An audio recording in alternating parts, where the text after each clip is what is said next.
It's easy to move your feet.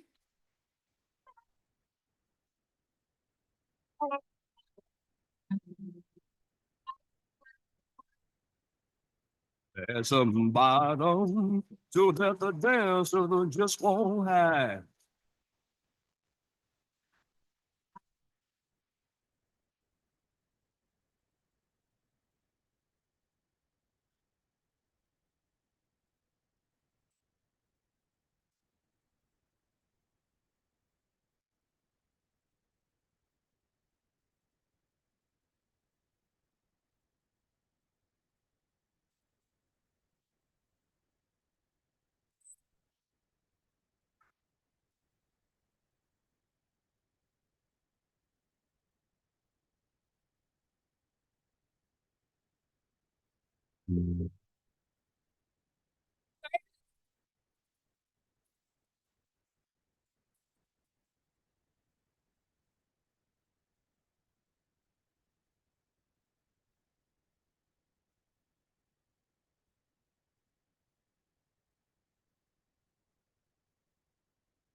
Is this? Oh, hi, everybody. I think we're going to try to get started. I know everyone is loving talking to all of your neighbors,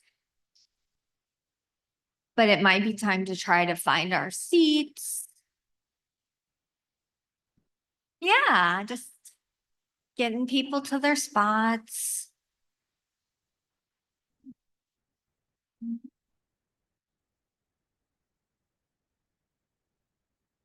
What a great group of folks we have here today. I'm letting people just get to their seats. Welcome to the Dayton Democracy Summit. We are so, yeah, give yourselves a hand. We could not be happier that you are here. We worked really hard to try to connect with folks that love coming to democracy stuff and folks that might be like, why would I be at a democracy thing? And that's what we're trying to say is democracy is for everybody. I want to let you know that we're working really hard to have a gathering where everybody feels welcome. Everybody feels like they belong. We have extroverts and introverts. We have people who love conferences and summits and people who are wondering how they ended up here. And you're all welcome. I want to let you know that children are also welcome here, babies to 18, to even children who might be older than 18. And if you have a little one here, we have a special room for you with toys, and that's over this way. The number is in your folder. I don't know what number it is, but it's in your folder.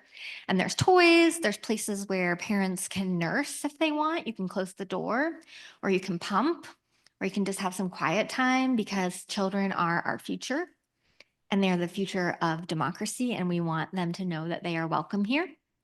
We have a sensory friendly room, which is also listed in your little packet there, but I didn't think to write down the number.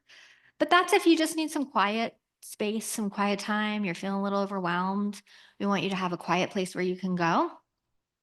And we have a wellness room that is led by Taylor Johnson, who is a Dayton Democracy Fellow. And she's working very hard with her organization and her folks to say that if we're going to do the hard work of democracy, we need to be able to take care of ourselves and take care of each other. And throughout the day, for sure at lunch, but maybe other times, there's going to be free chair massages in there for you because we need to be able to rest and take care of ourselves. There's some quiet spaces. We have ASL interpretation up here, which is great. And we want you to know that if you need any kind of special accommodations, if you have different needs that we haven't thought of, please let someone with a Kettering Foundation badge know, or someone from Sinclair, a Sinclair badge know, and we'll make sure that we get that addressed. We want everyone to feel comfortable here. Feel free to get up and get drinks and get food throughout the day. You don't have to sit in one place if you need to get up and walk around. And do what you need to do to feel comfortable, because we want everyone to feel like they're a part of things. You know, maybe you tend to be quieter. That's okay. You can be quiet in your your breakout groups, but we also want to hear your voices. So I would like to invite the president and CEO of the Kettering Foundation up. She is going to give us some welcome and opening remarks. And let's give her a round of applause.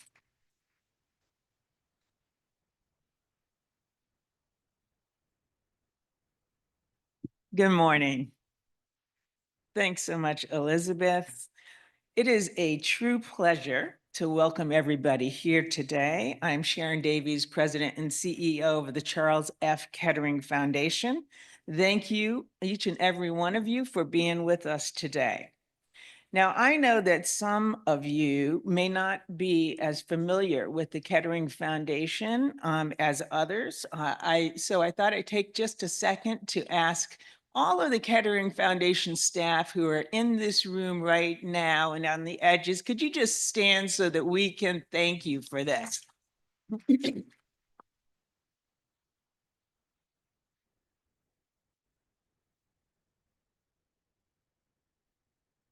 I can tell you it's an incredible group of colleagues that I have the privilege to work with every day. The Kettering Foundation was founded in 1927, almost 100 years ago. We'll celebrate our 100th year of work in 2027, just a few years from now. And so we think a lot about our work, the legacy of our founder, Charles F. Kettering, who himself started this foundation in this community so long ago. And when we first started, We were concerned with broadly the health and functioning of our society and the issues that can challenge that. But over the last 40 plus years of our work, we have honed in on the work of democracy, the health of our democracy here in the United States, and the health of democracy around the world. We have found that when we talk about democracy, it's sometimes useful to break that topic down into segments that we think are essential to the health of a democracy, such as citizen engagement. People who are actively engaged in the work of democracy and understand their obligations to democracy in order to preserve it. We also think that it is important, we are learning, to understand that democracy is an actually inherently fragile idea, and that citizens who are engaged in the work of democracy actually have to be alert and attentive to issues of government accountability. That's a serious thing to say, that we have to ensure ourselves that our elected representatives are accountable to us, the will of the people. We expect that when we give them the support of our votes, that they will work on our behalf. And if we decide that they are not working well on our behalves, that there's something that people in a democracy can do about that. And that's the work of government accountability. We also know that as citizens of a democracy, we have to be alert to the fragility of democracy and the possibility that there may be some who are actually not friends of it, and that we have to be willing to face down rising authoritarians who don't appreciate all of the greatness that democracy brings. So at Kettering, when we talk about, thank you. So at Kettering, when we talk about democracy, we don't just mean voting, we don't just mean elections, but we take those things seriously because those are the ways, some of the primary ways that citizens have to deliver messages to our representatives about what the will of the people actually looks like. Democracy is also working in community with each other. And that's the blessing of democracy, is when all of us feel that we have a place in these conversations. It's often that I am asked, as the president of the Kettering Foundation, what does it mean really to be engaged in the work of democracy? And so I've learned to answer that question, because sometimes democracy can appear to be a fairly abstract proposition to a lot of folks. I mean, people do understand that it's related to voting and it's related to elections, but they don't always think about what a foundation like ours is doing in collaboration with a community like ours. When I say that the Charles F. Kettering Foundation has an exclusive mission that is about the advancement and preservation of democracy. So sometimes I feel that it's helpful in answering that question to reflect back on different ways that generations of citizens, of Americans, did the work of democracy in order to strengthen it. And when we think about that, we know that our nation was founded on very democratic ideals, but we also know at the founding that it didn't fully live up to those ideals. And so citizens before us had to actually do the hard work of democracy, fighting to get to those and actually demonstrate those ideals.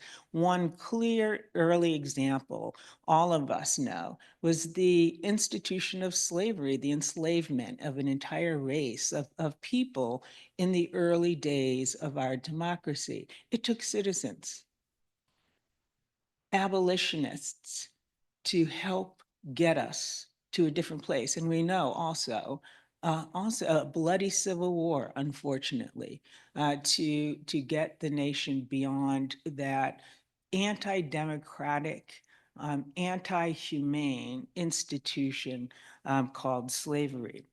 It wasn't the last time that American citizens had to fight for democratic rights of some who were not given the full rights of citizenship. We know that women, a full half of the population, were not accorded the rights of citizenship when our country began.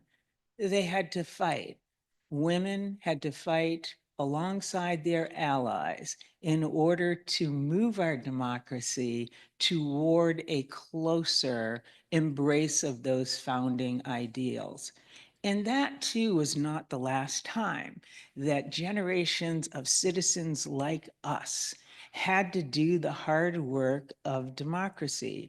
We know that in the 20th century, a legalized discrimination against a race of citizens and people, Black Americans, had to be battled. And that was the work of the civil rights generation that transpired over the course of decades to get rid of that doctrine called separate but equal and was anything but.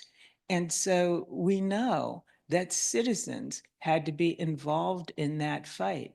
They were incredibly brave. All of these generations of citizens who fought for a fuller democracy on our behalf were courageous. They were frequently called radicals. They were often in danger. Some of them lost their lives in the battle for our democracy. And so we stand on the shoulders of those past generations of Americans who understood that democracy is only as strong as the people demand that it be.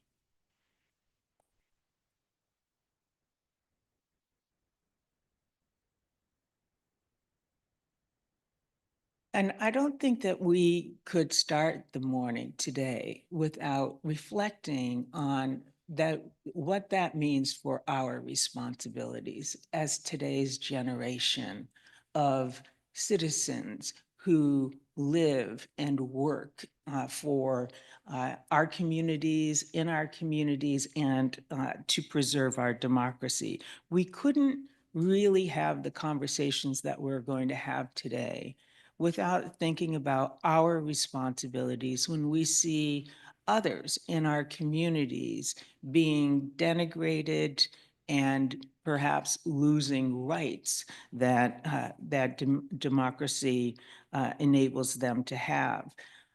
We all know and are concerned about the attacks that our Haitian neighbors have had in nearby Springfield, Ohio. These attacks have led to threats, they've led to intimidation, they've led to targeting of schools and hospitals and government buildings and families. They put people in fear for their lives. And then rather than seeing voices that have endangered our neighbors in Springfield, we see an alarming escalation instead that has echoed some of the darkest chapters in American history.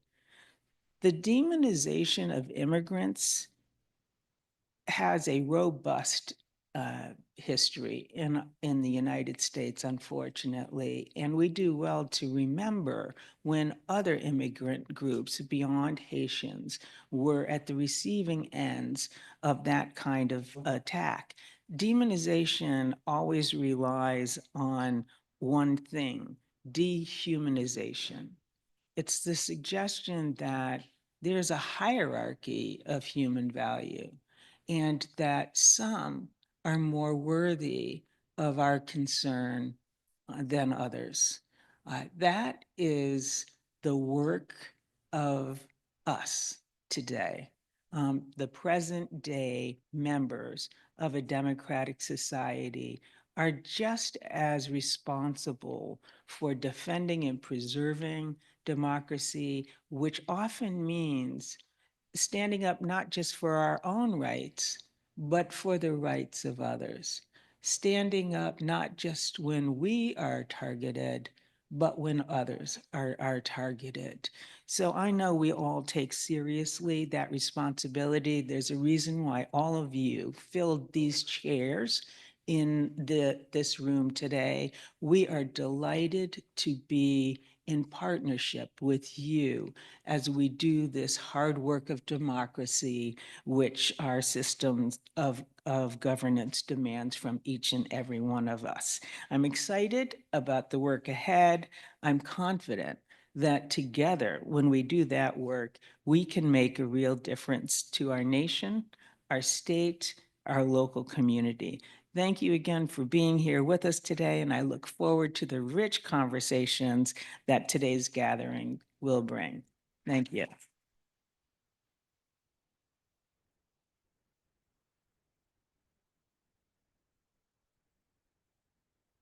Thank you so much, Sharon. And I didn't bring up my notes, but I think I can remember everything I was going to say just very briefly. First, I want to thank Sharon Davies, the Kettering Foundation leadership, for supporting this Dayton Democracy Summit, for supporting the work in the community of Dayton. You might be thinking, who is the Kettering Foundation? Why are they here? I've heard a lot of questions about that. What are you all doing here? And I just want to say that this is our hometown. This is where we're from. And over the years, we have not had the kinds of connection with our hometown that we really wanted to have. And we're doing something about that. And we know that in Dayton and in lots of disinvested communities around the country, a lot of times new folks show up, they have their ideas, they try to make them happen. Before you know it, they move on to something else, they're somewhere else. I know those of you who have been in Dayton for a long time know that people come and go a lot, and there's a lot of distrust. And I just want to say that we are so thankful that we have been welcomed so kindly and warmly by Dayton folks. We are good people here. You are good people here. So I just want you to give yourself a round of applause.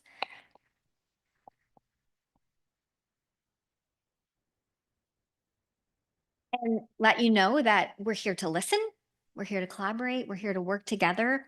We're excited about what emerges and have a deep trust in everyday people to bring about the kinds of worlds that we are longing for. Yes. Thank you, Amaha. Amaha's my amen corner over there. I wanted to briefly show you that you have a lot of things in your packet, in your little folder. In this, you can see the workshops there's 16 different workshops. I know that's a bunch, but there's just so much good stuff going on in Dayton. We couldn't cut it off. So there's lots of different options. We invite you to make sure that if a room is looking kind of full, maybe try a different room. We want to make sure everybody's workshop has a good number of folks in there. You'll also find information about workshop presenters, lots of our neighbors doing great work here in Dayton, and lots of other information here about the wellness room and the sensory room and what we're doing here. Kate, our events coordinator, told me that a 20-page packet can be overwhelming for some people. I tend not to write short. So she made this nice little handout of the workshops and the rooms with a map. So that's in there. Know that at lunch, we will have themed tables. So if you're like, man, I didn't get to go to that workshop I was really interested in, your workshop presenters are going to be at tables with little signs. And so you'll be able to chat with them at lunch.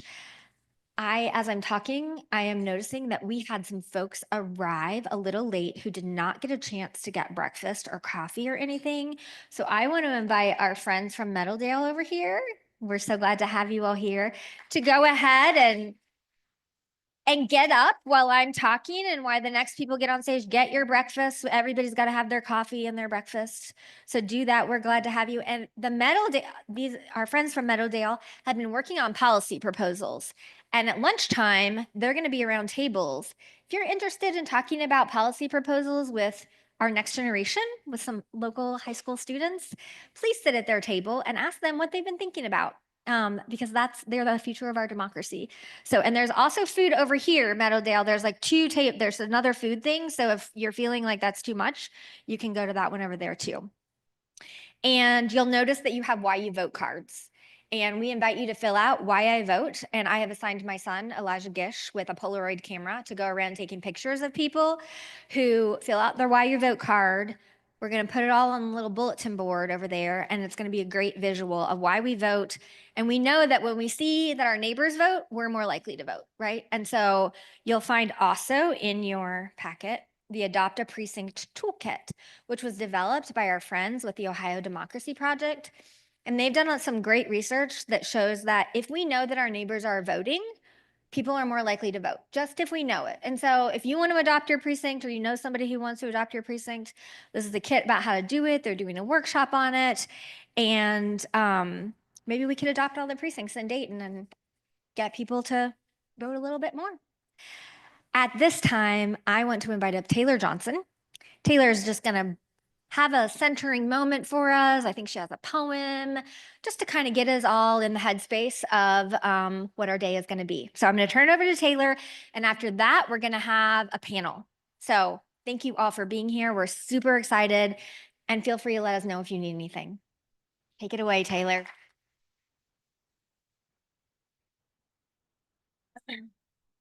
Greetings, everyone. I am not a poet. I will not be performing a poet of my own, but I will introduce Sierra Leone's voice into the room after we take a moment to center ourselves. So we know that we come with a lot. We have families and things to do and a lot of roles. And when we get in spaces like this, sometimes it's challenging to really be all the way here. So we're just going to take a moment to center ourselves, because when we are grounded and centered in ourselves, it's so much easier for us to align and connect with the people around us. So if you are comfortable, I invite you to just take a moment to really sit in your chair. And if you're standing, I invite you to really stand where you're standing. So if you're sitting, really allow yourself to sit and feel the back of your chair, feel the support beneath you. And if you feel comfortable, to close your eyes or lower your gaze and just take a moment to breathe in and breathe out. And just take a few breaths, and each time you exhale, maybe allow your shoulders to fall a little further away from your ears. You might like to place a hand on your heart and a hand on your belly, just to feel the container of your body, to feel your breath in your body, to feel your heartbeat.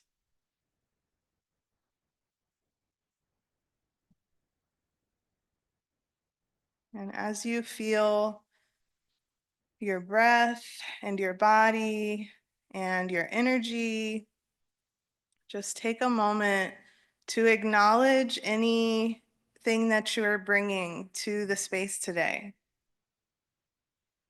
Maybe there are expectations, doubts, questions, excitement. Just notice the energy that you are bringing without judgment.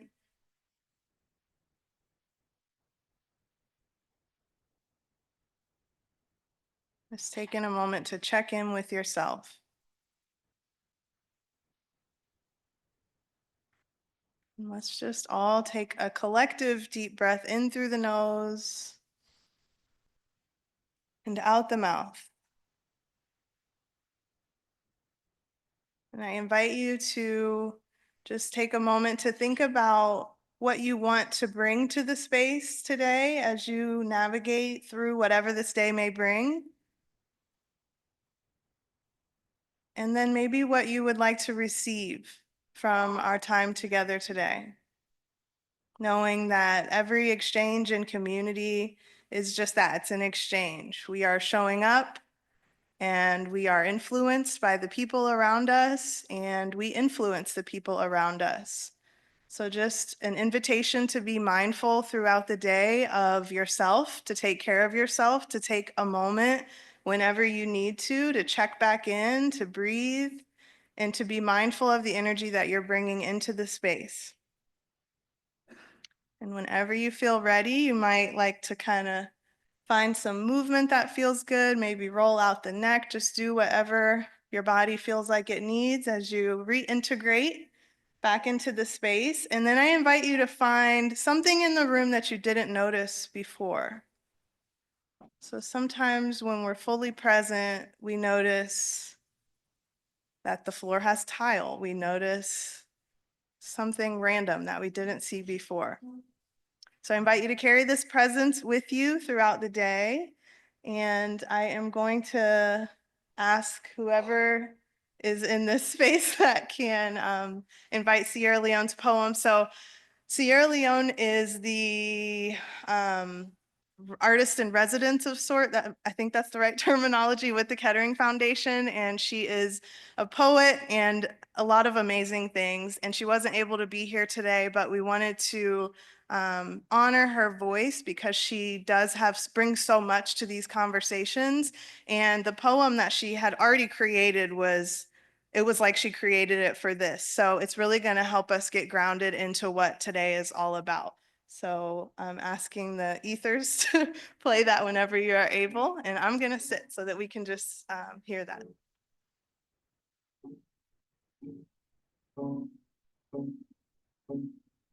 A seat at the table. On the brink of social gentrification, our human algorithm reincarnated the invisible hand of humanity. The backbending beast of multi-directional disorder can no longer be hidden in policy. Generation Now, bullhorned social justice bravery, stood on the cornerstone of determination to become the nation's modern-day face of accountability. Disenfranchisement is no longer my ethnicity. Equality has become my race. The moral fabric of impregnated tomorrows have woven more than cotton gin change.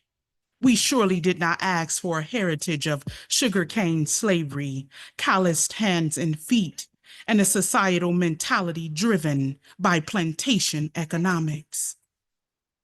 Operation Occupy bullet-cased isms, calibrated lead pointed directly at brutality and demands for raising minimum wage. Social action is more than a right. It must be a part of your daily life. We're talking blood on the leaves, the root, and the pavement too. Voice to change is how we take a seat at the table. So much has been misplaced along the way. Awareness and intellect are two very different things. Whether you're sitting on the heels of capitalism, mesmerized by middle-class living, or resting in festering impoverished valleys of urban reality, shared lived experiences have become the catalyst for affordable education. My grandparents and community griots would often say, power will never be given, it must be taken. How do we see beyond the burden of messy politics and deny participation in the American dream? The polling station, complaining without engagement, is like vocalized suffocation. I can't breathe. Ingenuity has always been our ancestors' leverage. Poll tax paying, literacy tests taken, property ownership proven, non-citizenship existence, and immigrant migration. We know this place. Governing by force and lack of support turned buried corpses breaking their silence. Demanding to be buried on free land. Revolt, revolution, rebellion, turned overdosing on food deserts, health crisis, prison populations, astronomical infant mortality, and opioid death rates.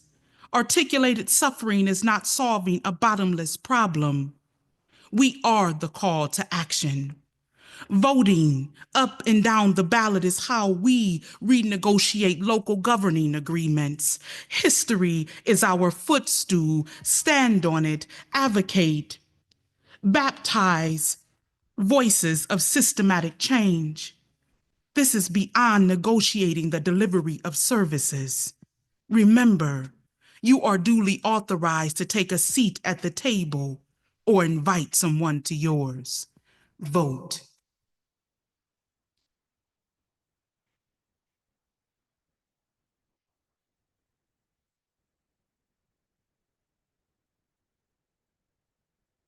How about that?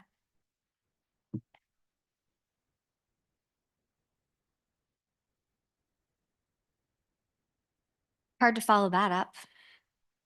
Sierra Leone takes us to church, huh? Baptize the voices of change, she says. And with that, I would like to invite our first panel to join us because they are voices of change. They're folks a lot of you know, doing the work day in and day out.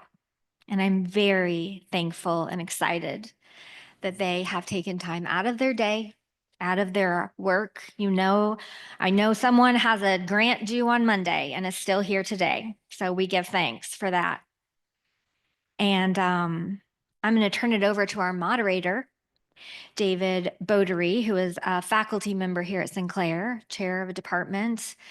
And he's also involved with the League of Women Voters, which is how I first got to know him, and a friend of my sister's, which is also how I got to know him. Where are they? Oh, are they coming up? Sorry. I thought you were somehow behind me while I was talking, but then I realized you weren't. So, okay. So they're coming up now. I'm going to turn it over to David. I thank you all. Feel free to get up and get food and drink. You don't have to just sit in your seats the whole time.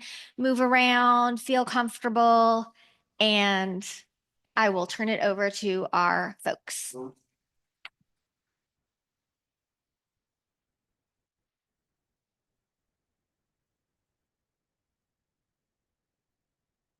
Oh, there he is. I was saying, I know Fabrice is here. I saw him. So, well, thank you, Elizabeth. Thank you, Sharon.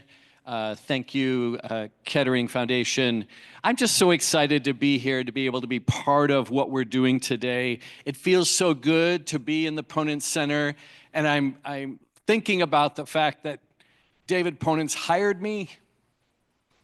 Here we are in the center, and we're doing the great work, right, that he was so devoted to, and of course, our community so needs. So thank you all for being here. My work with the League, I do a little Dayton Access TV show. Maybe you've seen my YouTube, like little segments, whatever. But one of the things I say all the time is that democracy is not a spectator sport. And, you know, my wife is totally into football and she loves it. She's going to be at the Cleveland Browns game this Sunday. It's wonderful. That's a spectator sport for her. She can watch and enjoy it and talk about it and complain about it. But you know what? Democracy isn't like that. We need to practice, and then we need to perform. We need to be active in democracy. And Sharon, you identified those elements. I think the rest of the day we're going to see more of that. And so what I am going to do is invite our panelists to then share sort of their stories, but also what they see that's actively happening in our community that can help to advance this wonderful democracy. And what we planned, rather than me introduce folks, is to allow people to introduce themselves and their story. So I've got a number of questions. The first one is, Please introduce yourself, share your story about how you got involved in democracy work, or if you could think of it as how democracy connects to your daily life. And Peter, I'm going to start with you and move this way, and then I'll adjust it as we go. He thought he had more time. You're on. Uh-oh. Now you're on. Try again.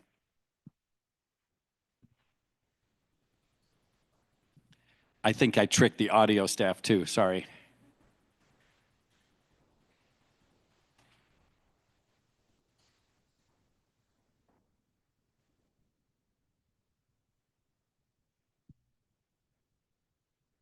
Well, yeah, we can just slide down.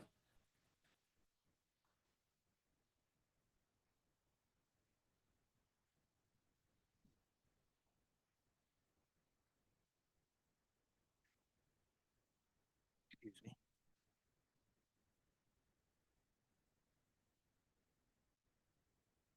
Scott.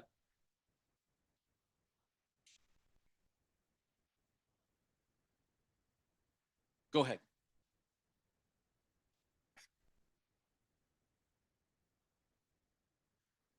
Sometimes solutions can be found, right? We can do this. Go ahead, Peter. Okay, how about that? Hey, good morning, everyone. Thank you to the Kettering Foundation for organizing this summit and for putting together an incredible cohort of democracy fellows for Dayton. Just really excited to be a part of hopefully what is a movement that we're building here in Dayton. So my name is Peter Benkendorf. I'm the founder of the Collaboratory. It's a nonprofit organization. I started in 1992 in Chicago. I've been in Dayton since January 1st, 2009. The Collaboratory is a catalyst for community and social change. We like to say we move innovative ideas to transformative action. Our primary focus area is on centering well-being as the new definition and metric of community success. Too often, we judge community success based on some transactional external economic measures by how many jobs we've brought to the region, which is certainly a good thing, or what the average household income is, which is also certainly a good thing. But that doesn't really tell us how our community is doing, how individuals are doing. And so we've been working with the Gallup organization that's done a lot of work over the last 15 years to demonstrate that there's a strong correlation between well-being and community outcomes. Without well-being, we can't have democracy, and without democracy, we can't have well-being. So these things really work hand in hand together. Certainly financial well-being is important, but also physical well-being, social well-being, sense of community, and sense of purpose. So we must be thinking much more holistically, and we must be closing the gaps that we see in our community. Much of it was demonstrated in the 2018 Frontline ProPublica documentary, Left Behind America. And that was really a big part of the motivation for why we got this initiative moving. How I got into this work, I mean, there's probably two pieces to this. My parents were Holocaust survivors, and so that certainly informed a lot of my work. They were fortunate enough to get to England in the very late 30s and came to the United States in 1950, but their values and their global perspective of what they went through certainly informed a lot of what's of important and of interest to me. I spent 5 years in the sporting goods industry in Chicago and found that work somewhat unfulfilling compared to what I'm doing now. I really looked around at what I saw, and particularly the disparity between rich and poor and black and white, and that really became the motivation for the work that we're doing today. So again, it's really exciting to be here. I will mention one last thing, which isn't really related to democracy, but it's a big part of what the Collaboratory is working on right now. We are trying to put a go-kart track on top of the transportation center garage in the middle of downtown Dayton. It would be the only urban rooftop go-kart track in the United States. And we think that could be also an opportunity to create a new narrative here in Dayton alongside our well-being narrative. So more to come about that. Thank you, Peter. So Deja, tell us your story. You were on, I think.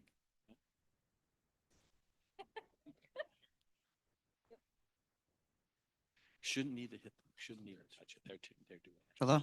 Oh, great.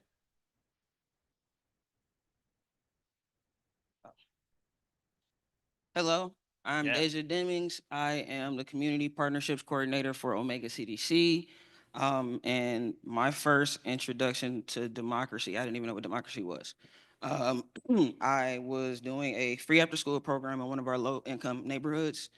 And the water was an issue. So yes, we were taking waters over there, but just giving them water isn't necessarily fixing the issue, right? So got a couple families together and they had a peaceful protest asking for things that they needed for their children, not even just for them, just for their families. And since then, democracy has been a major part of my life now that I know what it is. And that's every time we have a debate, every time we collaborate, all of those things are products of democracy. Democracy just means for the people. And anything that we do for the people is us actually exercising that. So yeah, that's how I got into democracy. It's beautiful. And we're going to hear more from Deja in a minute. Thank you. My colleague, Jennifer McDermott, tell us your story. Yeah. My name's Jenny McDermott, and I coordinate the social work program at Sinclair, and I'm the faculty associate for experiential learning. And my introduction to democracy was really when I was in college. I was studying social work, and I didn't really know exactly what I wanted to do with that. But it was during the Barack Obama and John McCain campaign, and I was doing a lot of volunteer work with Vote Dayton. And so canvassing and knocking on doors and talking to people, registering voters and volunteering at polls. It was the hopeful, inspiring side of democracy. So when I went out into the field as a social worker, I was working with families who were engaged in the child welfare system. And what I realized really quickly is that most of them, if not all of them, were engaged in that system because they lacked their basic needs. They didn't have housing or support, healthcare, childcare. They were working 3 jobs to make ends meet. And so engaging in that work and seeing maybe the more challenging side of democracy, I think, is what encouraged me to, continue engaging in these processes and these systems. Democracy is about self-determination. It's about choice. And so many people are lacking both right now.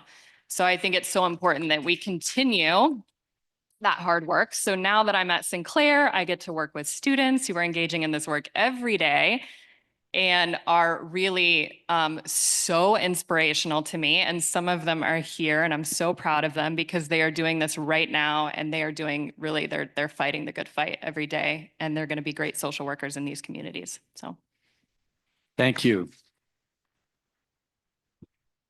So of the panelists, I had never met Fabrice Jewin. And so Fabrice, tell us your story as it relates to democracy.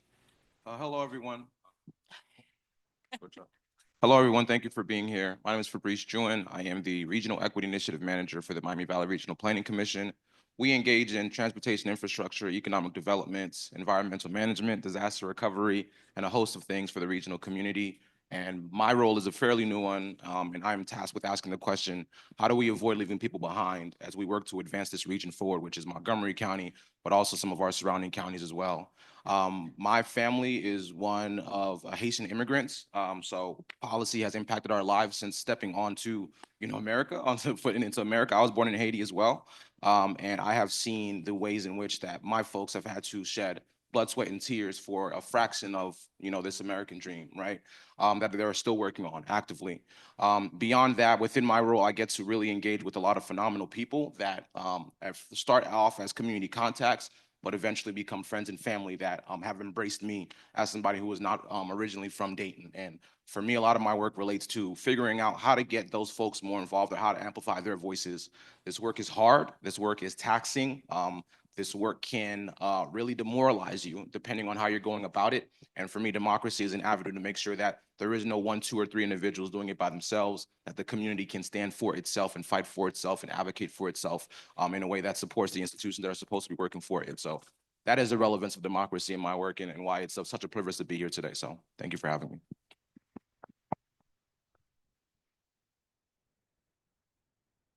So thank you very much for your introducing of yourself, your story. What we're going to do next is move to a question about some examples. And Deja, I'm going to pick on you first. I'm not going back to Peter, but we'll get to him eventually. The question I have is, what examples have you seen of people coming together to make change in their communities? And then obviously, what can we learn from those examples? And Deja, I'll let you go first, and then we'll move this way and go back to Peter. Perfect. A couple examples that I see. For one, with Omega CDC, we have our 4 work groups. And in those work groups are community members that we are having dialogue with, doing certain things so they know how to advocate for themselves in whatever spaces they're in for whatever it is that they need. So we have workforce, workforce development, health and wellness, education, and the other one is community engagement, my favorite. Thanks, Tracy. But in those work groups, we are getting them to a point where they can be the leaders and, lead us and show us that it works, that it's not just a one thing. They're surprised that anybody has ever even put them in a space for their voice to be heard. So not only are we making sure that their voices are heard, we're giving them professional development and things. So, they have those extra skills and tools to be able to speak up for not only themselves, but their family and their community. I appreciate that so much. Yes. So often, and in fact, on my card that I wrote for Elizabeth's son, is that right? I said, my voice, my vote for myself and my community. Too often, I think we approach the vote as if it's my personal choice. And if I don't get my way, then somehow I've failed. And that isn't necessarily the only consideration. I do need to think about what my community needs too. And that's what I hear you saying is you're helping people find their voice for their community. So thank you. Jenny? Yeah, well, as Fabrice was talking, I was thinking about people coming together right now around the Haitian community, especially in Springfield. And I can't help but think if we were to rally around vulnerable communities a little bit more as a proactive way of operating in our society instead of a reactionary way, how much better could things really be? So I'm inspired by that and what I'm seeing, but I also think it's a lesson for us that if we were doing a little bit more proactively, and that's what we're doing right now. I'm really inspired by this. I'm looking around and thinking how many of us came to the table today to have these conversations and to be part of this. And this is hopeful to me. This is encouraging and what a good lesson. Can you tell me what's happening with your students in the classroom, examples that maybe you could share from that perspective? Yeah, so our students, some of them are here today. They're doing projects, service learning projects in the community, working with agencies like some of yours to gather information and resources and get the word out about how important democracy is and being that active participant. We have a group of students leaving next week that we're taking to Chicago to learn about labor history and be part of really understanding our foundational roots too as social workers and sociologists and, getting a feel for generations before us that have really done this activism. So I'm incredibly excited about that. They're really just an empowering group of students right now. Thank you. Fabrice, how about for you? Examples that you see in the community? For sure. I can bring up a lot. I would say. I think I have at least 2 or 3 examples that I can kind of rattle off pretty quickly. I have to give some level of credit to our state governor. Matters that are happening in Springfield are personal to me, especially with my identity. But the response that the state has produced, which is a $2.5 million commitment to Springfield, is, I think, an example of how you combat misinformation and how you combat fear mongering, right? you know, as opposed to aligning with it, as opposed to just simply putting out a statement. You know, the recognition was that Springfield was in need of some assistance and really supporting their influx of Haitian immigrants. And that's the type of response that I'd appreciate seeing from a leadership across the board. I'd have to also bring up my executive director, Brian Martin. The only reason that I'm here, I would say, in this role is, and there are a host of partners that contributed to the establishment of the program that I work for, but he raised his hand up to say that this was a program that he would host within the Miami Valley Regional Planning Commission, which really is a program that is focused on decentralizing power, right? It's not often that you come to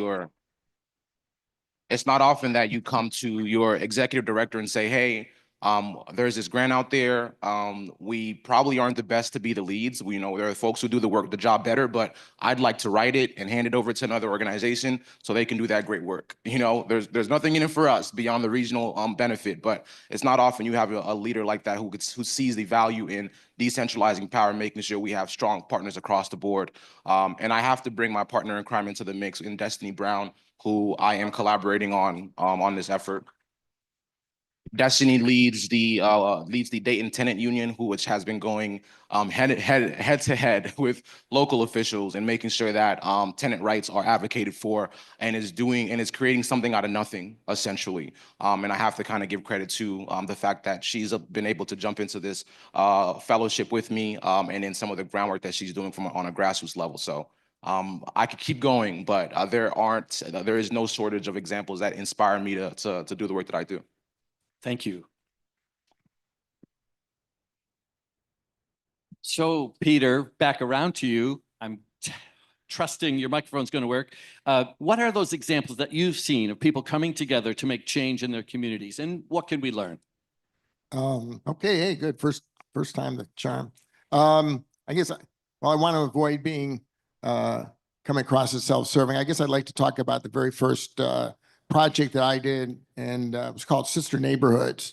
This is 1992 in Chicago. It actually came out of two tragic shootings, one in 1988 in the elementary school in Winnetka, Illinois, where unfortunately a woman with mental health issues shot 6 people and killed a little boy named Nicky Corwin. And 4 years later, a shooting at Cabrini Green, which is a very notorious public housing community. A mom was walking her son to school, and he got caught in gang crossfire, and 6-year-old Dan Troll Davis was unfortunately killed. Both of those stories ended up on Nightline, and I'd done some volunteer work in both communities. And when the second shooting took place, that was sort of my first epiphany. I was sort of struggling with what to do with my organization. So the name Sister Neighborhoods comes from the sister cities, kind of drawn from that. I'm sure most of you have heard of sister cities, but this notion that we could bring residents of Cabrini Green together with residents of Winnetka. And for those of you not familiar with Chicago, Winnetka is kind of like Oakwood, only a lot Oakwoodier. It's up on the North Shore. But out of this, and people would ask me, what do people in Cabrini Green and Winnetka have in common with each other? They just couldn't figure it out. And my answer was always the same, other than their shared humanity, probably not much. But I met these two extraordinary women who, again, would seemingly have nothing in common with each other. But I got them together for a first conversation. I was like a fly on the wall listening to their stories. And at one point, Cynthia Gary from Winnetka started talking about how she and some of her lady friends were feeling misunderstood. And I'm thinking to myself, how can women in Winnetka be misunderstood? What's up with that? And she said, yeah, everybody thinks we're junior leaguers and we're CEO wives and we spend the day playing tennis and going shopping, getting massages. And she said, we want to tell another side of life in Winnetka. So we started a community newspaper, at which point Henrietta Thompson blurted out, we're not all gangbangers, welfare queens, and drug addicts. We need a community newspaper in Cabrini Green. And basically at that moment, Voice of Cabrini was born, which for 4 years was the only resident-run community newspaper in Chicago public housing. So our work is really all about the unexpected outcomes of unusual pairings. And that's the basis for this work. I think we can replicate sister neighborhoods here in this community, but it's really about bringing people together and allowing them to have the conversation that they want to have and figuring out what is it that they want to do. And then our role is to help them do the things that they want to do. But there's power in finding that commonality. and finding that shared humanity. I think you have to change the context of the conversation. Too often we try and pigeonhole people. You're a red or you're a blue, or you're this or you're that, and bring people together around their differences. Let's try and bring people around together around our commonality. That's the only way we're going to make this work moving forward. Thank you. Thinking about your responses, and in my own head, I'm thinking about the connections even there. Peter talks about volunteering, and that exposed him to some folks in the Chicagoland area. Jenny talks about her students and the service that they're doing. Deja, I think in your own experience, you weren't sure what you were going to do with a life or career. So some of those experiences, volunteering or otherwise, right, connected you to the opportunities that came about. So as a teacher, I teach communication courses here at the college. Small group communication is one of those courses we teach, and we know that diverse teams make better decisions. This isn't rocket science, or even if it was, we'd be building better rockets, right? So we can see the benefits of using those diverse teams and having those experiences where we do encounter people that aren't exactly like us, and that's good. So next, I want to move to thinking about some of the challenges. And Jenny, you knew that I'm coming to you next, right? So what challenges do you see in achieving a more inclusive democracy in our everyday lives? And obviously, how could we overcome those challenges? And if you don't have answers, that's okay, because we got the whole day to help solve some of those issues. Yeah, I don't know that I do have answers. I think disinformation and the impact, I have little kids, so I see the impact of disinformation and negativity on social media and all of these platforms that I can't control. I can't control them in my own household, it seems like. So it's really challenging. They're going out into the world and they're coming back with a narrative that isn't always correct, right? Like we have to work at that. We have to work at,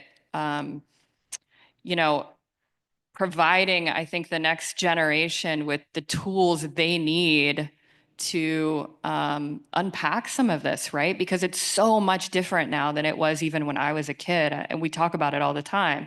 So, I don't know that there's a solution to that. To me right now, that is the biggest challenge I'm facing, I think, is, trying to figure out how to help my kids and our future. I think, even when it comes to our students, navigate just the difficulties in, negativity. I guess that's the biggest challenge. Maybe, we've talked a lot about belonging, and that to me is a solution, right? Like we have to foster a sense of belonging. And I think we've done that here today. It's a really good example and a good lesson, but that's the only solution, I think. Can I ask you, are your students surprised by any of the things that their service reveals to them?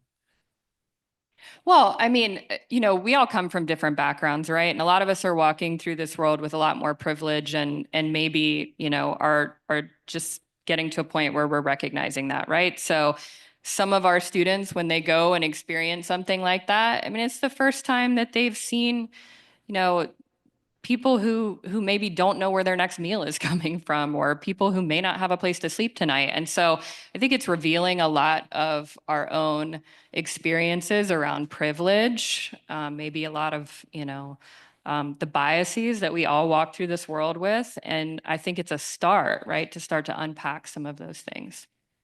Yeah. Thank you. Social media is the main thing that you're identifying, or maybe screen time or technology and the way in which we're getting our information. Just a chance from the other panelists. Do you see connections there? Do you encounter that too? Not all at once. Are you referring to anti-social media? Well, you could use that term, yes. So, Jenny, I appreciate your perspective. And of course, my background in communication, I see it a lot, and it is a lot about the screen time. We know the research tells us that the more time people are spending in front of screens, the less positively they see their world. And the more time we spend outside, the more positively we're going to see that world. So there are things we can do, and yet we still have to live in this age. So challenging. Fabrice, how about for you? What are the challenges that you see in achieving a more inclusive democracy? I think I guess I could point to two things. I think we really need a paradigm shift when it comes to how we approach the serving community. And maybe my math isn't mathing, but from my perspective, I think that if we are able to really cater to the most vulnerable of us, then naturally everybody else is served, right? If we are pulling people out of homelessness and housing them, I would also assume that it caters to folks who might fall into homelessness or be at risk of falling into homelessness. If we are making sure that our food insecure areas have access to healthy food, then and from my perspective, that also caters to folks who might be falling into that as well, right? How do we recognize that in this proverbial hierarchy, that if we reach down the farthest, we're pulling up more people naturally, right? I could also, the second thing I would point out is the manner in which we structure decision-making and leadership. It never made a terrible amount of sense to me to have boards and almost entirely comprised of, very privileged individuals, right? Where the decision-making is coming from folks who already had something at the table, right? I think that at a bare minimum, and this is something that, we've experimented in, and again, we are not perfect whatsoever, I promise you that. But one thing that we've experimented with some of our grant opportunities is finding a way to divide that in half where, yes, we need subject matter experts. Yes, we need folks who have a leadership capacity or at least have been in leadership. But at the same time, how do we balance that with the community members who live through it, right? How do we balance that with the folks who would be dealing with the consequence of whatever those decisions are, right? So, again, this is simple math to me. Sure, we need kind of half of those experts, but can we also facilitate not just in a tokenizing way, but community involvement where if it doesn't align with their needs or they do not agree, it does not move forward. And I really think that feels like a feasible thing that everybody may not be happy to hear about, but it feels like that's a step in the right direction of, again, decentralizing a lot of these institutions and making sure community is at the center and forefront of how we move forward and how we advance our communities. I appreciate that. And I think you did too. So I'm thinking about those community members, and I agree with you that sometimes the boards are made up of privileged individuals who also sort of know the rules, right? And so often then those individuals who are not coming from privilege don't understand that there are some rules. And if I could jump into, I fully appreciate being in meetings where people are calling me out or have not so nice things to say about my agency, right? I fully appreciate people who can show up holistically and not have to worry about any consequences or an employee evaluation.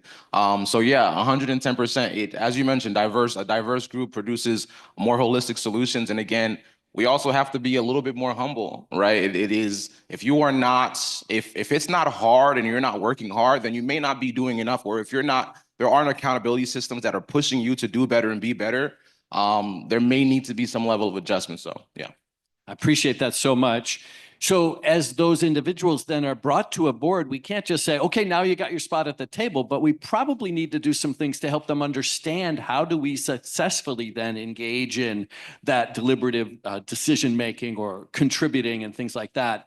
I saw Carolyn Rice here. I'm calling you out a little bit, thinking about what do we do to help those community members that we want to invite to those conversations to understand how to help make it work well for them. Does that make sense? Thank you. So helpful, and I appreciate that. I'm going back to Peter. What challenges do you see in achieving a more inclusive democracy in our everyday lives, and how can we overcome them? I would say ignorance, hate, imprecise language, and false capitalism. Go on. Ignorance, hate, imprecise language, and false capitalism. I want you to elaborate. You knew I did. Well, first of all, we don't have capitalism here. So there's some imprecise language, privatizing the profits and socializing the losses and bailing out the auto industry and the banks, while those might be good for society, aren't capitalism. I mean, good for you if your GM stock went from $100 to $200, that's a smart investment. But if it goes to zero, and so we have a narrative here, and a historical narrative that really isn't true. This notion of if you work hard and play by the rules, you're going to get ahead. That's the American dream. Well, you're not getting ahead for a reason. I mean, exploitation has been with us since this country was founded. Slavery is really about economics and greed, and all exploitation really comes back down to economics at the end of the day. And so, it is about creating a new model. If I can quote my non-Buckminster Fuller quote for my second favorite Gish sister. If you want to change something, rather than fighting the existing reality, build a new model that makes the old model obsolete. So this is all about well-beingism. I mean, we can praise capitalism, which we don't have all day long, but at the heart of the word capitalism is capital. It's saying capital comes first. This is about capital. Well, what if we had well-beingism? What if our wealth was really judged in how much well-being we had going on here? So this is about new language. It's about a new narrative. It's about radical mutuality. This is about a very different approach to how we build community. Yes, thank you. But I want to follow up with that. So, all right, I love it. How do we get there? Exactly what we're doing right here. It's about the kind of conversations. I mean, these conversations happen at the collaboratory every day, and they're happening all over the community. It's not the usual suspects that are going to make change here. It's not the institutions that are going to make change. There was a reason, got a background in advertising, there's a reason that Prudential said own a piece of the rock, because the rock isn't going anywhere. But the rock isn't going anywhere. And so we can't look to our institutions. We have to look to the community to drive the change, be the change you want to see. But it's really about doing the work. One of my mentors back in Illinois used to say, too many of us are residents and not citizens, and it's about owning our future. And that's why we're really here today. This is about a different movement. I mean, yeah, democracy is wonderful, but if you aren't experiencing well-being, you can't even participate in democracy. If you're working 2 jobs and just running to get home to pick up your kids, we struggle with this. I mean, there's privilege for all of us sitting up here that we can take a Friday off. A lot of times the notion of self-care, we do self-care. Well, I'm taking Friday off as a spa day. Well, that's great. You got a job, you can take Friday off and you got a couple $100 to do spa day. Yes, you can do self-care and you can go walk in the woods for a little bit. It doesn't necessarily cost anything. But, for so many folks, and as Fabrice said, those who are the most vulnerable, that's where we need to start. They need to be experiencing well-being. We need to build a network of well-being ambassadors and a support system, because that's what people need. Your community is your network of support and inspiration. And a lot of people don't have that. And they're just trying to get by to the next day. And we can't build a thriving region until everybody is realizing their potential. Our region will not be as thriving as it can be. And so that's what we need to be striving for. And again, I'm sorry to be beating the well-being drum, but you can't realize your potential unless you're experiencing well-being. I can't miss the opportunity to acknowledge that that's why Sinclair is here. That's what we do, right? We are here to ensure that everybody can fulfill that perfect potential, that ultimate potential. So thank you. Deja, I'm really glad that you get to be the last voice on this question. What challenges do you see in achieving that more inclusive democracy in our everyday lives? How do we overcome those challenges? One of the challenges that I would say is misinformation. It's like playing telephone, how you just start one in and by the end, there's nothing that you said in the beginning. So misinformation, the lack of underrepresented voices, and most importantly, like getting our youth involved. I'm really happy to see Meadowdale. I'm a Meadowdale Lion. Hello. But, it's great that they are able to come out to even be a part of something like this. You know what I mean? So they get a positive experience and they get the information, that they're able to take back and give to someone else. That's what it's about. When it comes to our children and our families, we're not just saying, hey, this is what you guys do. See ya. No, we're there. I like what Tracy has said. I don't even know if you remember that you said this, but she was saying like, say we're going to a picnic and we get the table and we put the sheet on the table and we put a centerpiece and then we back off. I thought that was a great analogy, and that's the type of things that it takes for it to work. Thank you. So my next question relates to sort of how do we get there in a way? And let's see, I started with Jenny last time. So Fabrice, I'm going to start with you. The question is, what role does community discussion or engagement play? And I think we've talked about it a bit already.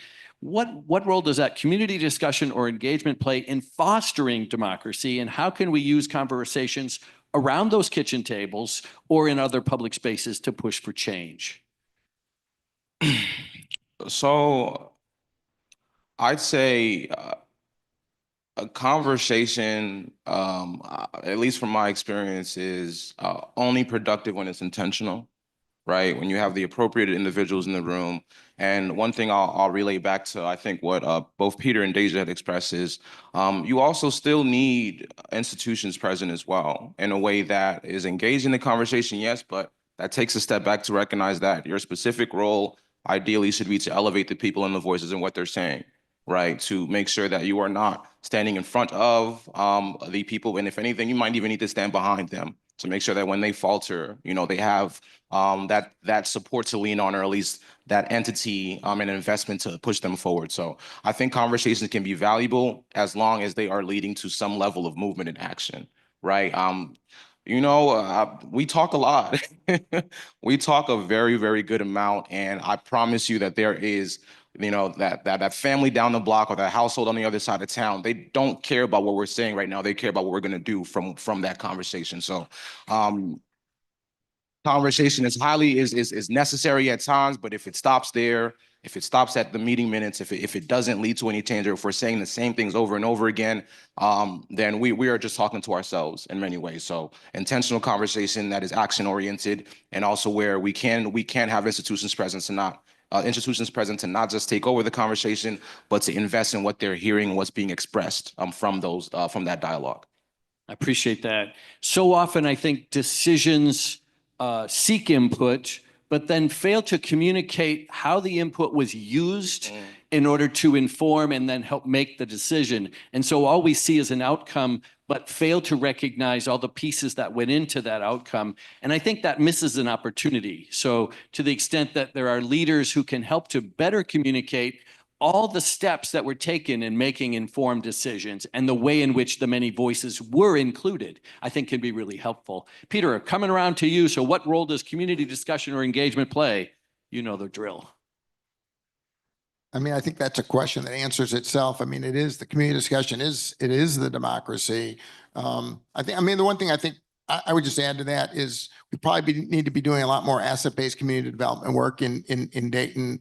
And again, for a lot of those folks that are struggling, no one's necessarily even talking to them about what their gifts and talents are, and trying to get an understanding of and helping them see their own value in the community. And so that's an approach that I think we need to be doing more of here. I know that's the base of a lot of Amaha's work, but we're doing some work in the East End community and trying to figure out how do we capture those gifts and talents, but also how do we make sure those people are really a part of the process. But yeah, the kitchen table conversations, that is the work. I think sometimes the hard part is, who do you take it to? Okay, who's the right place to go to. I think again, part of having a well-being index is we can use it to hold our leaders and ourselves accountable. We don't really have a great metric for holding ourselves. I mean, there's a lot of it's broken down by a silo. It's a housing metric, or it's an economics metric, or a transportation metric. But are we making the right policy decisions? Are we allocating our resources in a place to close the gap so we can actually see movement in well-being? So it's an opportunity to get us aligned, but ultimately it's these folks in the room. But I think that's one of the other challenges to your previous question. Who do you take it to? Who's supposed to make sure it's getting implemented? Is it the city commission? Is it is it the elected officials? Because we vote, and then a lot of times, we'll show up again 2 or 4 years from now and wonder why things haven't gotten better. And it's like, well, you have to stick in the game. Appreciate that. I want to ask you, if you could, to talk more about that asset-based approach, and if you can identify either groups or maybe it's your own organization who could help individuals to try to advance that. I'm not sure everybody understands what you're talking about. Well, I mean, asset-based community development I mean, it's really based on identifying the gifts and talents that already exist in a community and kind of pull that out.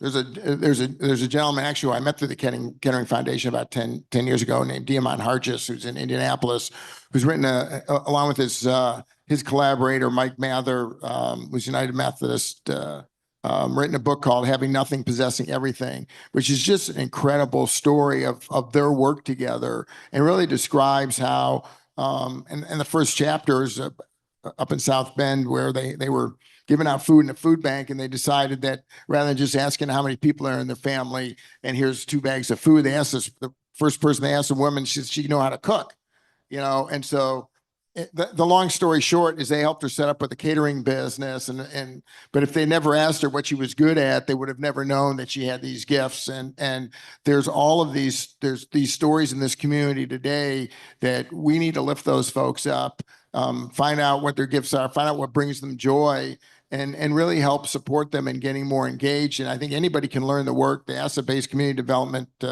Institutes at DePaul University. I mean, there's lots of things out there, but it goes from a needs approach to a gifts approach. Not that you don't want to give somebody a bus pass if they need a bus pass, but too often we ignore those gifts that are all around us in our community. And so part of it is opening your eyes to seeing, you know, asking people what brings them joy. I mean, a lot of times we're working with folks and around well-being, and people say, well, no one's ever asked me that before. No one's ever bothered to ask me. Nobody's ever cared. Where do I want to be? You know, they're just trying to fix what my past was rather than give me an opportunity to express what I want my future to look like. You know, so it's a whole change in mindset that we're really talking about here. Yeah, thank you. So that change from a needs approach to an asset, or what are the strengths, what are the gifts approach? And I love the way you phrase that. So thank you. Deja. Can you ask the question one more time? Sure, I'm happy to. So what role does community discussion or engagement play in fostering our democracy? And how can we use those conversations around the kitchen table or maybe public places to push for change? It starts with us going to the people and having conversations that they understand. There's some places where I can't go and say, hey, what policy do you think is wrong, right? So just really I don't want to say influencing, but teaching people, you know, this is the right way to do something. How you feel about it, that's up to you, you know what I mean? But just giving them the space and the opportunity to learn, like he said, their gifts and talents. A lot of people don't even know what their gifts and talents are, let alone me only sitting with you for an hour every other Tuesday. Like, I can't necessarily point that either, right? But just paying attention to the things that you do outside of those spaces and, you know, just being conscious and mindful, you know, that you can create change. And that's something that, you know, at Omega CDC, we really, really instill that into our scholars and families to let them know that, hey, you have power, right? You have power too. So let's see what this looks like while we're talking about this issue or we're worried about this at school. Just making sure that people understand the simplest things. Thank you. I think about the differences in age and that how in my own lifetime, I had a time in my life where I had lots of energy, but I didn't know what to do. And now I have less energy, but I know how to get it done. And I think sometimes we have to think about what is my gift at my place in my life now, different than what it might have been at another time in another place in my life. The mentoring collaborative, I think, is here around the corner. And I think about how maybe it's time for me to think about how do I help others get their voice, right? Because I can help them find the right person to talk to. And so through a mentoring or some other relationship, maybe there's new ways that I can engage that I hadn't thought about before. And you've really brought that to my mind. So thank you. Jenny, I can repeat. How does our community discussion or engagement play in what role does it play in fostering democracy? How can we use conversations around the kitchen table or in our public spaces to push for change? Well, I think I agree with everybody on the panel that it is democracy. I mean, that those conversations. That is democracy. That's the practice. So one of the core tenets of social work is that we lead with the strengths, right? The assets. So it speaks to what Peter's talking about. And what we don't want to do is parachute in and tell a person, a family, or a community what it is they need. That we have to be doing the listening. And so, I think many of us at different points in time, myself included, have been guilty of that parachuting function, right? So, I think that leading with the strengths and not with the problem is where we're going to get the furthest in our communities, and really listening to the people who are impacted. Awesome. Thank you. So I'm looking at Elizabeth next. We've kind of worked through our portion that we planned, and I'm hoping that either you can give me new direction, like maybe invite some comments from the community. We probably have a few minutes, and then we'd still have time for a comfort break. If you wouldn't mind doing the mic, if you have either an additional idea, because we've been sharing ideas, or if you had a question for one of the panelists, raise your hand. Elizabeth will find you, and I see one right in the back. Thank you. Hi. I don't really have a question, but this came to my mind when Deja was speaking, that it's hard to focus on your gifts and talents when you're trying to survive. Mm-hmm. You know, you can bring that to the people and bring out their gifts and talents, but they don't even think about that. They don't know what they are, because that's not where their focus is day to day, getting the next meal or where you're going to sleep, so we've got to start lower, to bring them up. So I can turn that into a question, because I think that's such a good point. Is what do we say to folks when, we're like, la, democracy, vote. And they're like, yeah, I'm trying to get my kids to school, get to work, get food on the table. Don't talk to me about going to some meeting or, voting. Like, I talked to someone and they said, yeah, that's about rich people getting richer and poor people getting poorer. I don't want anything to do with that. What do we say to folks like that? Because it's true. It's hard for those of us even who have stable incomes to engage and to find time to raise kids and go to meetings and vote. If you're just barely hanging on, why would someone want to do that? So normally they give us like a softball question first. I mean, anybody want to take that on? Because I don't. Yeah, I will too. One thing that I would say, I'm from the west side of Dayton, so the trust is there. And trust is what it's going to take for those conversations. Yes, a lot of people have a lot of stuff going on, but our lives are ran by politics, unfortunately. If you don't do politics, politics will do you, my aunt said. So just really making sure that we have those conversations with people that feel like they don't have a chance, or they don't have power, or they don't have a voice, so they know that they do. Thank you.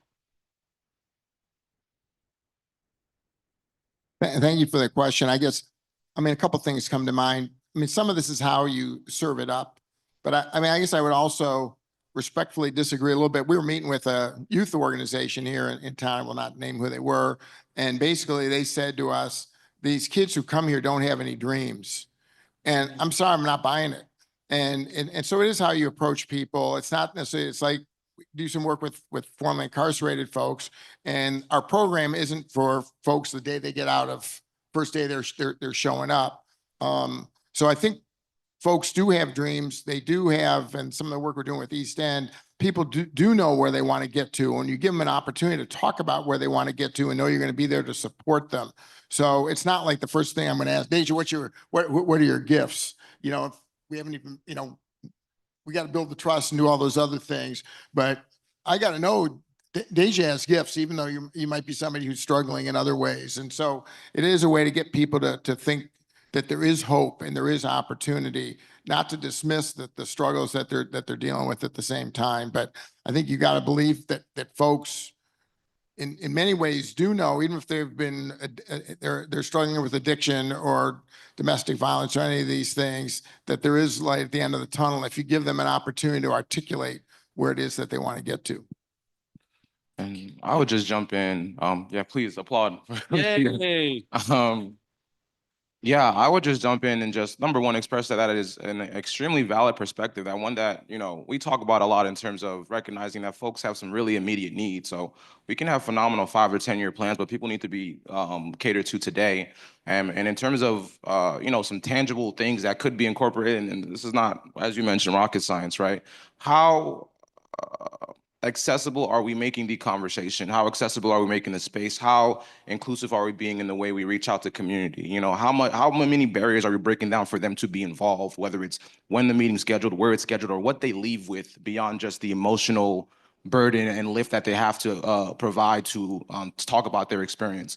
And number two, I would also have to say that you, at least something that I try to implement is serving first before I ask anything of community. When I go and tap in with D Wooding and Westwood, I know I might have to dig a little bit. I might have to pull some weeds out from some lot that has been littered. I'm gonna have to find some way to integrate myself into their struggle before I can ask anything of them. So those feel like some very tangible steps in terms of recognizing we have to put our neck out there for community first prior to inviting them to take up any of their time and their experience and expecting anything from them. Thank you, Fabrice. You have another question? We do, unless I didn't want to cut Jenny off if Jenny wanted to say something. No, that's okay. I mean, Okay. yeah, you're good. Good. Thank you. It's not really a question, but a comment. Peter, Miss Mary Tyler, Tony, and Miss Shelley English, they together some years ago put together the Dayton United. It's now what we call the Dayton United for Human Rights. It's a coalition going on that is working to help people recognize the dignity that they have. I want to ask everybody here, please support Dayton United for Human Rights. It's not going to be limited to Dayton, but we need it to start as a grassroots in Dayton. When you recognize your dignity and that you have value, maybe then you can start fighting and standing for some of these things, other rights that it doesn't take money to have to fight for. Thank you. I just want to add, that's an example of a citizen taking action. Exactly. Yeah, you. grassroots citizen taking action. Yes. Go ahead, Elizabeth. Amen to that. Thank you so much. I'm seeing lots of hands. Yeah, and I'm hearing over here too. We're gonna just go over here. And I see there's lots of questions. And so we're gonna take this one and one more. Then I'm gonna send you off to your workshops and such, but know that there's other time for conversation. For sure. Bishop Cox. I'm not a popular person in this community, but people know who I am. I'm Bishop Richard Cox, and I'm the president of the Clergy Community Coalition. I've not heard anybody mention healthcare. And healthcare is inadequate for African Americans across this country, and in particular in Dayton, Ohio. How do you get people on the west side of Dayton who have been neglected by our city fathers? And we've been down there time and time and again. We've elected them, voted them in office, and they care nothing about the west side of Dayton. And then they wonder why there's so much violence on the west side. Take a look at the west side and find out where they're pumping money at. Is that democracy or what? Healthcare in this community is inadequate. Now, I don't have to go into why it's inadequate because you already know why it's inadequate. And that's something that the Clergy Community Coalition is doing something about. But I wanted to raise that question because it's a very serious question in the African-American community. We have no health care services in terms of emergency services. Babies cannot be born on the west side of Dayton, Ohio. It's a problem, and that's something we need to address. Appreciate that. Thank you. you. One more question. Where are you going to Any go? responses to that? Oh, thank you. So my background is in public health. And in terms of how I at least attempt to define equity, it is at a bare minimum, I don't think everybody needs to live in a mansion or drive a luxury car or go to an Ivy League school, but I think we should be able to promise our community members the most optimal version of health available to them. Now, those are just words that I'm saying to you, right? One of the things that at least I had wished had occurred across the nation, but especially locally, is prior to some of these declarations of racism as a public health crisis, we had already had plans for implementation. I think I recently read an article that expressed that very few communities have made any progress on those declarations, and it's been about 4 years now. I would also say from a health perspective, we are still discussing health in a very individualistic way, right? When we have, as you mentioned, mothers who are experiencing negative birth outcomes, when we have children who don't know what's going to be on the table or the dinner table tomorrow, we see that as that's the issue for that person, that household, and that family, as opposed to the fact that that is a community failure. That is a community-wide failure. You know, I spent some time in Canada, and I can tell you universal healthcare is phenomenal. And I know I don't have the means to make that change, but and again, these are just words that I'm expressing while people need help today. But at a bare minimum, I think we do need to start thinking about health as a community perspective. So whatever is happening, well, if we're talking about West Dayton, that is a failure on the entire region. And I would also say, just to throw some statistics in there that should be alarming to folks, is within MVRPC, we have the Plan for Health initiative, which is looking at making connections between public health and regional planning, or planning in general. And one of the statistics that were revealed from that analysis showed that locally across the region, you are at more risk of negative health outcomes as a Black and African American person in the Miami Valley than somebody who is experiencing literal poverty. For some reason, that racial identity brings about more negative health outcomes than the state of being in poverty. And that is something that should not make sense to any of us and should be a concern. And that's stats that I can send you a link and you could look up today. So legitimizing what you're saying and just kind of reiterating that it needs to be a priority. And I appreciate you bringing that up and speaking in this room of some very heavy hitters about it too. Thank you. Thank you. I think we're going to have our last question over here, and then I'm going to give you brief directions about next steps, and then we'll go. Hello. I just have a suggestion, and as an educator, I would want to see, so I want to say thank you for all the young people as well as their educators who brought them here, but maybe something going forward in your plan could be like a summit for the seniors, those who are voting age at Dayton Public Schools, so they could also be involved to understand more about democracy, why their vote, why their activity and active involvement is really critical to our city. So that's just a suggestion. And so that's it. And maybe even freshman classes or people who are going to be freshmen in our local universities from Central, Wilberforce, of course, Sinclair, UD, because I think people kind of make an assumption, oh, okay, they have all this information in front of them and they may not have an opportunity to ask questions, learn more, how can they be involved? And I mean as a face-to-face interaction, because it's one thing, even though we live digitally, but it's another to have a presence like this. So that's just a suggestion. Thank you for that. Thank you. Thank you. As a Sinclair employee, I'm going to suggest that I know where the bathrooms are. And so there are plenty on both ends of our facility here. So you're not going to find one immediately in the Great Hall, but if you go down either side, you're going to find bathrooms on the wings. So that'll help at least. And upstairs, you're right, Kathy, upstairs as well. That must be your favorite. Yes. Can we give our panel and our moderator a round of applause?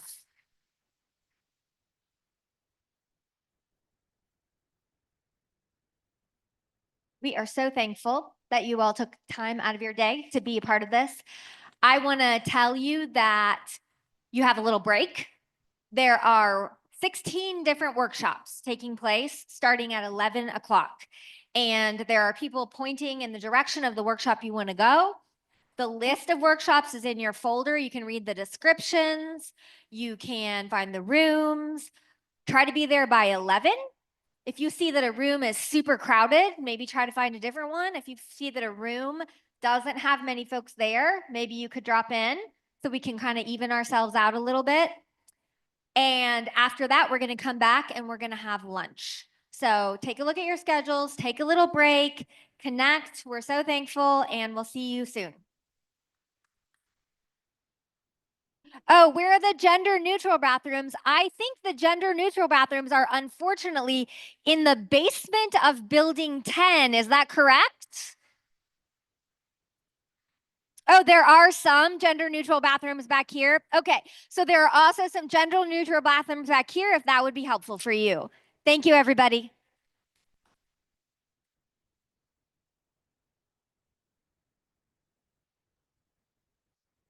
Share a mumbling word.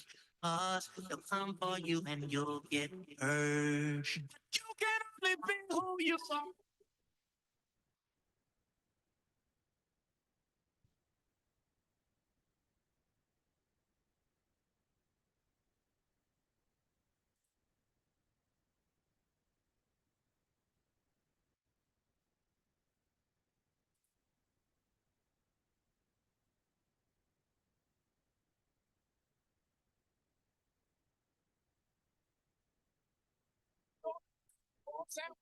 My Asians, my Africans, my Afro, you vision, Republican or Democrat, aristocrat, aristocrat, the riff raff to the really rat.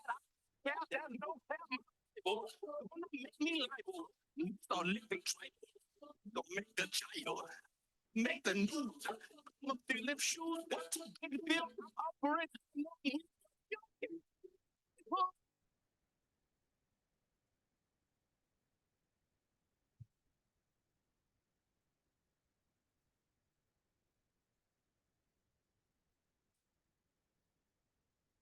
Day turn alone nights. I don't take breaks. I don't buy the hype. We done made away with no time to waste. There's no way the line stay. Place your wager. Bet on little buddy, betting safer. Melancholy, cool, calm behavior before the thunder rain storm the pavement. I grew some wings that we could fly away with. Do the things that you cannot explain and find a way to get us out of maze. What we made of, on the cusp of doing something greater. Unafraid, been over all the underestimation. Don't get mad at your imagination. It's real magic. You ain't gotta chase it. You can only be who you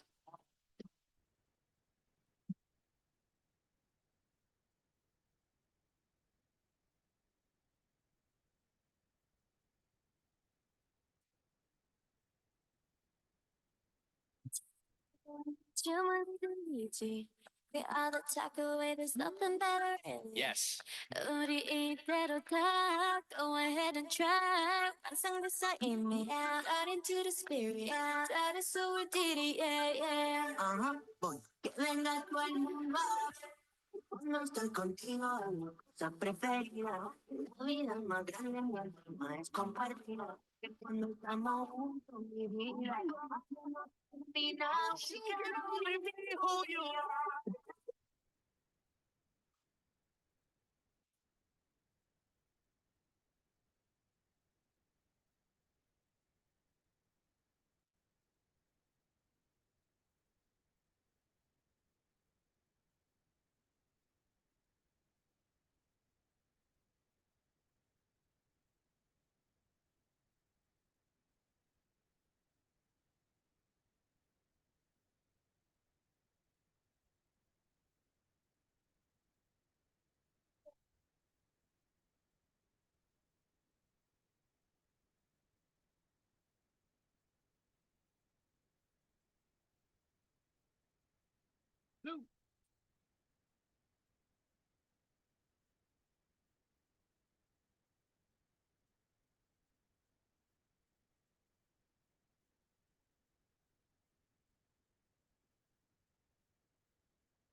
There's sugar, honey, darling, I really wanna please you.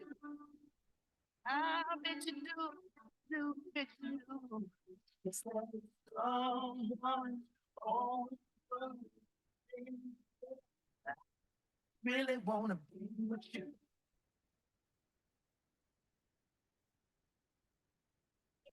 There's a whole God. I'm calling, I'm free. I wanna sing.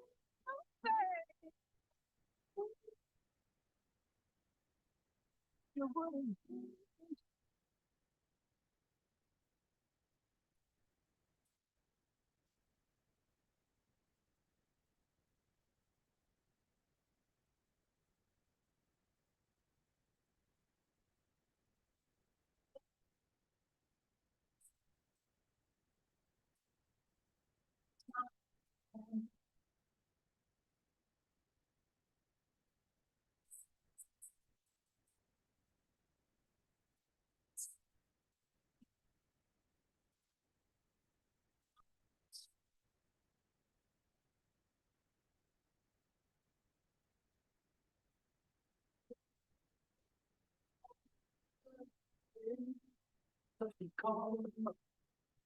Oh, when it ring a ling and only name a thing.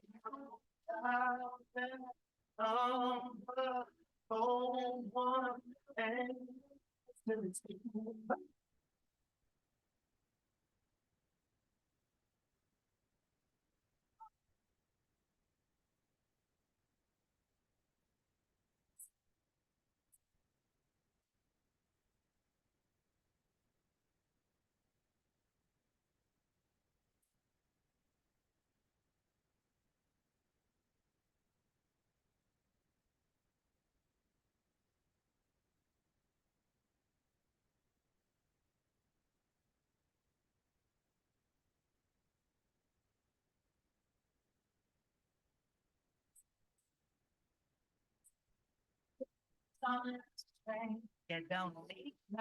you don't need no tickets around.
Just what you need, said sometimes I write a little song so you don't forget it. Sometimes I write a little song to remember the lyrics. I go, well, that's close to my heart. I go, 1, 2, start wearing for Torres.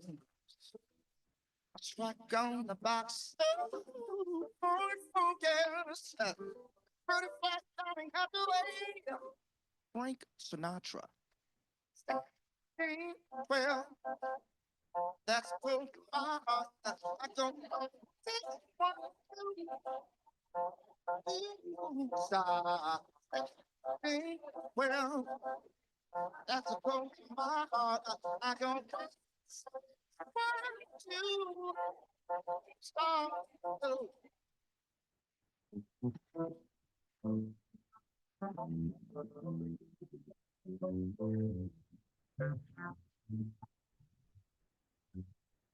It's mine, a friend of mine.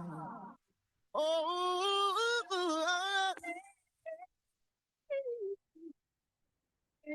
well, that's so my heart. I don't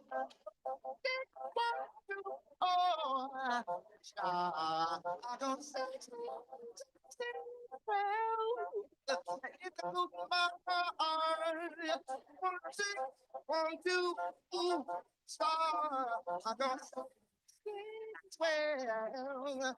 It'll go to my heart. I go. 1, 2. Hi, everybody. I just want to encourage you to get your coffee and head to your workshop. There are so many great workshops happening, and people have worked so hard on them. So, this is a good time to go wrap up those conversations, head out to your rooms.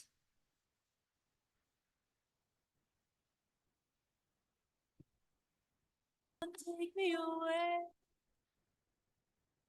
You already know, but I'll sing it again. I love you, baby. Nothing will take me away. I know that you know, but I'll sing it again. I love you, baby. Nothing will take me away. The way you always call me with some question in every time. Try to pretend you didn't call me just 'cause I was on your mind. Too soon for you to say out loud, but I know you love me, and though we don't say it, already show. You already know, but I'll sing it again. I love you, baby. Nothing will take me away. I know that you know, but I'll sing it again. I love you, baby. Nothing will take me away. You already know, but I'll sing it again. I love you, baby. Nothing will take me away. You already know, but I'll sing it again. I love you, baby. Nothing will take me away. I wait for you to open up. Not a boy. You're just what I've been looking for. Why do you keep your head in the sand? Remember you loved before me that friend. Nothing like me. Nothing like me. Nothing like me.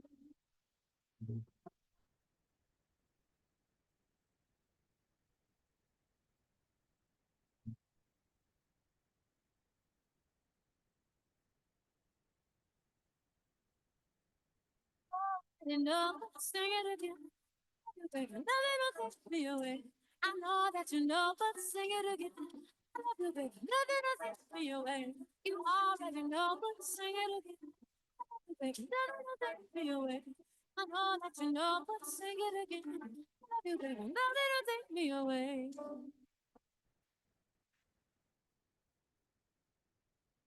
The way you look at me when you think I'm not looking. The way you call me, I think to see what's looking. The way you look at me when I'm not looking. I get you that way too. You just don't know that I do. I know that you know. You already know. So you know me and I know it's just that I know you know. Love me, baby, I can see you love me. I know. I already know, but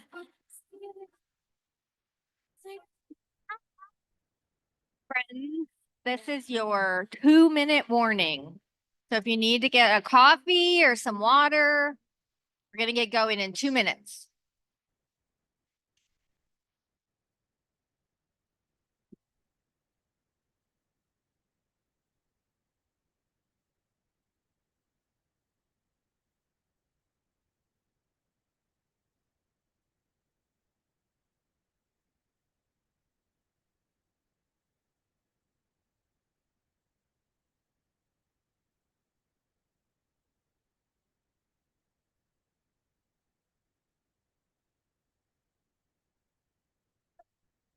rain on the thunder, tell the storm I'm new.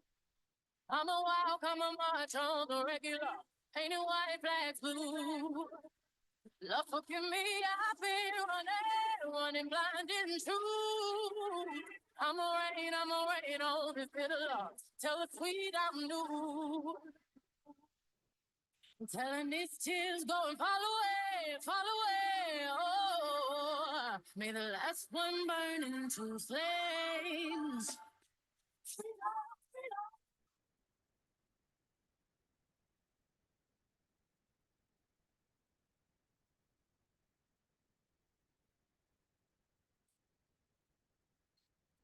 I'm going to invite our panelists to go ahead and come up here.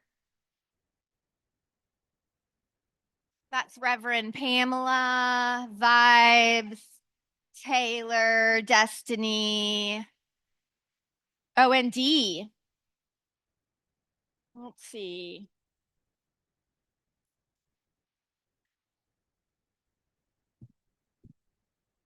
I hear there were some good workshops happening.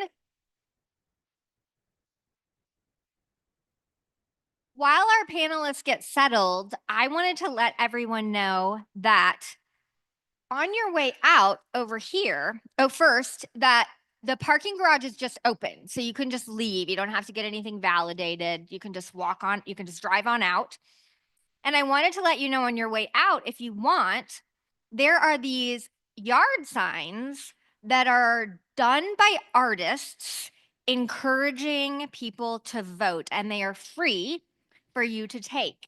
There are going to be some ones by, this is in your little handout, by Dayton artists. I don't think we have those yet, but these are by other amazing artists. And so you can take some. And if your organization is like, we'd like to give these out to our people, you can reach out to me or Joni Doherty or someone at the foundation, and we'll put you in touch with the right people, and we can get you a bunch of them. So feel free to grab those on your way out, put them in your yard. Remember to fill out the why you vote sign. And also, I just wanted to let you know that our massage therapists are right over here. And the work of democracy is hard work. And we need to take care of each other and take care of ourselves. And they're going to be here until 3 and 4. So you can listen, and just go over, get your little free 10-minute massage. Just take a deep breath. I want to let you know that that's open. I'm going to turn it over to Taylor Johnson, who is the moderator for our panel, and we will have a break, and we're going to have some surprise music after the panel. So there's a choir that asked to sing. So we are super excited about that. More to come on that. Thank you so much. Taylor, you can take it away. Okay. If you are willing and able and feel like it, I invite you to stand up. And nobody told me I could do this, but in service to doing what I need and what I think would be supportive, let's just have a little stretch to get our food digesting. So feel free to just reach yourself really tall and maybe do one of these little side numbers. Just do what feels good. Twists are nice. And panelists, get the food out your teeth as you're doing this. And if it feels okay to like shimmy your shoulders forward, maybe just like shake it out a little bit. All right. You're welcome to stand the whole time and stretch as we chat, but you can have a seat if you'd like. This works. Okay. So let's take another collective breath together, just as we kind of re-arrive after amazing breakout sessions and information, maybe a little bit of information overload. Just kind of take that moment to recenter yourself. And let's just take a collective inhale through the nose and exhale, heavy shoulders. Beautiful. All right. So I'm Taylor, and y'all know who these people are because their names are in your thing, but I'll also address them as I call on them. So this panel is about why, and we have a very diverse network up here in terms of the work that we do and the different ways that we can approach democracy. So we're going to start the story of who you are and how that connects to what you do. So your why. What led you to the work that you do in a personal way? And I will start with D. And in service to my restorative circle practice, if you need to pass and come back to you, ask for what you need. That's okay. Okay, is my mic on? Yes. Okay, thank you, first of all, for having me. I really appreciate the opportunity to be here. I am Dee Wooding, the founder of the Westwood Right Project. And RIGHT stands for Revitalization Initiative and Getting Housing Together. And this organization was created because, for those that are familiar with Westwood, it's the largest neighborhood in the west side of Dayton. And I grew up there and still own a home in this neighborhood. And if you've seen how it has declined over the years, it breaks your heart. There's about 48% senior citizens living there. And at one point, we had about 800 boarded up homes. And the neighborhood is going into irreparable harm. And I often joke about some of this sometimes. I say, we have more groundhogs than we have children in the neighborhood now. And I call it groundhogs gone wild in Westwood. So what we're trying to do in terms of democracy is empowering the people. Let the people know that you have the power to change these things. So we're creating this 100 Strong Voices for Westwood, and to let them know that collectively our voices can change this situation. So we can look at it in despair and say there's nothing we can do, or we can look at all of these boarded up homes and say there's an opportunity here. So out of the 800 boarded up homes, the city has done some wonderful things. They've demolished a lot of the properties, right? So that gives us an opportunity to build back better. So the Westwood, we just went right in. We said, we're not waiting on the city. We're not waiting on the county. We're just gonna do the power of the people. And we just went and started buying up some of the lots. And we bought up one of the homes. And so now some of those lots have now turned into beautiful garden spaces. So at James H. McGee in Hoover, so now when you turn the corner entering in Westwood, you see these beautiful flowers and all of our volunteers, and I see some out there in the audience, Allison and Tim, Malcolm. They have actually came out with their youth, different groups to help us do this work. And then we're working on a community mural right at that same space. So we're really just trying to let people know that we don't have to lose our power because we don't see other people helping us. Westwood matters, and we want to really just empower the people to be a part of the change that they want to see. So that's what democracy is for me. It's just like using your power within to do the good work and see the change. Thank you. Thank you. And you're from Westwood. Is that West Dayton, right? I'm sorry? You're from West Dayton? Yes. Okay. So do you want to share any of like being from West Dayton? I mean, it's pretty obvious that's your community, but is there anything that drove you to be involved in that beyond being from that community? And you always catch me on this question, why I got involved. Well, first of all, no one else was doing it. That was the big honest truth. But there is a lady, and rest her soul, she just passed away, Miss Jeanette.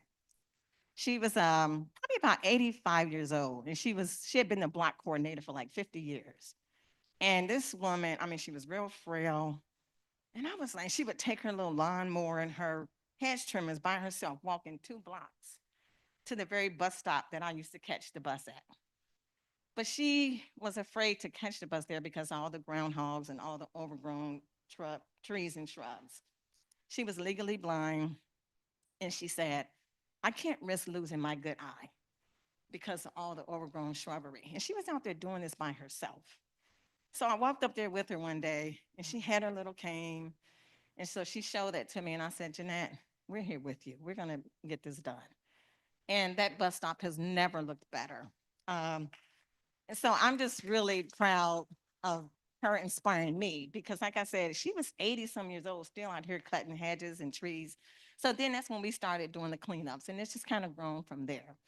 But again, like I said, it's really a way to leave a legacy of giving while you're living.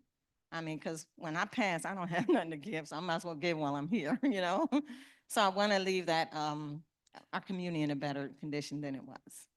I love it. And I'm sure you're able to connect. There's a lot of people that do stuff in communities that they're not from, and it kind of has this, you're doing stuff to us or for us, but you don't really understand us. And I'm sure you're able to understand them on a level that other people may not be. So thank you for sharing. Thank you. All right, Miss Pam, tell us a little bit of your story and the work that you do. Hello, my name is Pamela Kona. I am the assistant pastor of Dominion Church of the Living God International. I pastor with my husband, and I am the founder and CEO of Curated Spaces, and I'm a fellow for the Democracy Fellowship cohort. And I'm so pleased to be here today with my fellow cohort members. Democracy to me, well, everything I do is going to be rooted in scripture. I told you I'm a minister, so I've been preaching for 30 years. But Solomon says that we should seek justice, judgment, and equity, and that we should lift up our fellow man. You'll find that in Proverbs 1. So in that, Maya Angelou puts it plainly as when you get, give, and when you learn, teach. And so in that doing so, whatever I do has to be connected to who I am. It has to be rooted to my core values. I serve from my core values, but it also is connected to my gifts, talents, abilities, intellectual capacity, all those things that I think that I could serve and do good work. So with the fellowship project that I'm working on, it is for financial literacy and towards home ownership for first-time homeowners. And my reason behind that is that I grew up in a family that owned their home. And that was in 1970. My father bought a home in 1970 for our family. We always had a homestead. We had a neighborhood that my parents served, and we were taught to serve in our neighborhood. We knew our neighbors. We knew them by family, the Jones, the Grays, the Johnsons, the Reeds, and they were working class people. So when we say home ownership is the gateway to the middle class, I understand that because that's my lived experience. My family became homeowners and business owners. My father owned the store that served the community for the elderly who did not have transportation to go downtown to the grocery store. And my mother had a daycare for women who needed to go to work.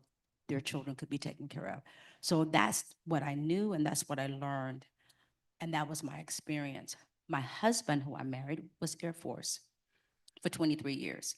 So we had community, but we went from base to base. Our community was our military community. So you may have known someone, a family, for 1 or 2 years, and then they moved, or either you moved to the next location.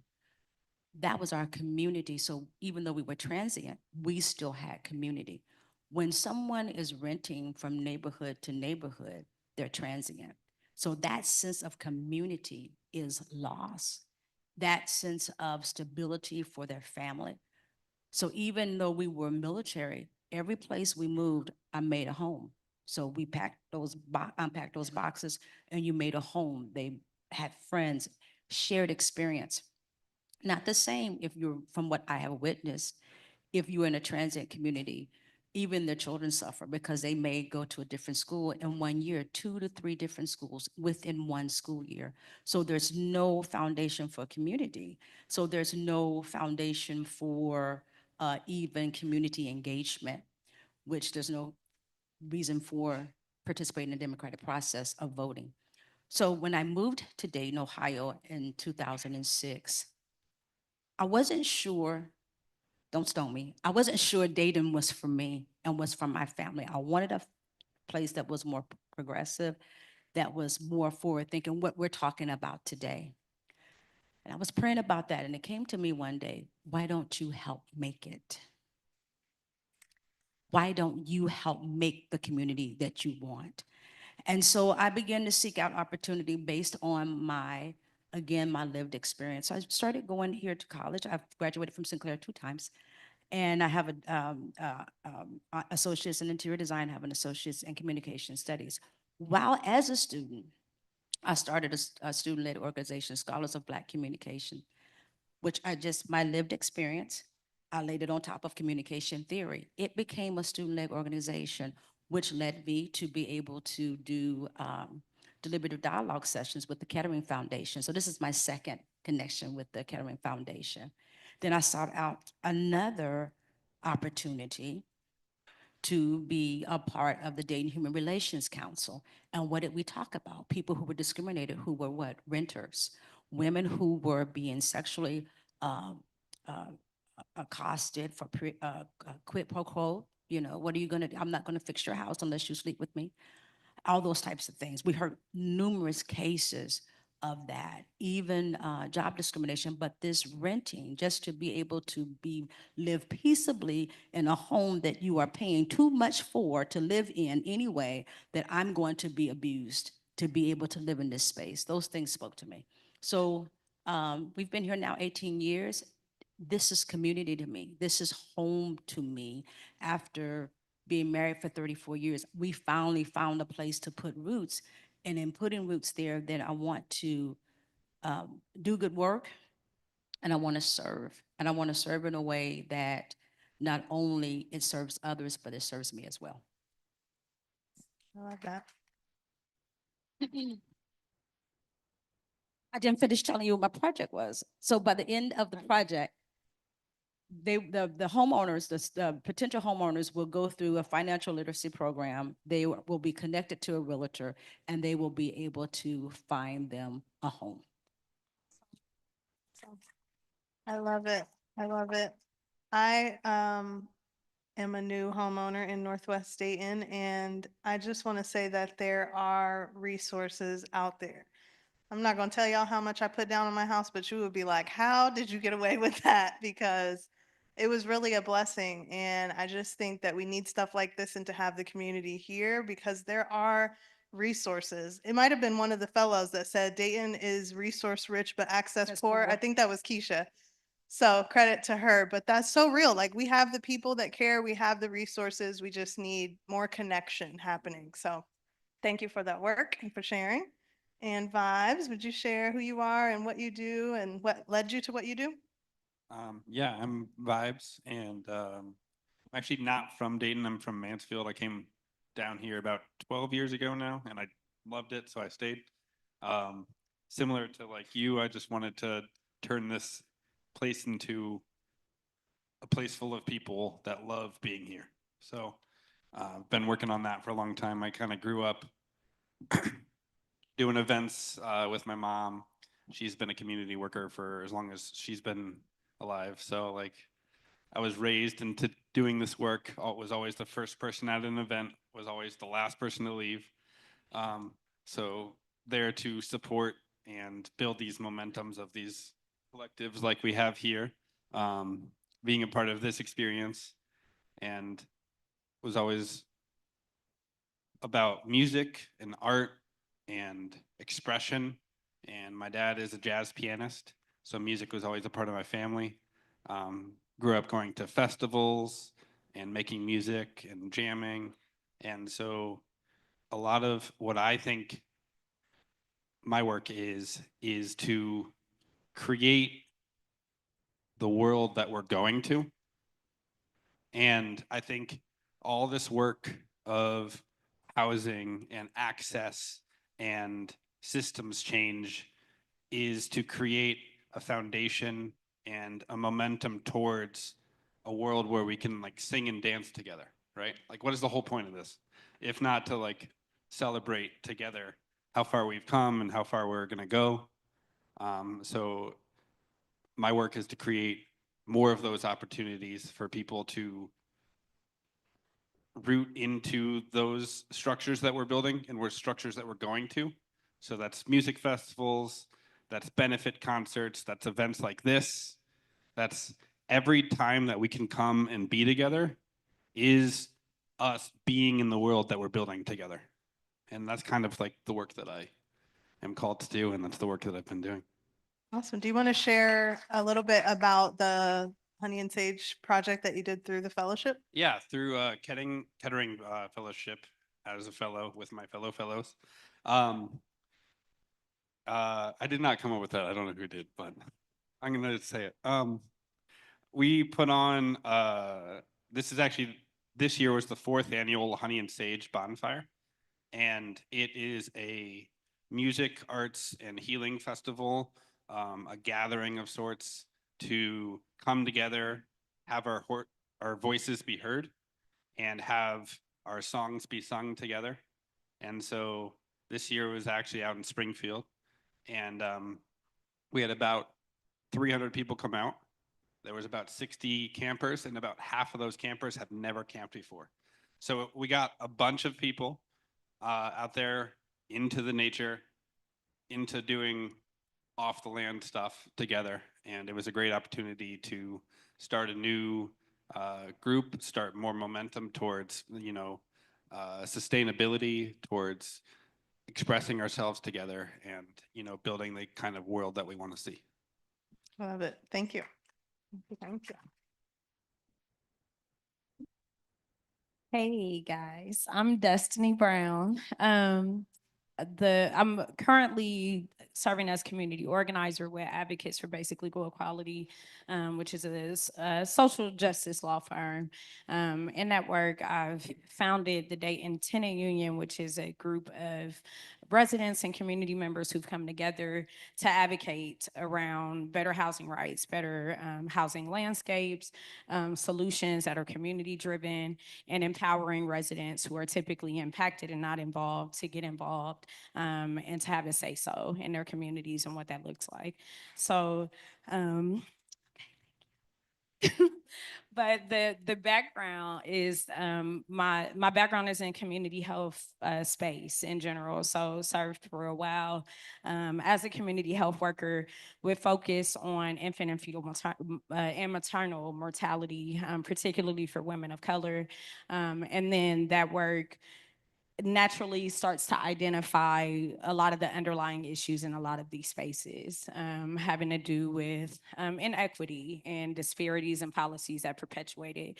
And as I've worked with tenants and the tenant union, have seen the fundamental of housing and how housing has not only been a determining factor for the well-being of families to the points of a lot of our fellows have mentioned already, but also how housing was traditionally used to further the gap and to really to ensure that the wealth gap continued and widened over time. So it's important to me, and a lot of my why is that I'm a mother. I've had challenges not only in the spaces of health and equity as a Black birthing mother, as a Black woman in general, but also concerns and housing instability, and have seen the impact of that on a family structure.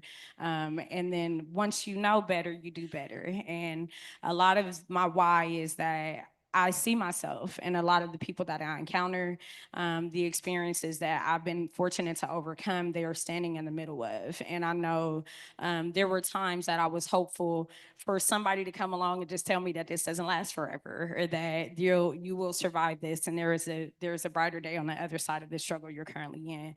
And I think it requires people who have walked through that to be able to speak to that in a way that can really empower a person. So a lot of my why really has to do with my own lived experiences, I think, as is true with many people. But I truly see housing as a fundamental. To Minister Cohn's point, you can't have a thriving community, or it is very hard to stabilize community if you have a transient community who, if you look at the difference between renters and homeowners, their stability, their net worth, the teen pregnancy rate, their high school rates, like all of these things are impacted by neighborhood dynamics. And I personally like to work smarter, not harder, and I don't like dealing with symptoms versus the root causes of issues. So, so that's what it is.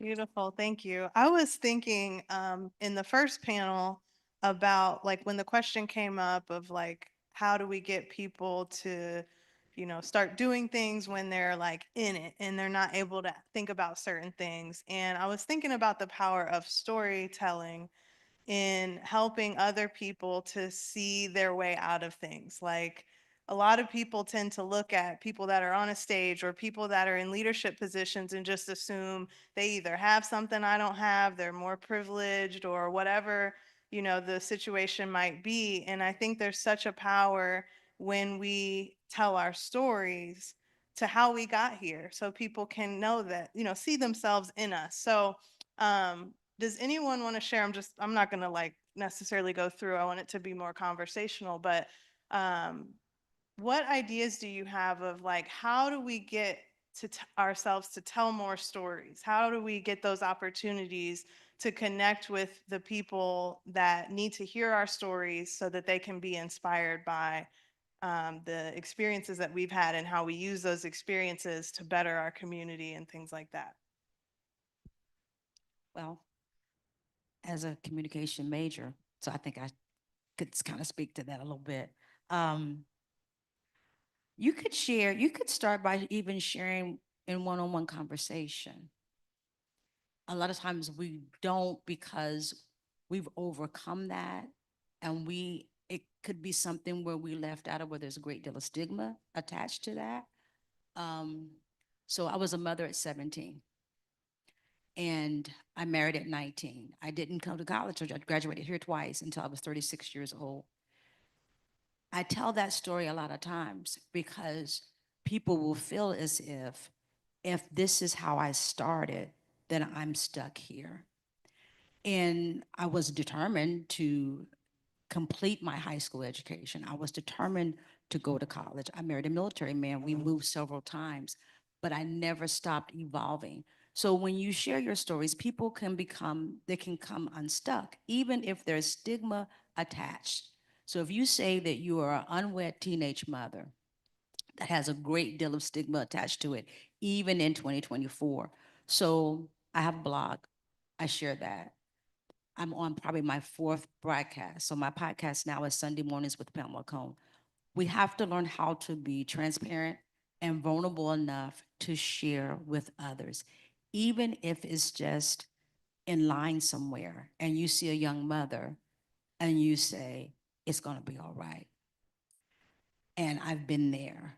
Or I could meet someone and I could discern they wanna go to the next space.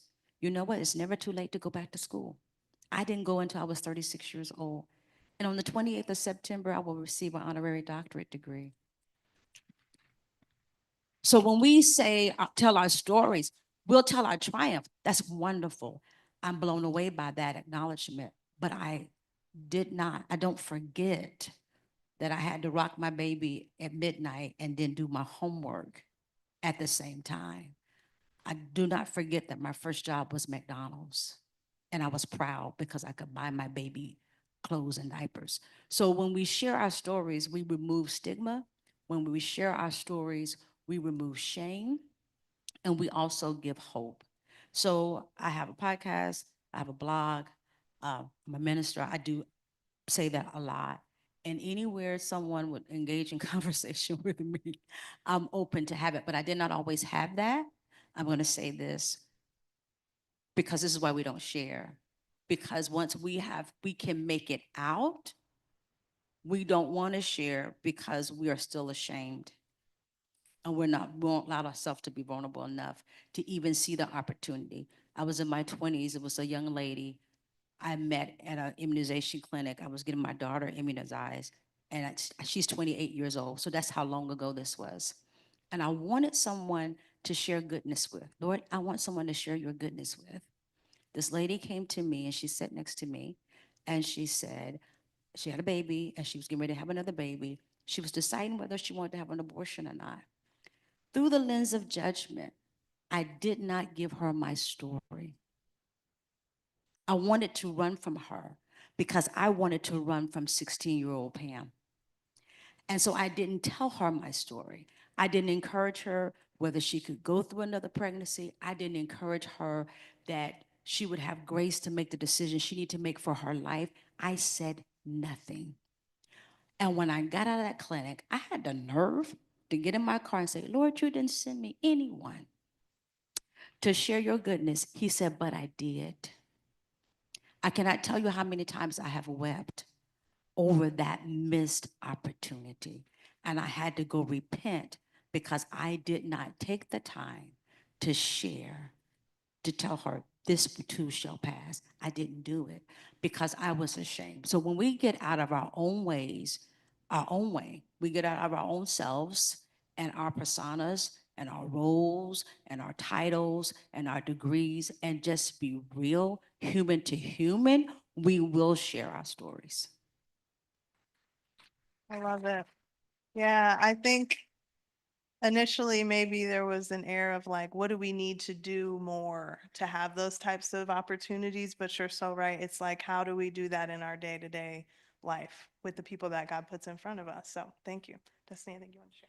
Yeah, I appreciate you saying shame, because there, even in the previous panel today and talking about it, when we're talking about people who are not generally participants, maybe in the voting process, in their community action opportunities or any of those things, what I've seen, particularly working with tenants, is there is a shame about my living condition. There is a shame about what I'm going through and what I'm experiencing. And the shame is what keeps people silent about what they're suffering. And silence doesn't allow people to have a shared experience that they can advocate together around. So when I've in having a conversation earlier, and then my own experience, just total transparency, I was sitting at the table with a wonderful woman over there who asked me what brought me to Dayton.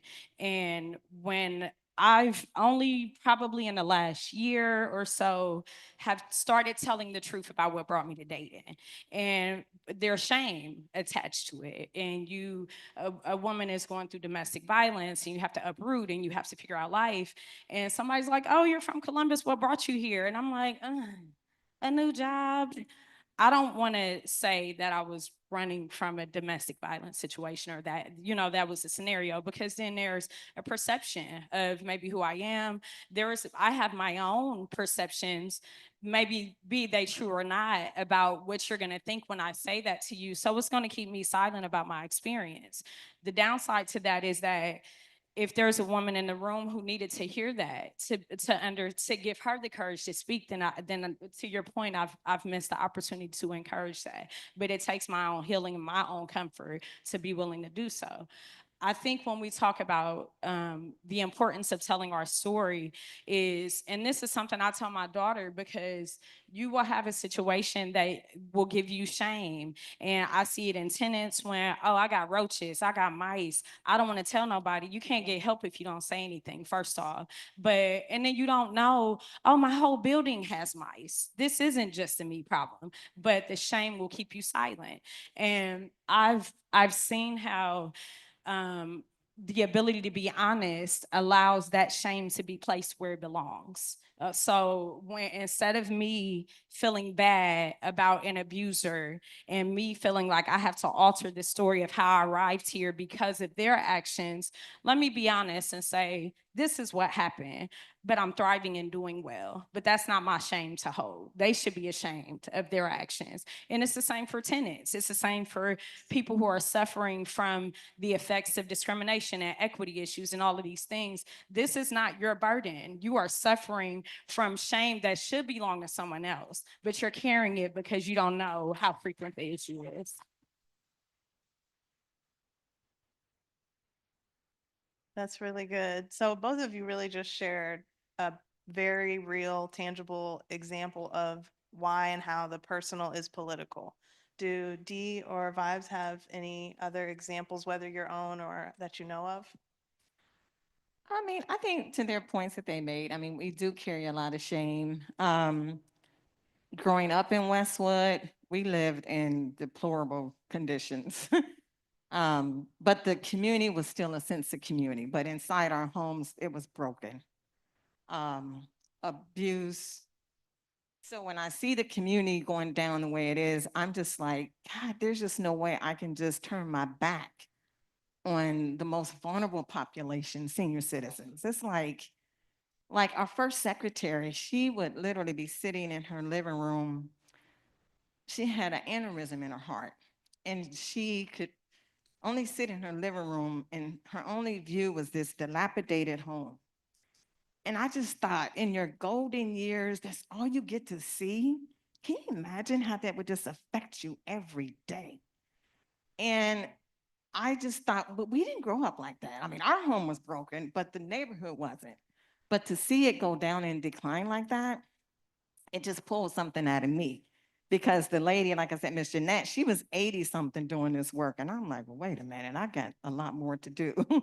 So, but I say that to say, and then everybody say, how are you going to really transform this community? How are you going to bring back these houses and these garden spaces and make affordable housing for this community? And we just said, lot by lot, house by house, block by block. And Nelson Mandela said it best, everything seems impossible until it's done. We just got out there and did it.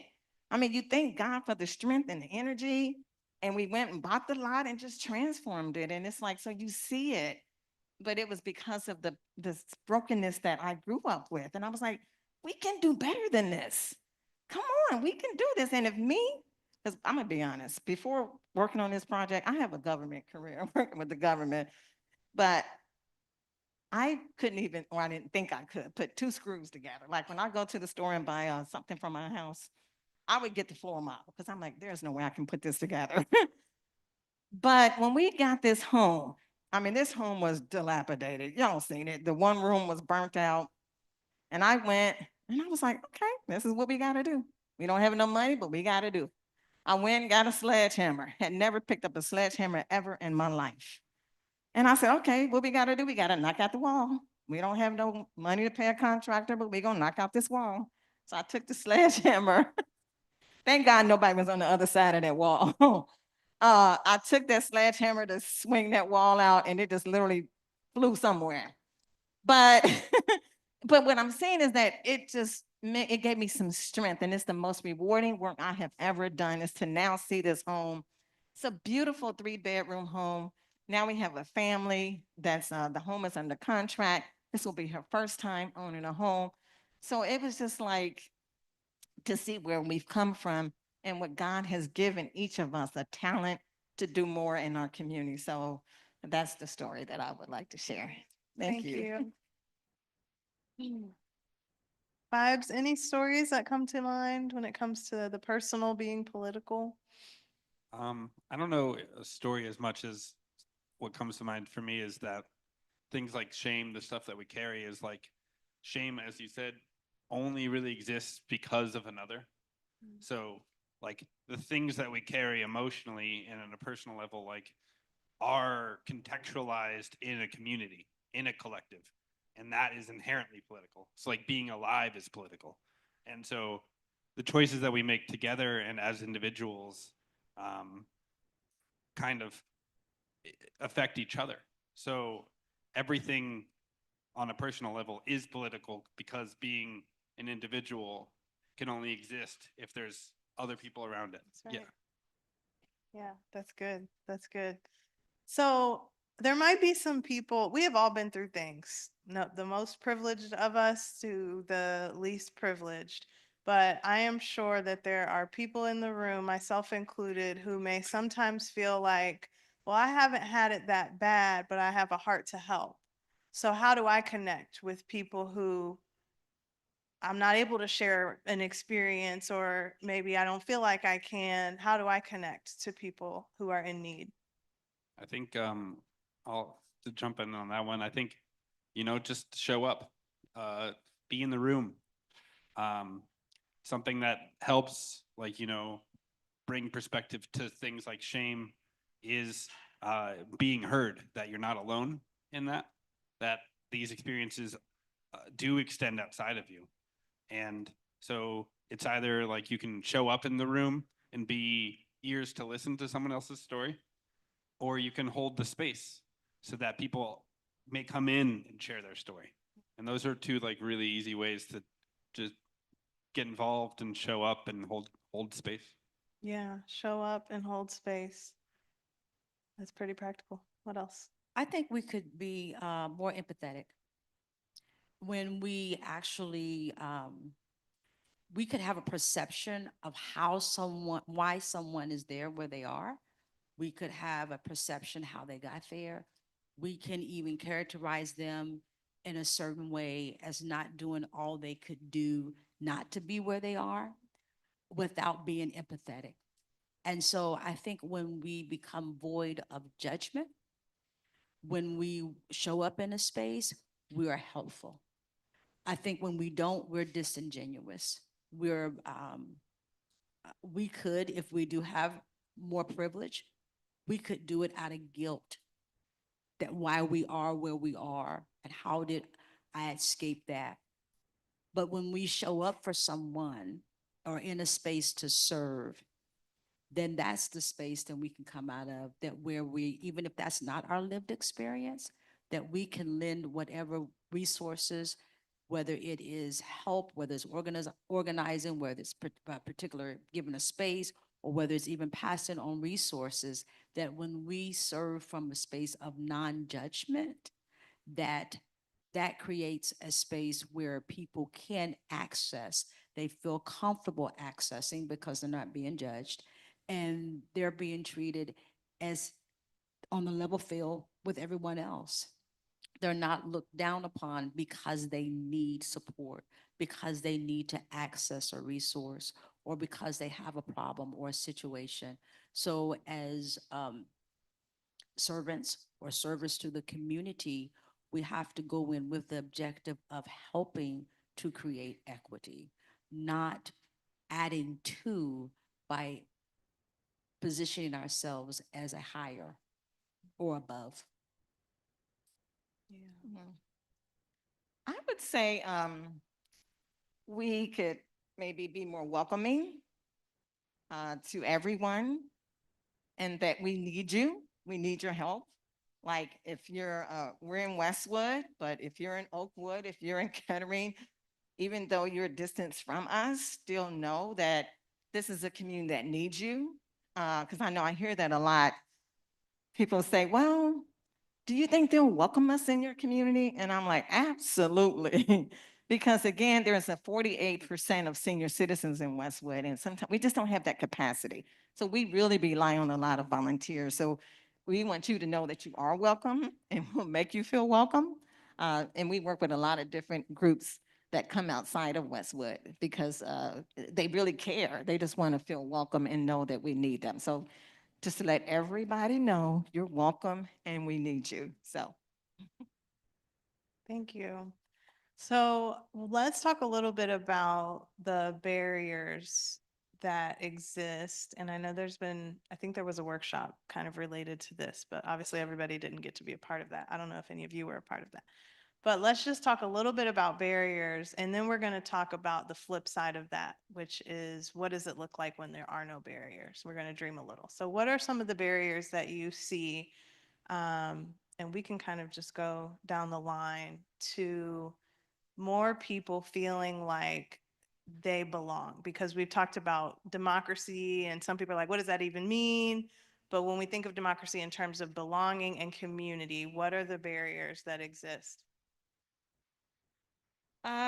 Well, to be honest with you, that's a long history of that. Just recently, we were trying to apply for a grant, and our proposal was themed around redlining. And everybody went to the exhibit and all the things around that. But I was asking, so what were the solutions? Because I'm gonna be honest, I am tired of talking about the past and the problems. I want to get to the solutions. So then you look at some of the barriers that we still address.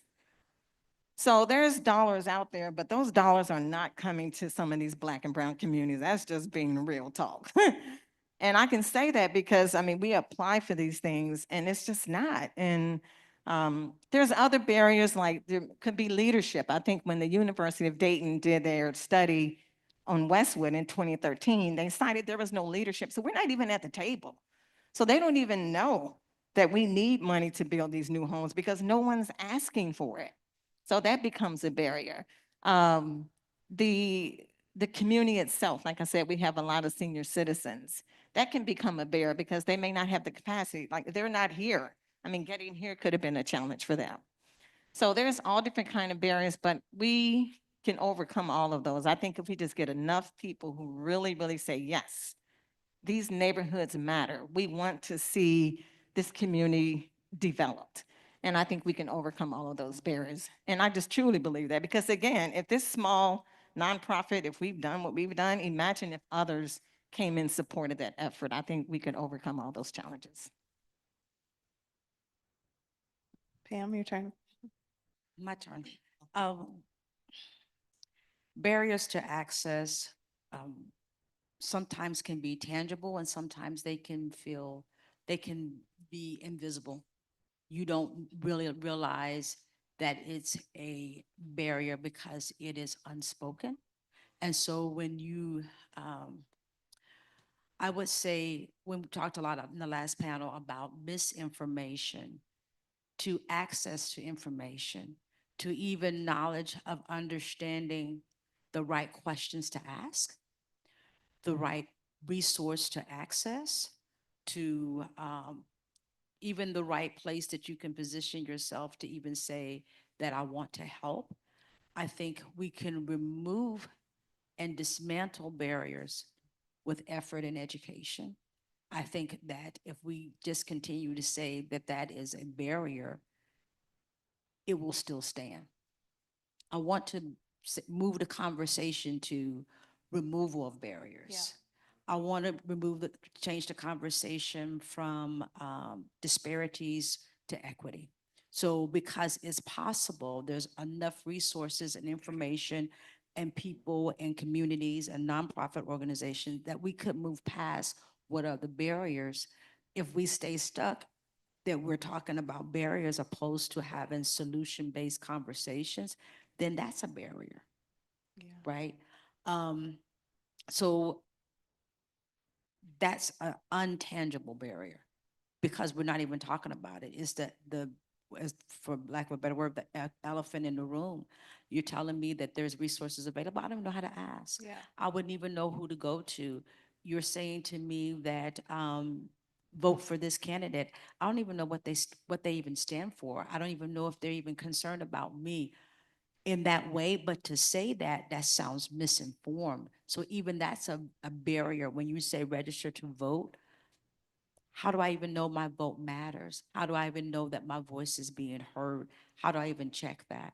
And so those are the invisible barriers, but they're also this position where we have these barriers and we talk about them and we don't move past to solutions. And this type of conference, a solution to that would be, we could disseminate information. If we say that there's so much misinformation on the internet and social media, there was misinformation and negative propaganda before the internet.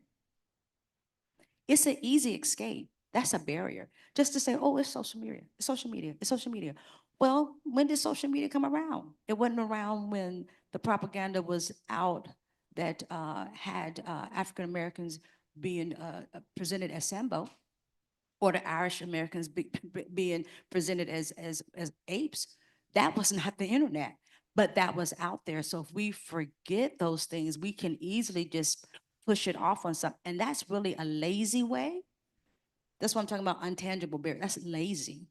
So if we say we have the internet, let's disseminate the most accurate information and resources that we can. That's no longer a barrier, that we're seeing we're resource rich, but access poor, or however we put that, then how do we put it on billboards? Do we put out flyers? Do we put it on posters in the bathrooms? Where do we disseminate this information? Because then that's no longer a barrier. That's no longer a tagline that we can continue to say.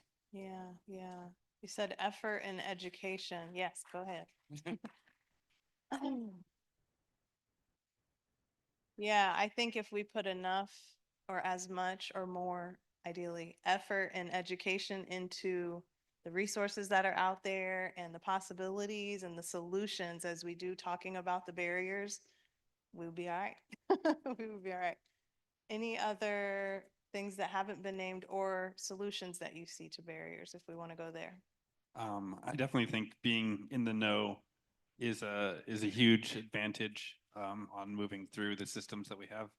But I think another one is time is a barrier. And I say like one way to get involved in the community is to show up. When do we have time? Like we in this room have created a situation for ourselves to be lucky enough to be here right now. Like I'm not going to lose my job by taking off Friday. Like all these different events and gatherings and ways to share our stories and to experience joy in song and dance, all these things are time. Like the barrier for learning a new skill is time. That's the currency. And oftentimes there's so many people that have two jobs. I think as Peter was saying, like how are we going to care about voting when we can't like have water because we're working and all of these things. And I think one solution to that is everyone has their own schedule, has a lot going on. And one like solution to kind of pair that with being in the know is to create, as community organizers, create more opportunities out there in the calendar that we all have, so that if I can't make it Friday, I can still go Monday, and like have more of these opportunities to learn and share stories and be in the know and learn what rules you need to navigate to get like not messed up about rent and to know who you're voting for. And so one way to kind of break through the barrier of time and being in the know, like education, is just to create more opportunities. And when we have more opportunities, we have more ways to show up. And when we show up, we make it easier for ourselves to continue showing up. So it's kind of a momentum thing. And anything that we can do to kind of create a foundation where it makes it easier for people to show up, that's the solution. Mhm. I'm curious about like, I'm all about integration. If you know me, you hear me say that word a lot, because sometimes it's like, okay, so yeah, we need to add more things to the calendar. Is that the solution, or is that a sustainable solution? So how do we do exactly what you said, but with what we're already doing? You know, how do we integrate these types of conversations in the events and things that we're already doing? And I was just throwing that out there. You don't have to answer that, but you're welcome to. I think I'm thinking in real time here. Yeah, it's I mean, it's collaboration. It's the more that we know what else is going on in Dayton, the better that we can center ourselves to be an additional opportunity that doesn't overlap with the other opportunities. And so like an event that might speak to me might not speak to you. So me knowing what you're doing and you knowing what I'm doing is going to help us walk in parallel, walk in synergy, rather than, you know, crossing paths and stepping on each other and kind of like being just noise at that point. Go ahead, Destiny. Just to speak to barriers, one of the biggest barriers that I see in my work and in other spaces is that the systems of inequity and racism were made to self-maintain and evolve and self-perpetuate. So I think I perceive that as one of the biggest barriers of our community, is because equity and issues of equity exist in every lane of life for people. Issues of racism exist in every lane of life for particular people. So the unfortunate side of that is a lot of people, majority of the people who are victims of that system don't know that they are. And how it is so hard to fight a giant that you don't even know you're under their foot. you don't even know you're living in that space because everybody you know is living there with you. So it's hard to perceive that that I am under the weight of a system that I have no control over truly how it impacts my life, my neighborhood, my family well-being, or any of those things. So to me, when we talk about a barrier, it is that people are subject to that system, and not only is the system thriving, it is evolving, maintaining, and finding new ways to do what it does. So when I also don't like to just talk about the barriers. We know what these barriers are. I think sometimes we're learning the new ways that they are living now, but they're very much still the same. So when we talk about solutions, two things in particular I think about is that you confront, and it used to be one or the other in my mind, is that you confront the system or you make a new one. But it's both. Is that you have to confront the system and you have to work on a new one. So I think that in any movement in time, and when changes took place, it wasn't the voices of the impacted people that really made that change happen. And despite how many of them gathered together, how strong their voices were, if they were perceived as valuable, they wouldn't have been in that situation to begin with. So it took the voices of other people who did not have the shared experiences that they did, being victimized or being divested in, before people started to care. And so when we talk about solutions to those barriers, is that people who are not impacted work to confront that system as well. And those people also work to create a new one. So, yeah. Yeah. So we've talked about how we all know we talk a lot about barriers, and I think everybody is ready to start talking about solutions, and we have a lot of solutions in this room. What I love to do is spend more time thinking about and feeling into how things look and feel when there are no barriers, whether it's to housing or well-being or whatever the things are. So I'd love to just hear personally from each of you, what does a community where there aren't barriers to whatever the thing is look and feel like for you? I think one thing I've talked about with the other fellows a lot is it seems to me that there's, to simplify our work, that there's 3 sections of our work, which is capacity building, systems change, and community building. And so if you look at that like a bridge, at the beginning of the bridge, there's capacity building. That's education, that's housing, that's access to all of our resources, that's being in the know of what's available and how to, move across the bridge, or even that the bridge is there in the first place, that there is a future.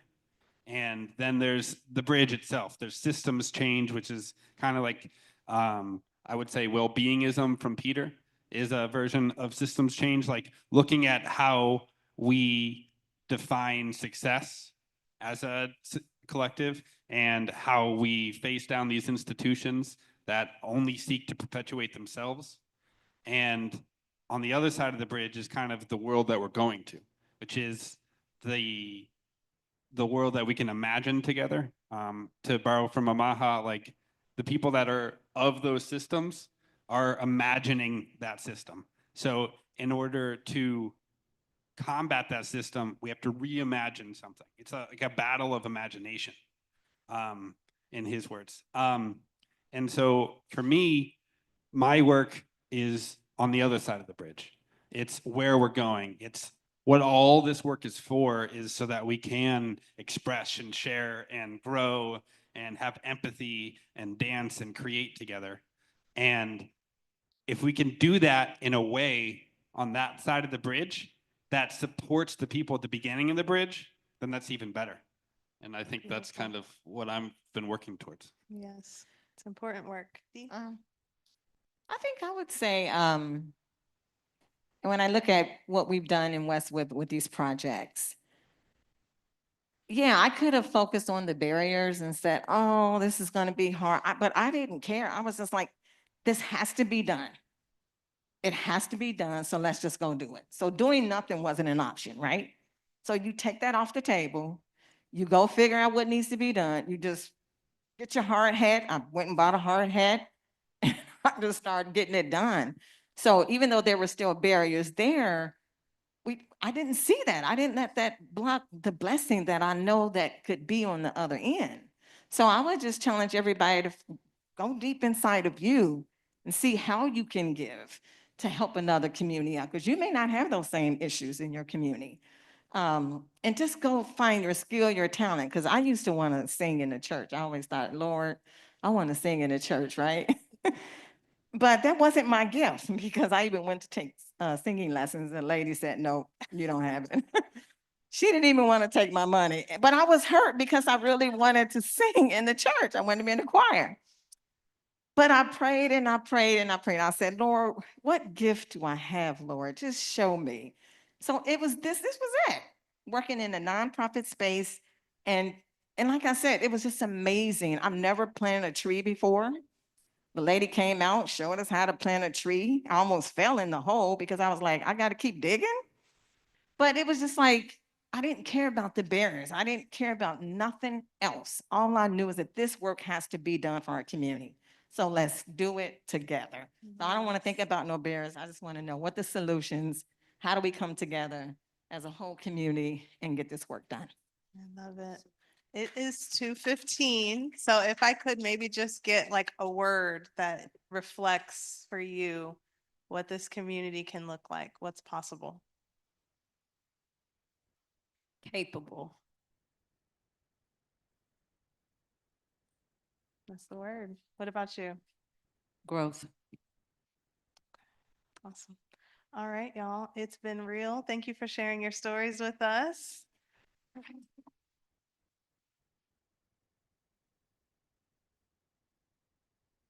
Let's give this panel one more round of applause. I think they were amazing.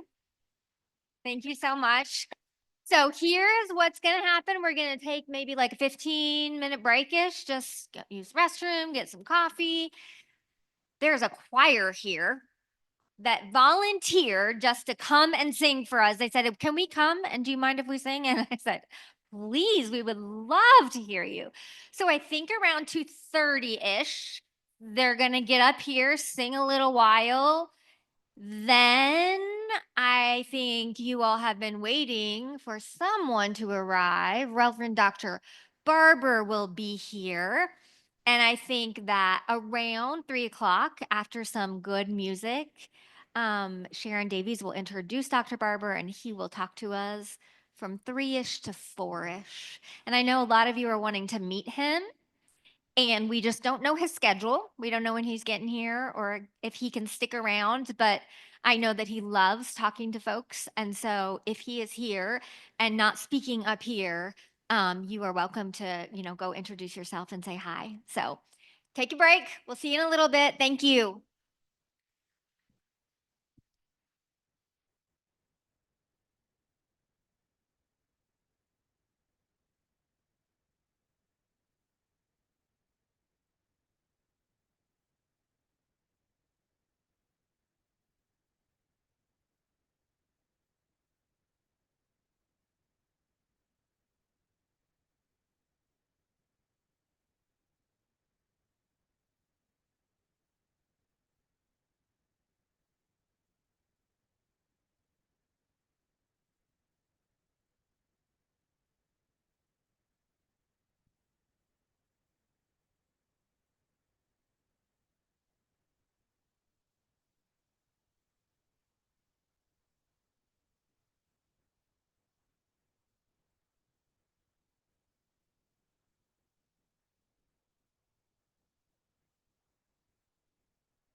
We shall not, we shall not be moved.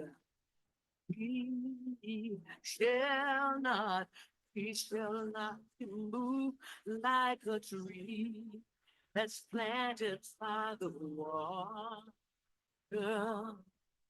We shall not be moved. We shall not, we shall not be moved. We shall not, we shall not be moved like a tree that's planted by the wall. We shall not be moved. Union is behind us. We shall not be moved. Union is behind us. We shall not be moved. Just like a tree that's planted by the wall. We shall not be moved. We're fighting for our freedom. We shall not be moved.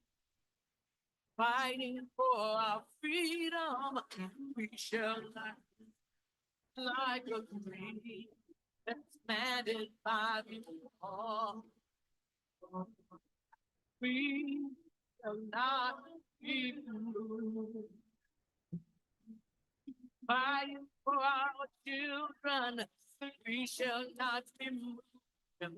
We're fighting for our children, we shall not be moved like a tree that's planted by the water.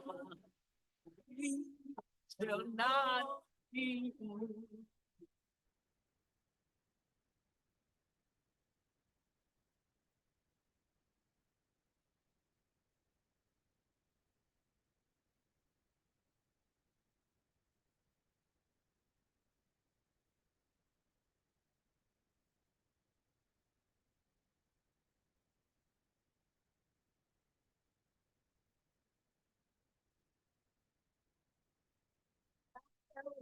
Together, we shall not be moved.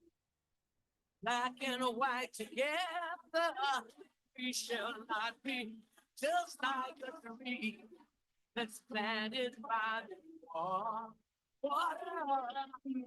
We shall not be. We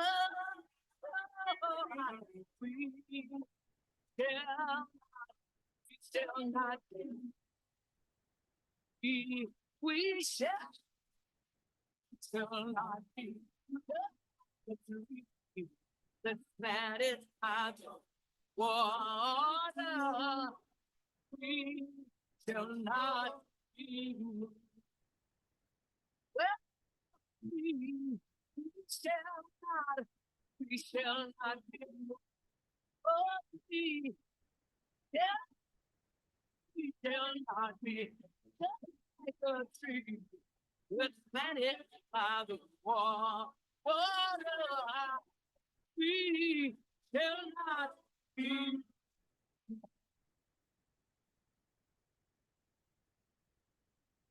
Oh, we shall not be moved. We shall not be moved like a tree that's planted by the water. We shall not be moved.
love and happiness.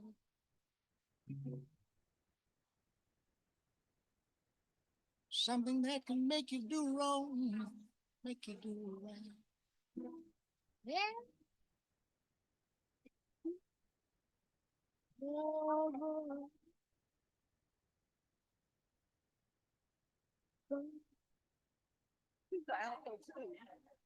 we're kind of mixed up. It doesn't matter.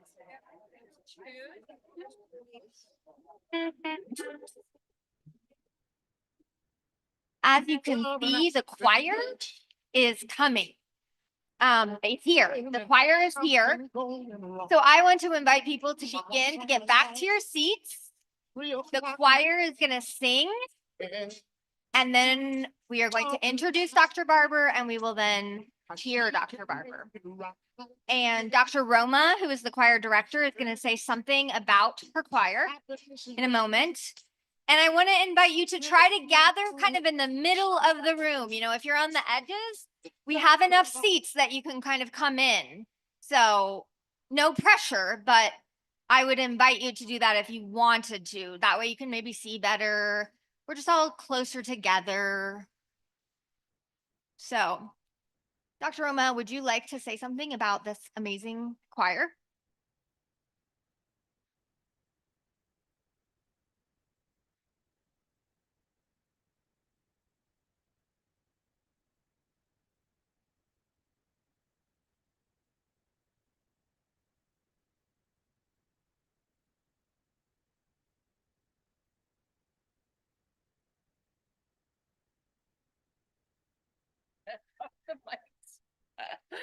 Good afternoon, everyone. Thank you. I know this is one of your few breaks, so I really appreciate your attention. We are singers from the World House Choir. We are based in Yellow Springs, Ohio, but we are composed of singers from across Southwest Ohio. Our mission is to perform music that motivates and inspires our communities towards justice, diversity, inclusion, and equality as we strive for peace and build our web of mutuality. The late Ron Dellums, one of America's best-known progressive Black congressmen from the 1970s, was considered a radical for believing we should stop war, cut military spending, help people, and address the nation's social problems. Dr. Bernice Johnson Regan, the composer of our first song, wrote, quote, "I heard Ron Dellums say that progressives are the majority in this country, but we do not often speak as the majority. Many of us who work very hard for change also participate in denying the impact of our efforts. Even as we challenge the forces that keep us down, we keep waiting for someone to come on so we can really get started." Bernice Johnson Regan set the words of June Jordan, believing that we all, every one of us, are the ones we've been waiting for. So we're going to start out with "We Are the Ones We've Been Waiting For," and we hope that you will join us. Okay? So you're ready to do some singing? Okay, good.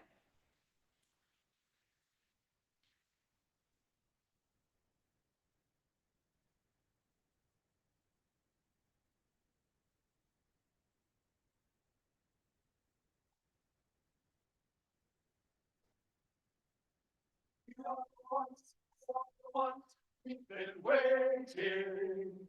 We are the ones, we are the ones, we've been waiting. We are the ones, we are the ones, we've been waiting. We are the ones, we are the ones, we've been waiting. Perfect. Altos are going to sing in tenor. We are ready at We are the ones we've been waiting for. We are the ones we've been waiting for. We are the ones we've been waiting for. We are the ones we've been waiting for. We are the ones we've been waiting for. We are the ones we've been waiting for.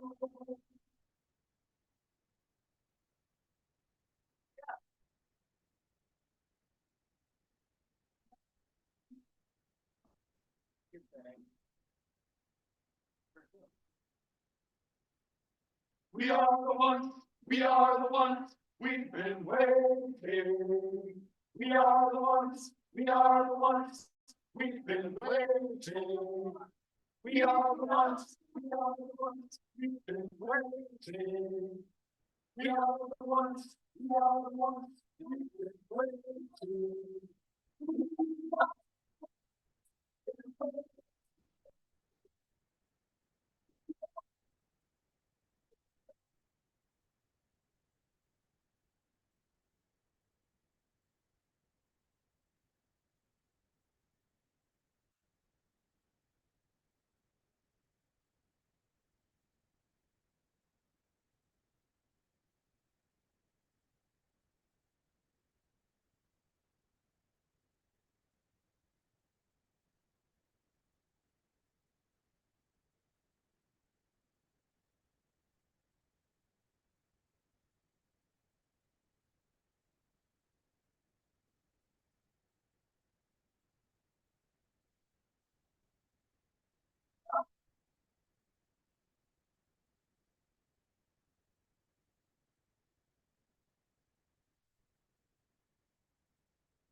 The next piece we're going to do is We Shall Not Give Up the Fight. This comes from the anti-apartheid movement in South Africa. We shall not give up the fight.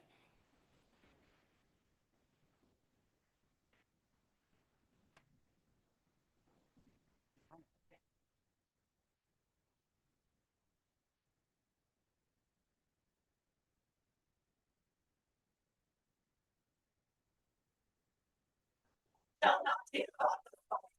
That only started.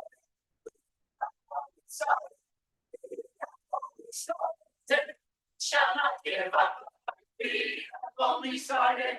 We have only started. We have only started. Together we'll have victory, hand holding hand. Hand holding hand. Together.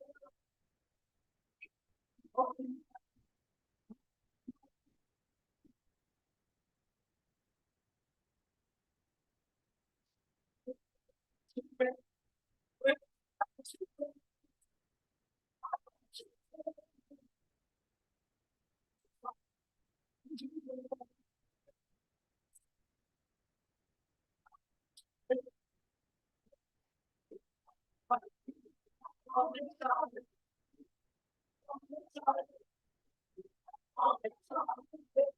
Shall not give up the fight. We have only started. We have only started. We have only started.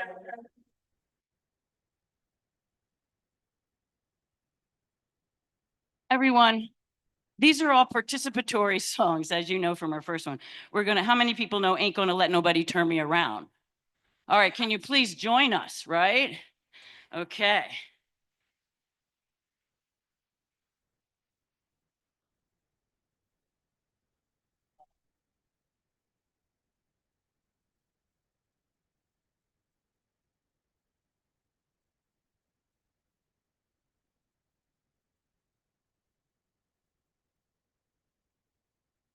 Ain't gonna let nobody, Lordy, turn me around, turn me around.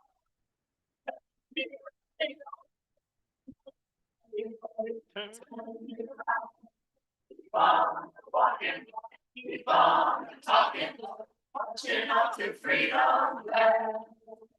Ain't gonna let nobody, Lordy.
That is an arrangement that the original Freedom Singer sang in 1961 with Dr. Bernice Johnson Regan. You'll hear her name a couple of times.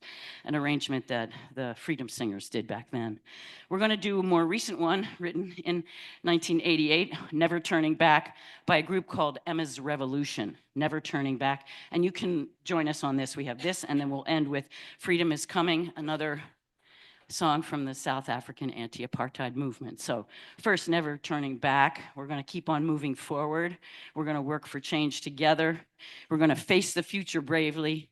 These are zipper choruses, and we zip in words that relate to the issues and the struggles that we're going through. So thank you.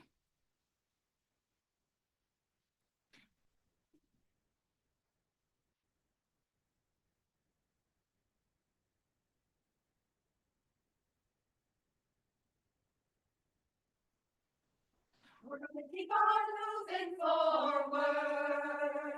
Keep on moving forward. Keep on moving forward.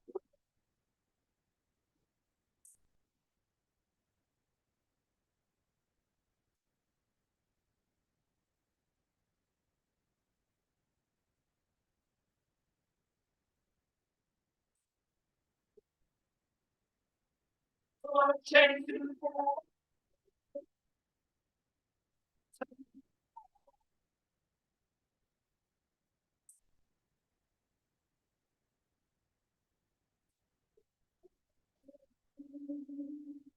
It's our future brave. It's our future brave. Never turning back.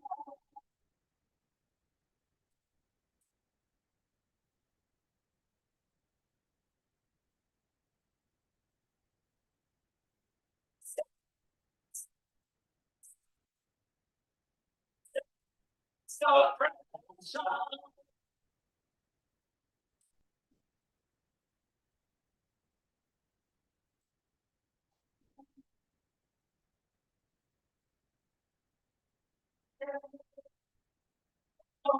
So just.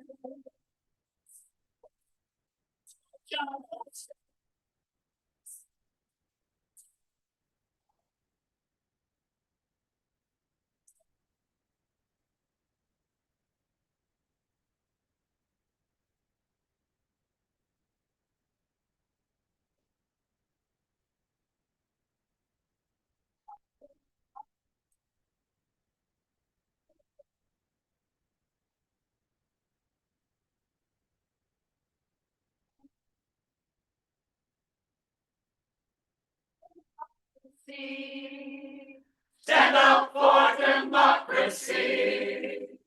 Stand up for democracy. Never.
Oh, yes. Oh, yes, I know. Oh, yes, I know. Oh, yes, I know. Oh, yes, I know. Justice is coming. Justice is coming. Oh, yes, I know. Justice is coming. Justice is coming. Coming. Oh, yes, I know. Oh, yes, I know. Oh, yes, I know. Oh, yes, I know. Oh, yes, I know. Oh, yes, I know. Oh,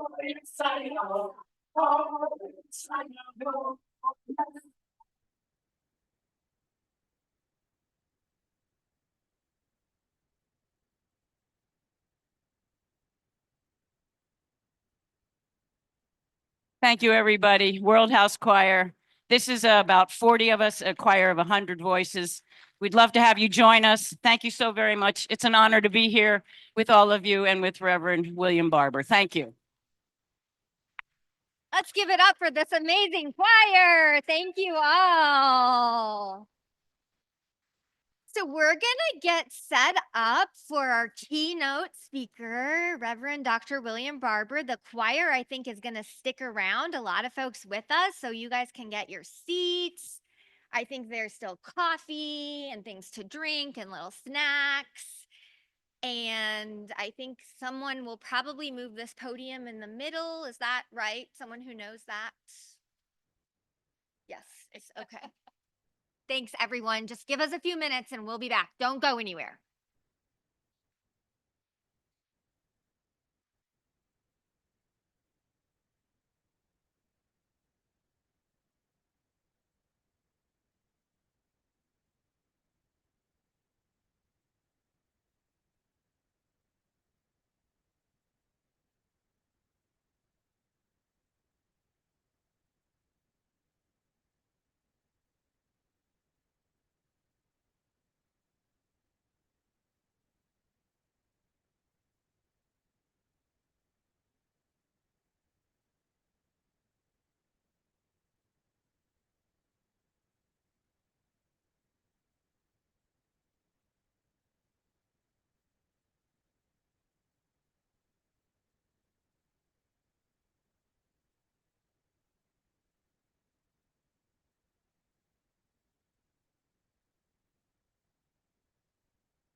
These need to be done.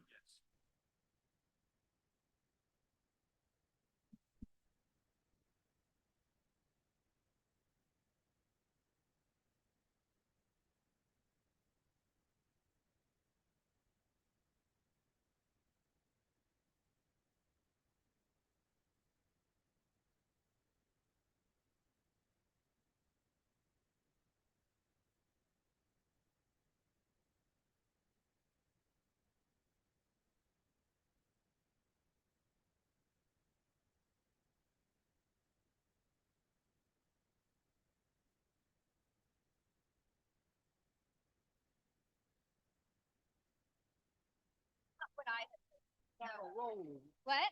Not gonna roll, is it? No, I think that it's locked. But I was just saying, we were hoping it would be like one of those even stiffer, Right, hard, big right. ones, but that's somehow gonna work out. Is there anything I can do? Good and smooth for you? No, You're good? once he get up here, he got it. All right.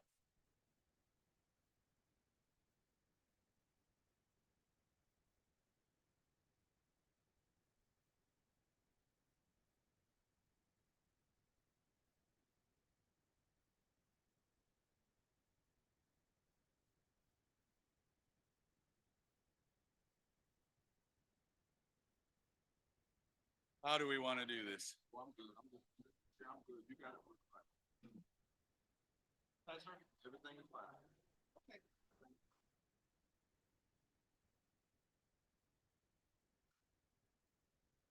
This drink or the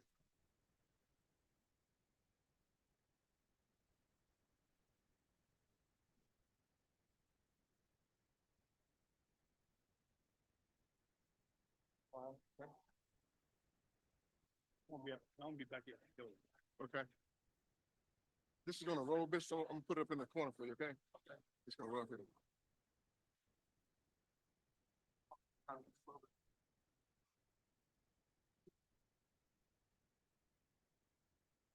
Thanks. I'm gonna.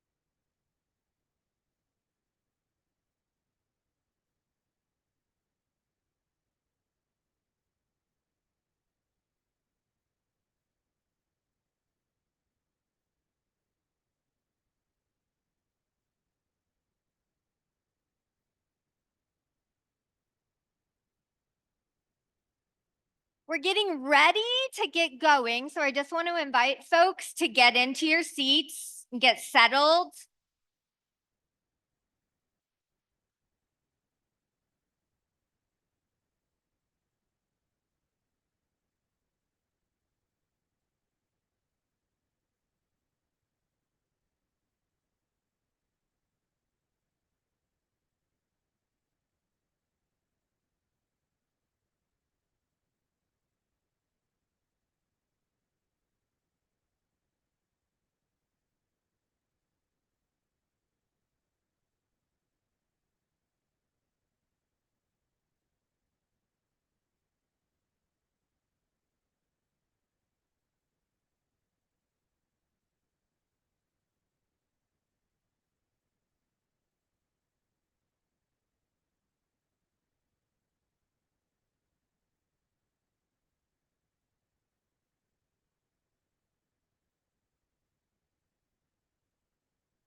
Okay, my friends, it is the big moment.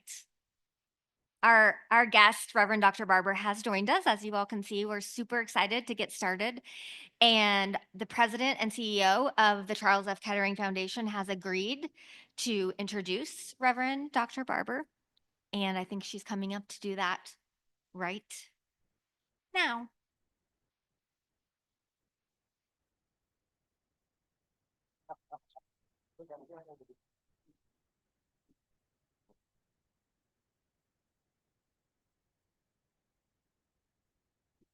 All right, so what a day we've had, right? Jeez, jeez. Yeah. Yes, I have been given the great privilege of introducing our keynote speaker. Before I do that, I just want to say a couple of things, and in recognition of a group of individuals who Elizabeth Gish had the great sense to name as the first cohort of the Kettering Foundation's Dayton Democracy Fellows, many of whom you've seen tonight, all of whom were involved in the organization of today's agenda of conversation. So I just want to recognize them. I'm going to ask them to stand up if they're with us. I know at least one was not able to be here with us in person today. But I want to recognize them as a group. So Keisha Anderson, Peter Benkendorf, Jessica Bloomingdale, Destiny Brown, Pamela Cohn, Stephen Cohn, Deja Demings, Taylor Johnson. Keep standing up, guys. Keep standing up. Fabrice Jewin, Samantha Kennedy, Jennifer McDermott, Tom Roberts, Amaha Selassie, Vibes, and Dee Wooding. The Dayton Democracy Fellows.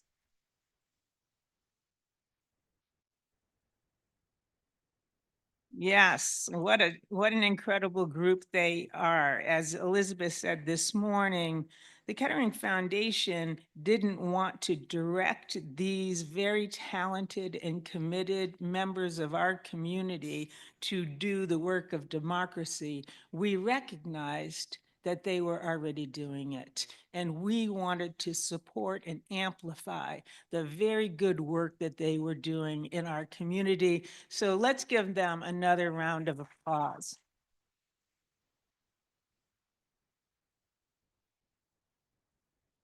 And I also want to recognize, because she hasn't been recognized yet, but you've seen her many times throughout the day, Elizabeth Gish, my colleague who leads the Kettering's democracy and community work.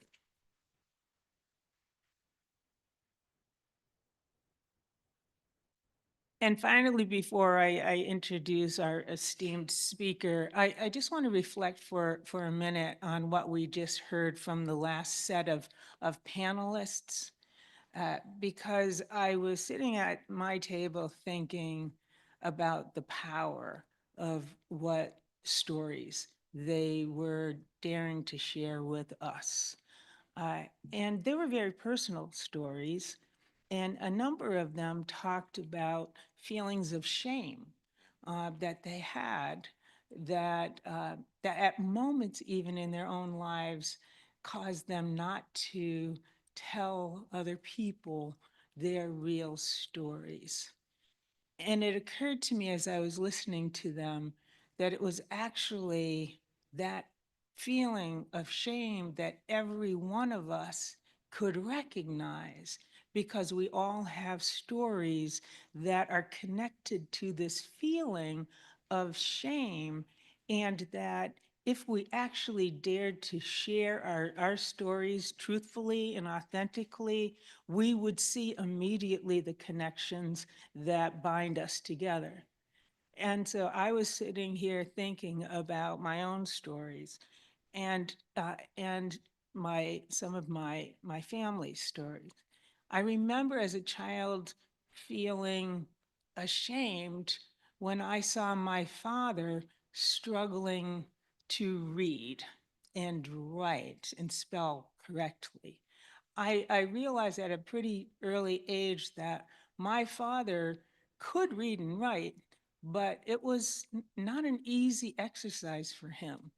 And I learned as a child that part of the reason for that was that he had only gone as far as sixth grade in school. And I could see that not having a high school diploma was a source of shame for my father. I could feel it at different moments. I didn't have the knowledge that I needed when I was young to know that that wasn't anything that he deserved to feel shame over. It was something that the system that surrounded him in his youth had every reason to feel shameful about. He was brought up a young Black man in the age of Jim Crow. He attended a school that was only there because of the generosity of a Jewish American philanthropist named Julius Rosenwald, who created Rosenwald schools for Black children all across the South.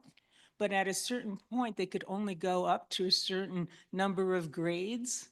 And all of that had to do with the resistance across the South to educating young Black children. So my father didn't have anything to feel ashamed about, but I saw him experience it. My parents were working class parents. They had 6 children, and I saw them struggle at different moments to make ends meet, to put food on our table. I saw my mother have to go to a social service to get some extra food that would see us through the week. Blocks of cheese and instant mashed potatoes uh, and other things. And I felt some shame about that experience. I didn't know enough to know how difficult it was for them, the 2 of them, with their educations to be able to have the kind of wages that would enable them to make ends meet. And so it took a while for me to understand the fullness of how communities can make it possible for parents in working class families to live with the support of their neighbors and without feeling shame. I remember feeling shame myself when I started college. In my very first semester, I was $800 short of what I had to pay in order to start classes. I was so ashamed of it that I didn't start classes that first semester. I worked, and then by the spring semester, I was able to do it. Now, one of our panelists was talking about both tangible barriers and invisible barriers. The lack of $800 stopped me in my tracks. In my first semester of college, I felt shame that I didn't have it. It seemed like everybody else had what they needed in order to start classes. And that was a tangible barrier for me. The invisible barrier was that nobody in the administration at that university knew about my struggle because I was too ashamed to even admit it. And I had no idea what they might have done to assist me because I was ashamed. And so these stories, I know, we heard stories of domestic violence. There are stories of substance abuse. There are stories of poverty. There are all kinds of stories that people feel this shame about. But they are stories that connect us as human beings. They do humanize us to each other if we had the courage to share them. And then they also inspire us to help, to be in service to each other, to be in community with each other, which is the essence of democracy. So I got a lot from that conversation, and I hope you all did as well. Now, my real job is, and my great honor, is to thank you.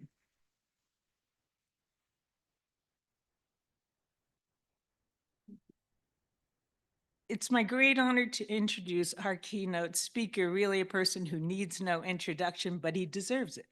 Reverend Dr. William Barber, a true moral leader, a tireless advocate for justice, and a senior fellow at the Kettering Foundation. Before I do, I want to take a moment to acknowledge what a great day it has been in all of the hard work of my colleagues at the Kettering Foundation to make all of this happen. Once again, guys, anybody from the Kettering Foundation, please stand up. Let us thank you.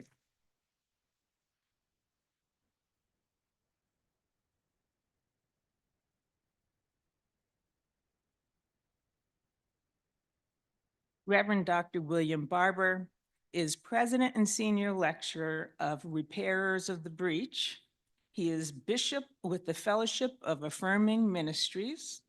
He is Executive Board Member of the Christian Church Disciples of Christ and Professor in the practice of public theology and public policy, and founding director of the Center for Public Theology and Public Policy at the Yale Divinity School. He's a co-chair of the Poor People's Campaign, a national call for moral revival. Yep, we all know it.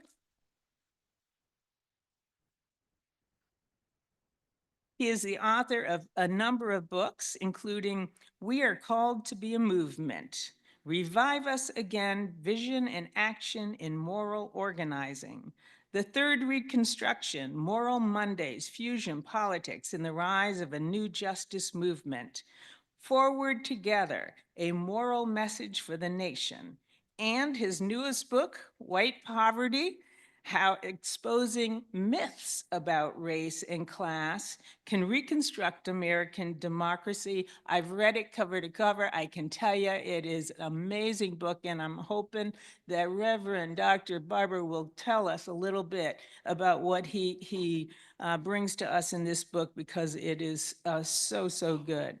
Reverend Dr. Barber served as senior pastor of the Greenleaf Christian Church, Disciples of Christ, for 30 years, and as president of the North Carolina NAACP from 2006 to 2017, and on the National NAACP Board of Directors from 2008 to 2020. He is the architect of the Forward Together moral movement that gained national acclaim in 2013 with its Moral Monday protests at the North Carolina General Assembly.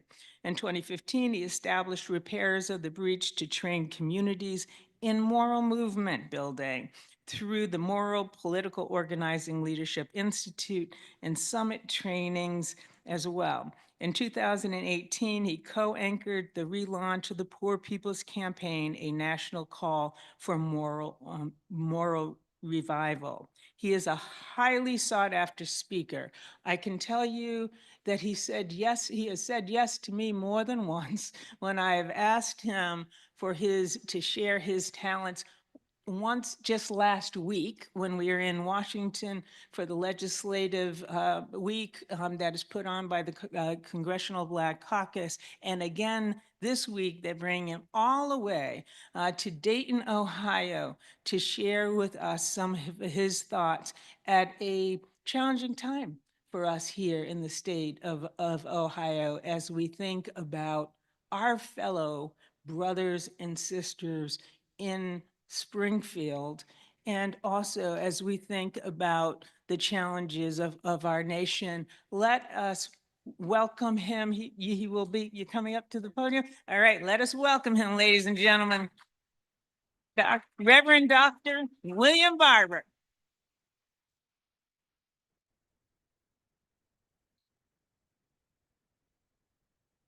Thank you. That's my book. Is this yours? Yeah. You can give it after. I'll give it to you afterward. Okay, got it. Let's thank God for our CEO. Wow. And her willingness to share her stories. I'm a reader of biographies and autobiographies, particularly looking at the backstories, not just looking at people where they are, but where they have come through. Let us pray. Gracious God, eternal one, however you name you come to us, we thank you. We know that we can do nothing without your spirit, so help us and hold us, we ask. Amen. I am deeply humbled to be here and want you all to know that on Sunday at 2 o'clock, we are going to Springfield to have a prayer vigil with clergy.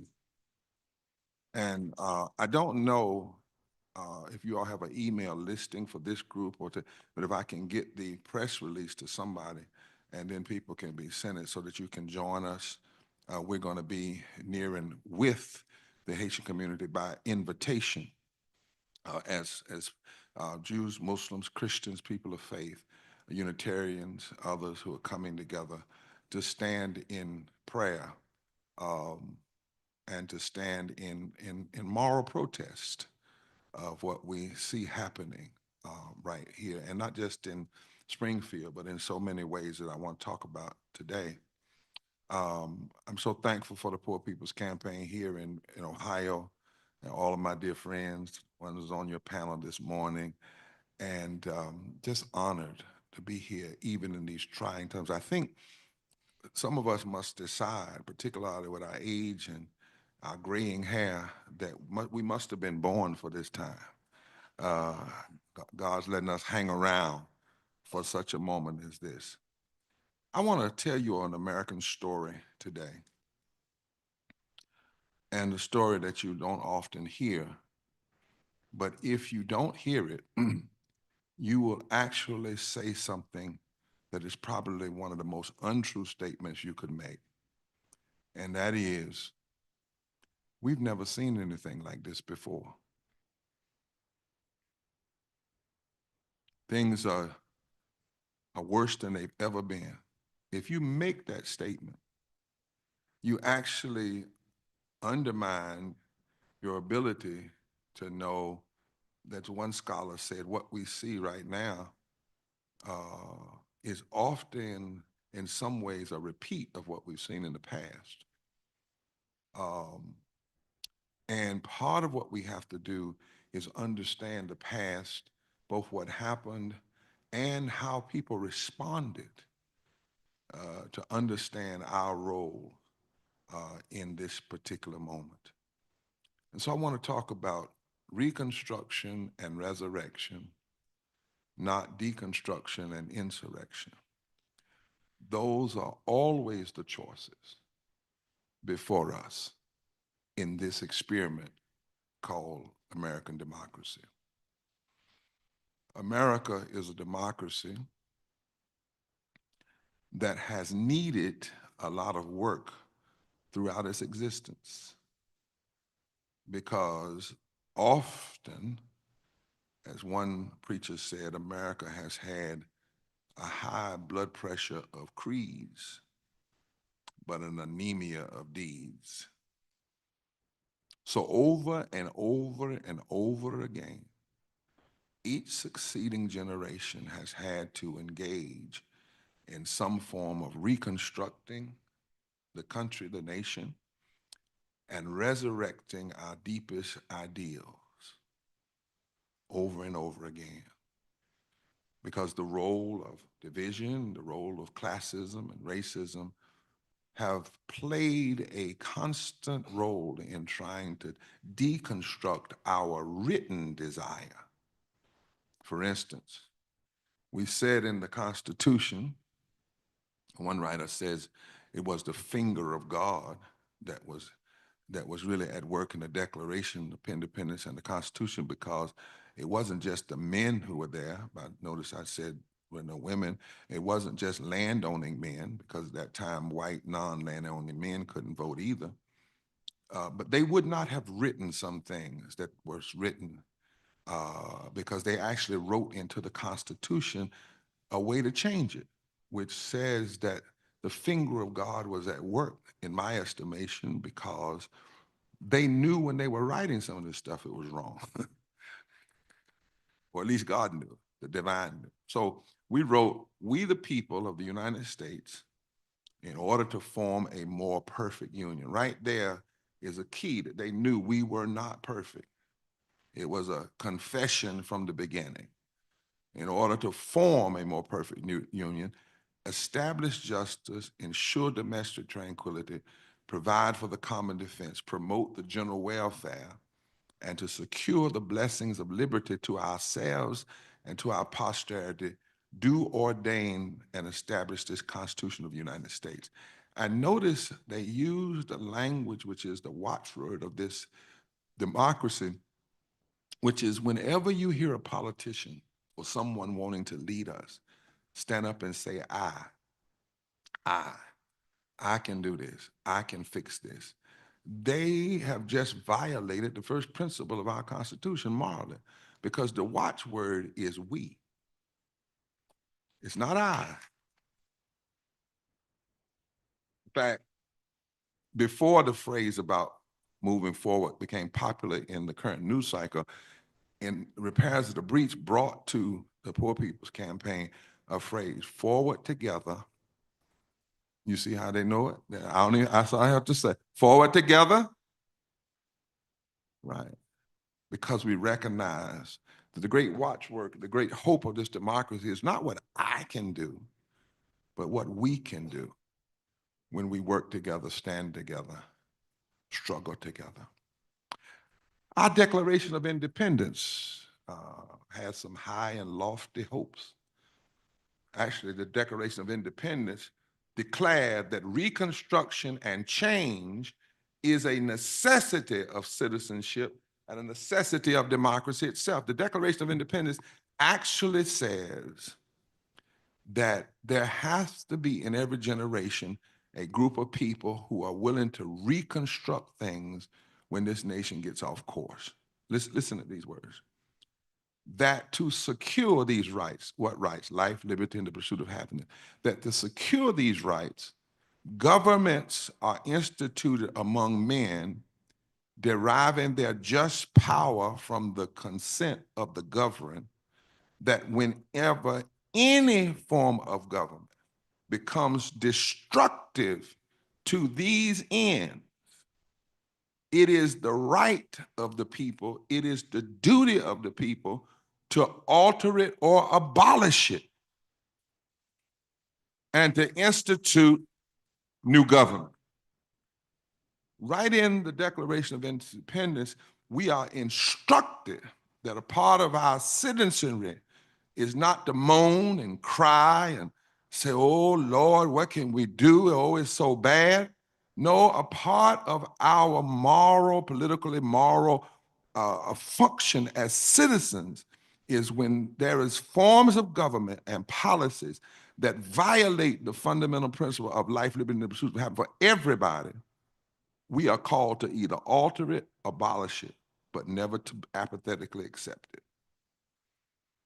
Our national hymn even says that. Listen to this line. "Oh, beautiful for pilgrim feet, whose stern, impassioned stress a thoroughfare of freedom beat across the wilderness. America, America, God mend thine every flaw." Right in that national hymn, there is a prayer that we will constantly be working on our flaws as a nation, that we will not live in some weird place of American exceptionalism that doesn't need any kind of correction. God mend thine every flaw. John J. Chapman once wrote, talking about the development of American history, He said, let us consider that the first 50 years of our national history, there was never a moment during this time when the slavery issue was not a sleeping serpent underneath the table of every conversation. He said, in the first 50 years of our history, the issue of slavery laid coil under the table during the deliberations of the Constitutional Convention of 1787, and it poisoned every consideration. From our Declaration of Independence in 1776 to the start of the Civil War in 1861, slavery posed a fundamental contradiction to our American identity. And the poison continued to flow in the veins of the nation. We said, on the one hand, all men are created equal, and yet at the same time, we allowed slavery. And then he says, unable to resolve differences over slavery, our founding quote unquote fathers avoided mentioning the word in our Constitution. This is how in the American story we have fooled ourselves. Slavery is not in the Constitution. And yet it was protected by law.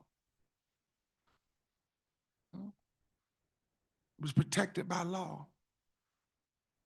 Race was a created reality. It was designed not because somebody didn't, as Ibram Kenan said, it wasn't that somebody disliked people and then decided to write laws. It was that they looked at the function of the democracy and how could they get free labor, and decided that they would use race as a way to place laws on top of people that only applied to them and their degradation for the purpose of taxes and the purpose of representation in Congress. You know why I'm so against any law that's written to oppress people, whether it's a law written to oppress the LGBT community? It's because as an African American, and I'm also Native American, I'm Tuscaroran, and part of my family is Caucasian, but when I'm stopped at night by the cops, I'm clear that I'm African American. I know what happens whenever you codify discrimination. That's why I have to stand up against it. And when I see somebody wanting to write a law against women or a law against the LGBT community, people always say, well, Reverend, why are you involved as a black man, as a preacher? Because I historically know that in this nation, when we codify discrimination, it can take you 250 years of slavery, 100 years of Jim Crow, 400 years, and you still can't get it out your system. That is why we have to stand against the codification of discrimination and unequal treatment against anybody.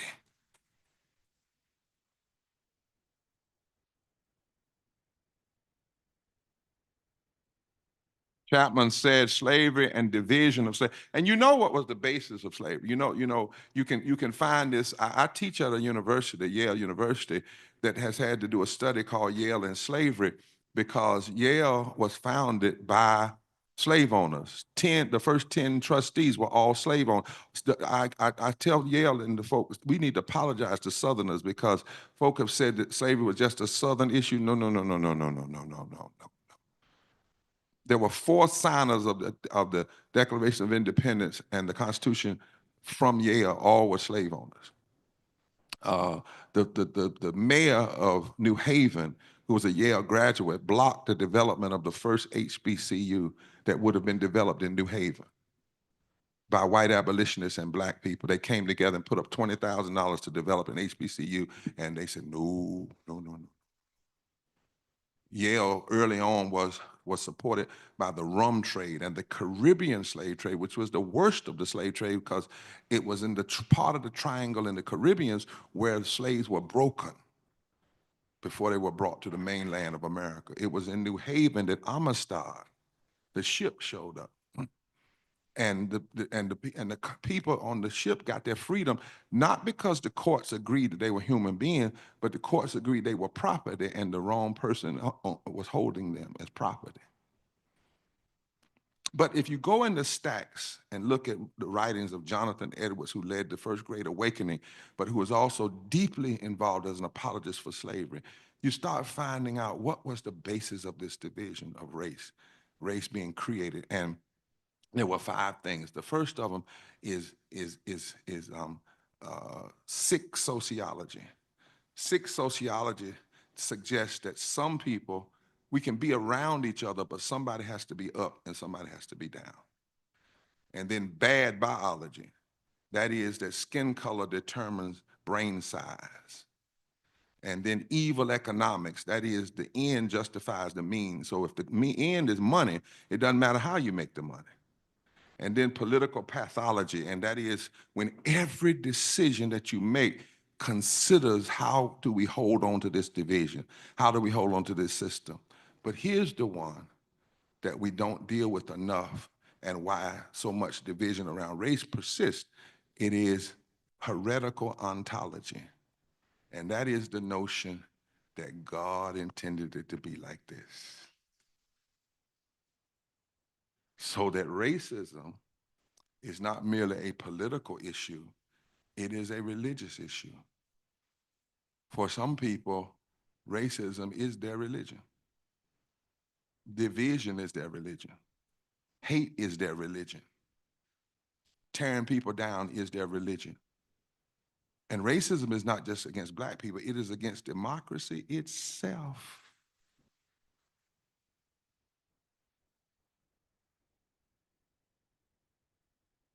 And so Reconstruction is what we call the earnest attempt to build a multi-ethnic democracy in America. But let's walk through this story of America from the perspective of Reconstruction versus deconstruction.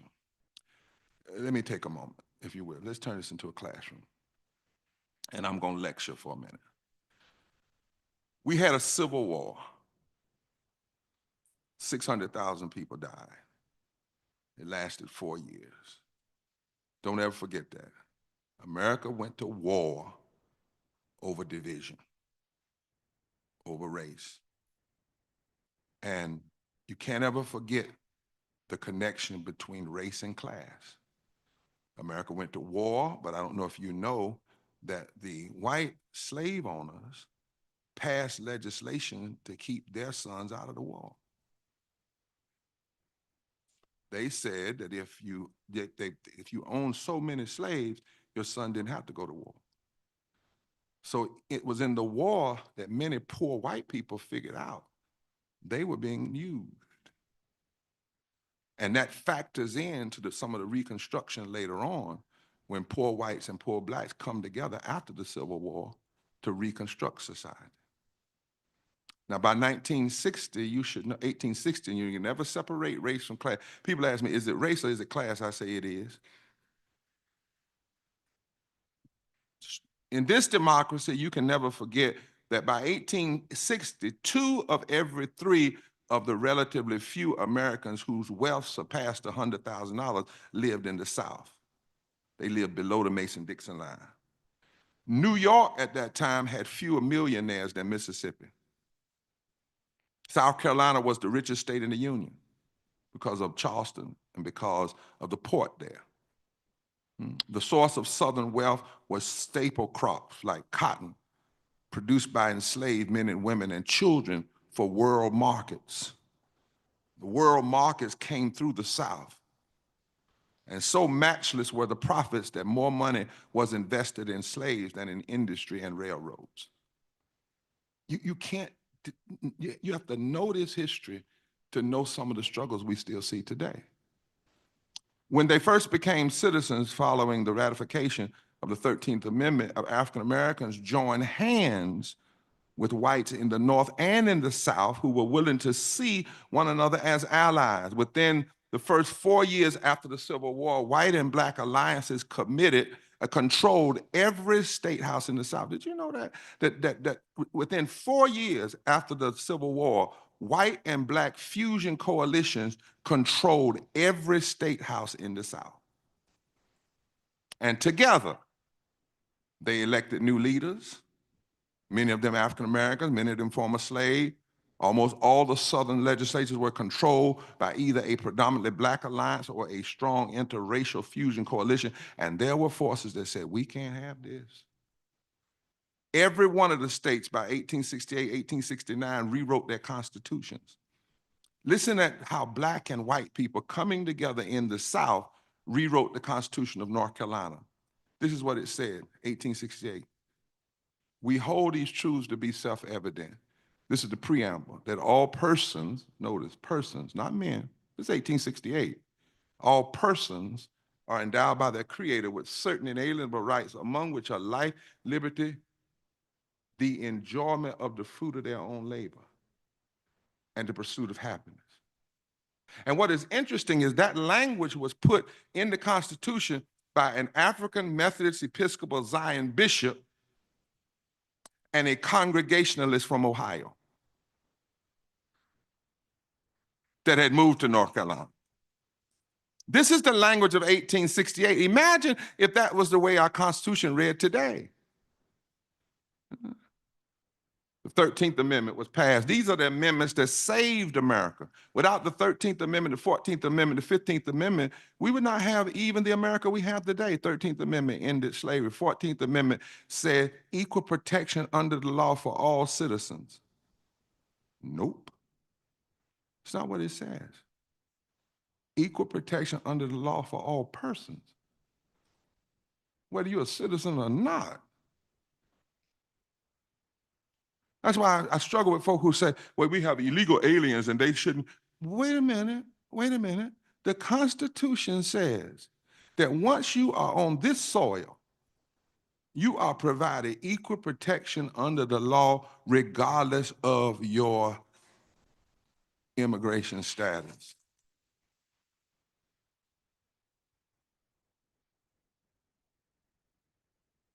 You're not supposed to be lying on Haitians or lying on Mexicans or lying on anybody or mistreating people.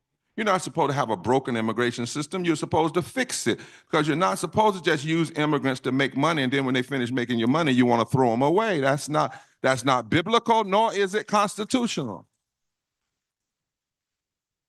I tremble for this nation when I think that even God, Jesus said that the way nations would be judged, when all is said and done, I'm a preacher. I won't be judged by this cross. I won't be judged by this robe. I won't be judged by the size of the church. The nation, the governments will be judged by these questions. When I was hungry, did you feed me? When I was naked, did you clothe me? Watch this. When I was an immigrant, did you welcome me in?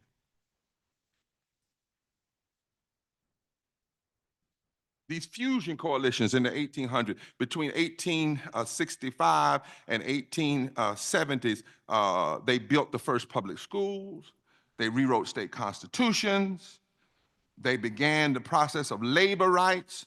Do you know black and white people were working together in labor unions in Birmingham, Alabama in the late 1800s?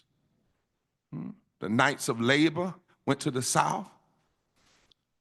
But about 4 years into this, the experiment of the first Reconstruction faced a powerful, immoral opposition, and you have to understand that opposition then to understand some of the struggles we're having now. Many of the former Confederates saw black citizenship and fusion interracial alliances as inherently illegitimate. So they organized the Klan, the Ku Klux Klan, to first terrorize white people. That was the role of the Klan first, to terrorize white people who were working with black people. And it was a political group. Over in Indiana, there was a time when the Klan ran the government. In Indiana, they were the biggest political power block in the country. It was about power. It was about deconstruction. They attacked white leaders. They attacked Jewish leaders. Working with black folk, they attacked black leaders. And so-called extremists began they also the time that they started wailing against taxes. The whole issue of cutting taxes began to start when tax money was used to provide public schools for black and white children. We got to know this history. All the argument, I got to cut tax, cut tax, cut taxes. It was designed to say, disembody the government so that the government cannot carry out Reconstruction. Deconstruction went on through the state governments. They wanted to keep fusion coalitions. Somebody say fusion coalitions. They didn't want to expand opportunity. They did not want an enlargement of democracy. They didn't want black men voting. They didn't want people who didn't own land to vote. And all of this stuff changed with the 15th Amendment. It didn't change for women yet. That's the 19th Amendment. But for black men and women, and men who didn't own land, and white men who didn't own land, they owe their participation in government to the 15th Amendment. And there were forces that did not want people voting. When you hear people today saying, there was a politician recently say he didn't want everybody voting, he's harping back to this philosophy of deconstruction. The enemies of the first Reconstruction, guess what they also did? They slowly took over the courts. They slowly took over the courts. And watch this. In 1875, America passed the Civil Rights Act, which basically shut down all the, if we had just stayed with the 1875 Civil Rights Act, you wouldn't have had the 1960s, you wouldn't have had Jim Crow, you wouldn't have had none of that. That's why Dr. King, when he stands at the March on Washington and he opens like this, he says, but 100 years later, what he's really saying to the nation is, why are we dealing with this again? We passed the Civil Rights Act of 1875 that made it a felony to discriminate. But then in 1877, there was a selection for president. Now watch this. The candidate for president lost the popular vote. Lost the popular vote. And lost the Electoral College. Went to the Southern delegation and said, if you give me your Electoral College votes, even though I didn't win the popular vote, I will win, and when I win, I'll give you the Supreme Court. And their mantra, they called themselves the Redeemers. They said, we have to redeem, they used the theological term, but they used it in the wrong way. They called themselves the Redemption Movement, and they said, we must redeem America from all this diversity. All these black and white people working together. And what we need is to take America back, and actually in some of the writings they said, and make it what it was supposed to be again. Why y'all acting like y'all heard this stuff before? Recently. I'm talking about 1877. No, y'all. His name was Rutherford B. Hayes. Ohio. He gets elected by cutting that deal. As soon as he gets in office, he begins to appoint extremist judges. In 1883, those judges overturned the 1875 Civil Rights Act, basically throwing out all of the gains of Fusion Coalition. They said we must redeem, we must take back America. By 1896, the Supreme Court rules on Plessy versus Ferguson, which says separate but equal is constitutional, and only one justice dissents, Justice Harlan from Eastern Kentucky. But all of the other justices, in fact, it was Justice Harlan's dissent, a white man's dissent, that gave Charles Hamilton Houston, a black lawyer who became the dean of Howard University Law School, and Thurgood Marshall and others, the legal outline for the case that would later on become Brown versus Board of Education. But it took 50-some years. Dr. King said it like this: the leaders of this redemption movement feared the awakening of poor white masses and the former Negro slaves coming together. They did not want to see them come together. And so the Southern aristocracy began to engineer the development of a segregated society. Dr. King said this standing on the steps of the Alabama State House at the end of the Selma to Montgomery March. I think it was this speech that got him killed. It wasn't the one in Memphis. It was this speech, because in this speech, he told a truth that folk that didn't want to hear, and that is the greatest fear of the racist aristocracy in this country is the possibility of poor whites and poor Negroes and black folk coming together and forming a coalition, a voting bloc that fundamentally reshapes the economic architecture of the nation. And he said, and every time it started happening, they would sow division. He said, thus the threat, listen at this is Dr. King, 1965, the threat of the free exercise of the ballot by the Negro and white masses alike working together resulted in the establishment of a segregated society. A segregated society wasn't merely people not liking people because of the color of their skin. The segregated society and division was about power. About power. And so by 1898, the fusion reconstruction is shut down. It's over. Part of the signal of it is in 1898, there's a riot in Wilmington, North Carolina, where 10% of the city is killed, more people per capita than killed on 9/11, and duly elected black and white fusionists were run out of office. The black newspaper that was run by the out-of-wedlock child of the white governor by a black woman was burned down, and they sent telegraphs all around the country. This is how you take the country back. And from then on, 1898 into the 1900s, you see all these riots that happen. Then Woodrow Wilson gets elected, and though he's from Princeton, he's a racist. The first thing he plays when he gets to be president is Birth of a Nation to his senior staff. Birth of a Nation glorified the Klan, and demean black and white people working together. It was Woodrow Wilson that lied about a pandemic. It was Woodrow Wilson that tried to blame the pandemic on the Spanish people, on minority people. It was Woodrow Wilson that did not deal with the pandemic, so 600,000 people died that didn't have to die.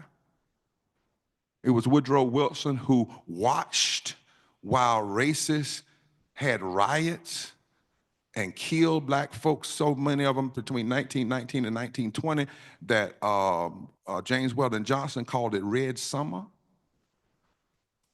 Woodrow Wilson.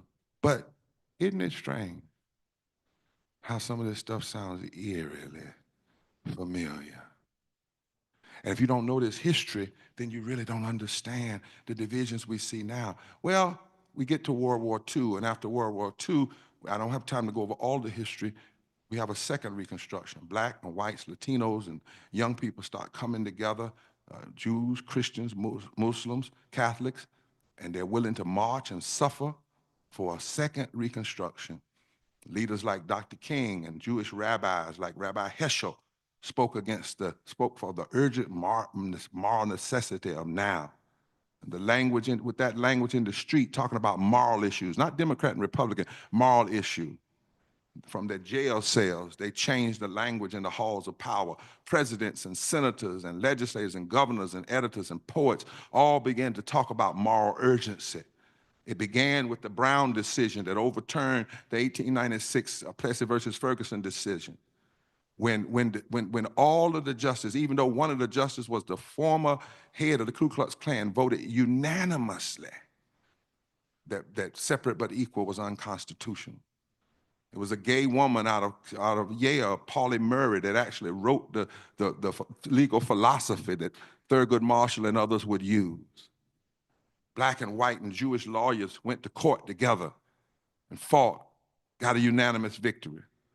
They began to live out what Langston Hughes had wrote in 1935. Oh, let America be America again. America has never been America to me, but I swear this oath that America will be. And what happened in that second Reconstruction didn't just have black folk. During the second Reconstruction, we saw the desegregation of public schools. We saw Medicaid. We saw Medicare. We saw the expansion of Social Security, because when Social Security was first put in place in 1935, 50% of white women couldn't qualify, because if you were in the agrarian culture or you were in the domestic culture, you could not pay into Social Security. But in 1954, Social Security was expanded, included women, minorities. The economic opportunity, the war on poverty, the Civil Rights Act of 1964, which has benefited white women and black folk and Latino women, and then the Voting Rights Act of 1965. That said you couldn't use racist ways to continue to control the vote. Allowed blacks to get elected, but it also allowed fusion coalition candidates to get elected, regardless of their color. The increase in the minimum wage. Did you know at the March on Washington, it wasn't just come by y'all black folk getting together. It was a diverse group. It was labor and civil rights. And you know what the first agenda item was? Raise the minimum wage by 75 cents to $2 and index it with inflation, which if that had happened, the minimum wage would be about $20 an hour today. But oftentimes when we remember these days, even on King Day, we don't talk about this dude. We don't talk about it was Bayard Rustin, right? Who brought people together when the civil rights movement was failing and falling off. He brought people together. We don't talk about that it was a fusion coalition. We don't talk about the fact that it was about civil rights and educational rights and economic rights. We don't talk about the fact it wasn't about one person speaking. It was because in 600 cities around the country, people were mobilizing and organizing like you're doing here today. And they joined together in that great march, but it wasn't just a march, because there was a march before August 28th. August 28th was the anniversary of the death of Emmett Till. And the reason that was so important, because it was the death of Emmett Till that moved Rosa Parks to do what she did. When she saw his killers get off, she asked 2 Jewish white women to send her to Highlander to learn how to do nonviolent civil rights action. And she brought that back to Montgomery. If you think that Montgomery just happened because she got, I'm so tired one day. If you think it happened, no. There had been a lot of work. There had been a lot of people even before Rosa Parks that had moved. But something happened in 1955, because it was a reaction to Emmett Till's death, and Emmett Till killing was a reaction to Brown versus Board of Education. Tell somebody, say, you got to know this history. Huh? 2 years after Bloody Sunday, few months after Bloody Sunday, you get the Voting Rights Act. And guess what? It was introduced by Mike Mansfield, a Democrat, and Everett Dixon, a Republican. We don't talk about this. It was we that got us the Voting Rights Act. Huh? It was the Voting Rights Act that was basically reinforcing what had already been passed in the 15th Amendment. And then in 1966, for the first time since the 19th century, a substantial number of blacks voted in the South. Still had all kinds of problems with gerrymandering, and gerrymandering did not start in the South, it started in Boston. Gerrymandering was first designed to cut out Irish people. During the second Reconstruction, there came a moral commitment to lift the poor. That's how we got Head Start, K through 12 funding, Pell Grants for higher education. Anybody know about Pell Grants in this room? All these programs began to enjoy public support. The war on poverty had 3 parts. The first boosted wages through education and job training. The second part provided income support, particularly for single mothers and the elderly. And the third part was to create a system of government health care to the elderly and the poor. So while you have the civil rights movement breaking through, what happened in that movement was not just for black folk, it was a reconstruction of America. It was a reconstruction of how we supposed to use government. It was going back to the Declaration of Independence saying, look, any kind of government that is against life, freedom, and hope ought to be altered or abolished. If it's against life, liberty, and the pursuit of happiness. Go back and read the speeches of Kennedy and Johnson. They didn't talk they didn't talk Republican, they didn't talk Democrat. They said we have a moral crisis facing us. And then, right in the middle of 1960s, 30% of our nation's kids were in poverty. And 60%, or hundreds of thousands of our senior citizens. And people came together. Dr. King, just before his assassination, was talking about a poor people's campaign. Said we need to address poverty, militarism, and what? Anybody else? Racism as 3 issues in one. Stop the separating. Stop black people over here and white people over here and brown people over here, and let's come together on these 3 issues that were the triune evils hurting and deconstructing America. And we were getting there. And then here comes the redemption again. There was a reactionary to that, extremist. Now they called themselves at this time the New Right. They revolted against the Second Reconstruction. They turned to violence and terror. They killed 4 little girls in Birmingham. They killed Swanner, they killed Cheney, they killed Goodman, they killed Malcolm. And the reason I say kill, they killed Kennedy, because as Dr. King said, it wasn't so much about who killed them, but what spirit, what political attitude created. Do you know it was in 1963 when George Wallace was spewing his division, segregation yesterday, today, and tomorrow, a governor talking like that. By the end of that year, Medgar was dead, 4 girls in the church were dead, and Kennedy was dead. The Bible teaches us that the power of life and death is in the tongue. And whenever you have leaders spewing division, this is not new. And we have to remember that so that we understand what we're seeing today and how dangerous it is and why we cannot just let it pass, nor can we say, it's never been this hard before. It's been harder than this before. And that's why if we come together, we can turn it around. It's actually been harder. Let me share this and I'm through. You had all of these attacks. But one in particular was developed by a guy by the name of Kevin Phillips. Now, I'm not talking partisan, I'm just talking history. I got the footnotes, I know how to swim in deep water. So if you want to question it and say I'm partisan, I can show you what books to go to. But George Wallace almost won. He got shot, but he almost won. And Kevin Phillips went to Nixon. Kevin Phillips was a Nixon campaign aide. And he said to President Nixon, I know how to win. I know how to win. But the secret, this is what he said now, listen. The secret to American politics is knowing who hates who or how to make people hate one another. And you must engage in positive polarization. Listen now. He also joined up with Atwater, who would manage George Herbert Walker Bush's campaign in the 1980s. George Herbert Walker Bush deployed an ad called Willie Horton. The Willie Horton ad was designed to paint black men, particularly with beards and whatnot, as rapists. This idea of painting one group of people as doing something like whether it's eating dogs and cats or being rapists or whatever is not new. It's an old, dangerous playbook. Atwater said the Southern strategy, they came together.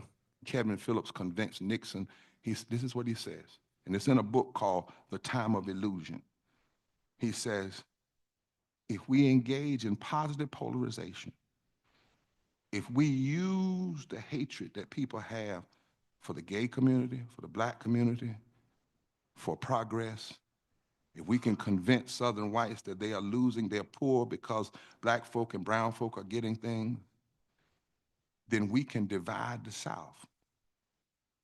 If we divide the South, we can control nearly 170,070 electoral college votes at any time. We can control governorships. We can control 30% of the Senate at any time. And if we do this right, not only will we split the South, but we'll split white ethnics into industrial states like Ohio and Michigan and Wisconsin and Pennsylvania. And we'll split the ethnic groups in New York. We can turn the Jews and the Negroes and the Irish against one another. And if we get caught, we'll lie and say we didn't do it. This is actually written down. We'll actually say we didn't do it. And they played that Southern strategy. Nixon used it. Reagan used it. Reagan became governor of California by attacking King, attacking the Black Panthers. He championed the movement to repeal the Rumford Act that prevented property owners from refusing to rent or sell on the basis of race and religion. He started his campaign in Philadelphia, Mississippi, that was known for one thing, where Cheney, Goodman, and Swanner had been murdered. He gives a speech there. He calls the Civil Rights Act of '64 bad legislation. He said the Voting Rights Act was humiliation to the South.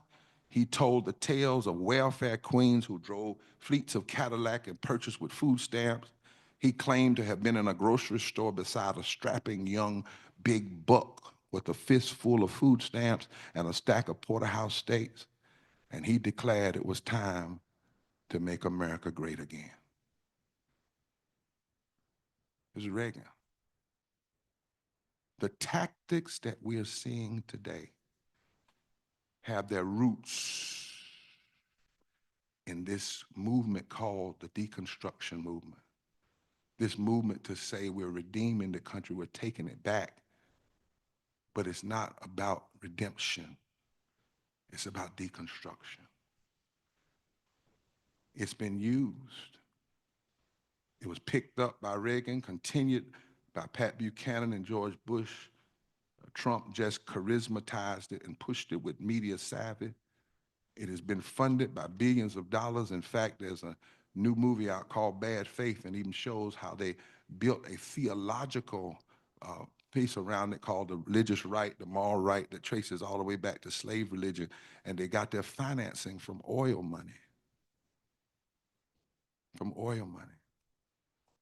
So what we are seeing today is the struggle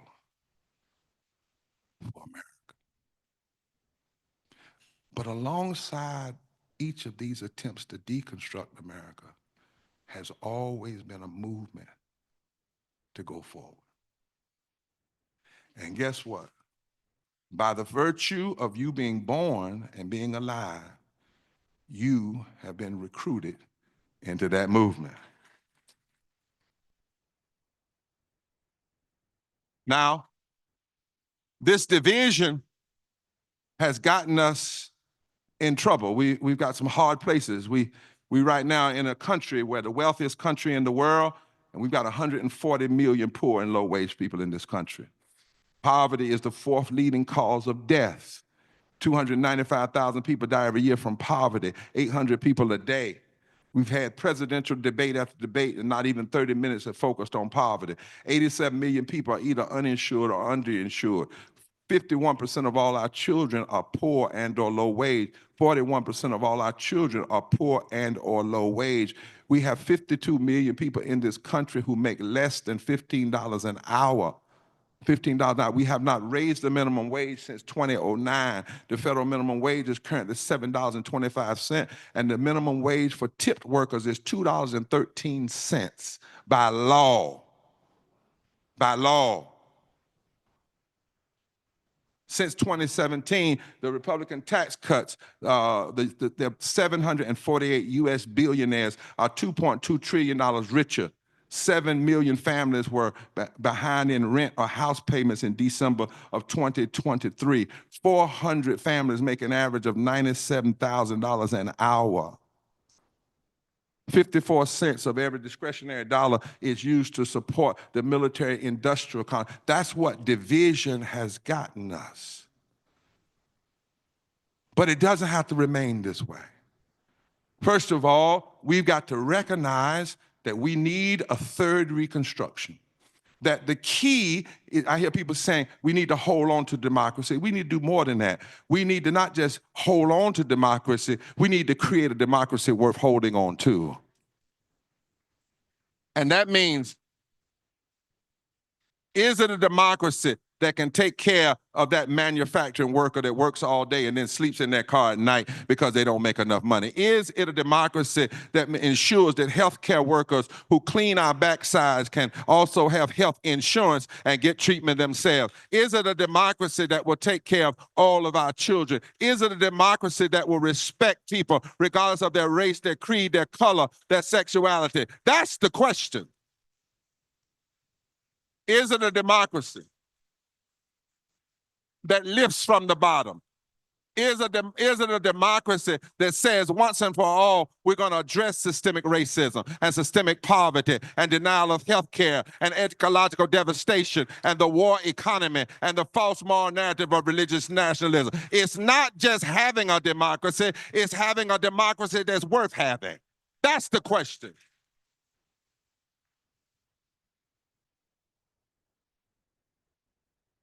And then the second thing, we have to understand we've been called in this moment to a third Reconstruction because the cost of division and the cost of inequality is too high. Child poverty costs us $1 trillion a year. Unstable housing costs us $100 billion a year. Hunger cost us $160 billion a year. Public assistance cost us $163 billion a year. Much of it we wouldn't have to have if we just pay people a living wage and they could take care of themselves.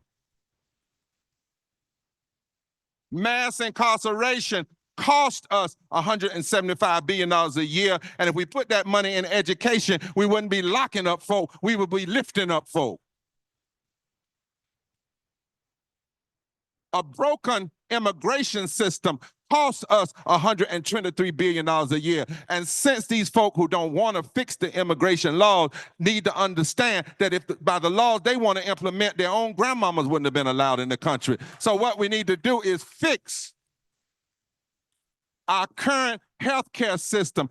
Costs individual $1.6 trillion. We have the best and the greatest healthcare system in the world. But here's the question. The question is not, are you going to make America great again? Nor is the question what some Democrats are saying, well, we're great. We have this, this, this. There's a larger philosophical question. That is not, can you make America great again? Or are you great? But what are you going to do with your greatness? What is the responsibility of a great healthcare system?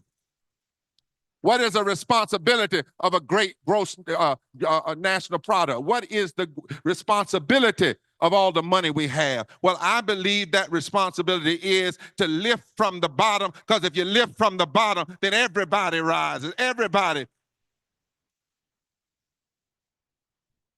And then finally, thirdly, not only must we recognize the need for third Reconstruction, not only must we recognize the cost of all this division in public policy is too bad. We can't keep having political conversations and it's talking more about innuendos and who kissed who and who went where and not dealing with the real issues that affect people's everyday lives. The third thing we need to hear today, and hear me well, I know that history was hard, and I know it's hard now, but I come from a tradition that says inside of every dark Friday is a resurrection possibility. The numbers are bad, but here's some other numbers. There's a scripture in the Bible that reads like this, Psalm 18, the stone that the builders rejected have now become the chief cornerstone. The truth of the matter is, we got 140 million poor and low-wage people in this country, but you need to know that 85 million of them can vote. You need to know that in the last election, 57 million of these people voted, but 30 million didn't. You need to know the number one reason they didn't vote is nobody talked to them. Nobody talks to them politically. None of the candidates talk to them. Oftentimes, we don't talk to them in our churches, talk to them in our banquets, talk to them. We don't talk to them. But you need to know God has fixed it now. The divine has fixed it such that there's so many poor and low-wage folk that if just 20% of poor and low-wage voters who didn't vote in 2020 were to cast votes in 2024, they could have the power to change every election in every state. You need to know that where the margin of victory was only 3%, like in Arizona, Nevada, Michigan, Wisconsin, Pennsylvania, North Carolina, where the margin of victory was only 3%, the poor and low wealth people make up 43% of the electorate in that country. That's why this past weekend, the Poor People's Campaign reached 8.1 million poor and low wage voters, and 1 million of them were Spanish, because we know where the real swing vote is. Celinda Lake, who runs one of the biggest, baddest research firms in the country, says that poor people, poor and low wage folk, that is people who make $50,000 and less in a family of four. That's poverty. That's what we're talking about. Now, the government says that if you make $14,000 a year and you're single, you're not poor. They say you're in the lower middle class. But the scholars say that poverty, you have to measure it from $50,000 down. In a family of four, that's poverty and low wealth. In that group, the majority of those folk vote progressive when they vote. The number one reason they don't vote is people don't talk to them.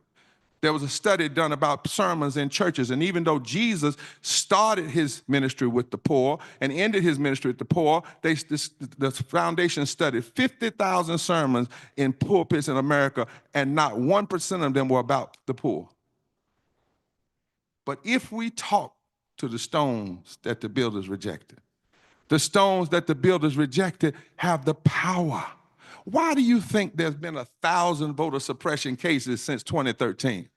It's because somebody recognizes that we have the power right now to begin a third Reconstruction. Right here in Ohio, poor and low-wage folk make up over 40% of the electorate. And so when we do our movement, we ought to be touching poor and low-wage folk, not just saying vote for a candidate. What we ought to do is show them where the candidates voted on living wages, and show them where they voted on health care. And don't tell them where to vote, just show them where people have voted. And trust that if people are talked to and if they've conversated with, then they'll know what to do. So my grandmama used to say, it's time to dig a little deeper. It's time to go down a little deeper. It's time for us to come together and put the stones together. Lord have mercy. And I just wonder what fusion politics would look like in America today if the stone that the builders rejected come together. See, what that really is saying is that the rejected always lead to revival. Y'all hear what I'm saying? It's the rejected folk that always make a difference. That God has a way that God always uses the folk that we least expect to make a difference. The stone that the builders rejected have now become the chief part, and this is the day that the Lord has made. So right now, you don't need 100% of poor and low-wage folk. You don't need 80%. You don't need 60%, Madam COO. If we can just get 20% of the 30 million poor and low-wage folk to get understanding and educated, and they engage in participation, we can cause all of the predictors of the election to start scratching their heads and say, what in the world happened? What am I talking about? Well, if the rejected stones can get together. Is there anybody here's known rejection? You know rejection? Anybody known rejection because of your sexuality? Come stand with me. Anybody known rejection because of where you were born? I need somebody to be honest and come stand beside me. Anybody known rejection because people tried to hate you to feel good about themselves? Anybody known the rejection of hate? Come on up here. Anybody known rejection because of the color of your skin? Come on here. Anybody known rejection because you had to make a decision about abortion? Anybody known rejection because of your gender? Anybody known rejection because of your faith? Somebody rejected you because of your faith? Anybody known rejection because of your lack of faith? Anybody known rejection because you don't just go along to get along? Do you see what's happening? The truth of the matter is our rejection connects us. And I want you to understand right here, I want you to understand that if all these stones get together and these stones join hands.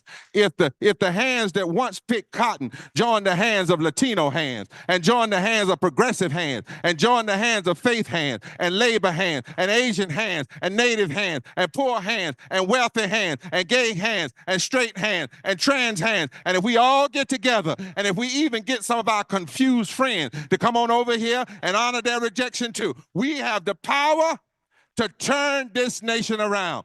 We have the power to change this nation until every child is educated, until women are respected, until everybody has affordable housing, until we have voting rights, until we save the world rather than blow up the world. We have the power if we just come together. And I want to test it. How about you?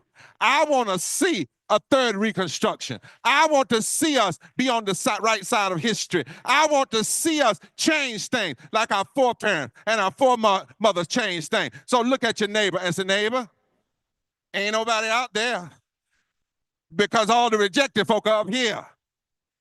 But when we get together, what a day! What a day! What a day! What a day of justice it will be! Hallelujah!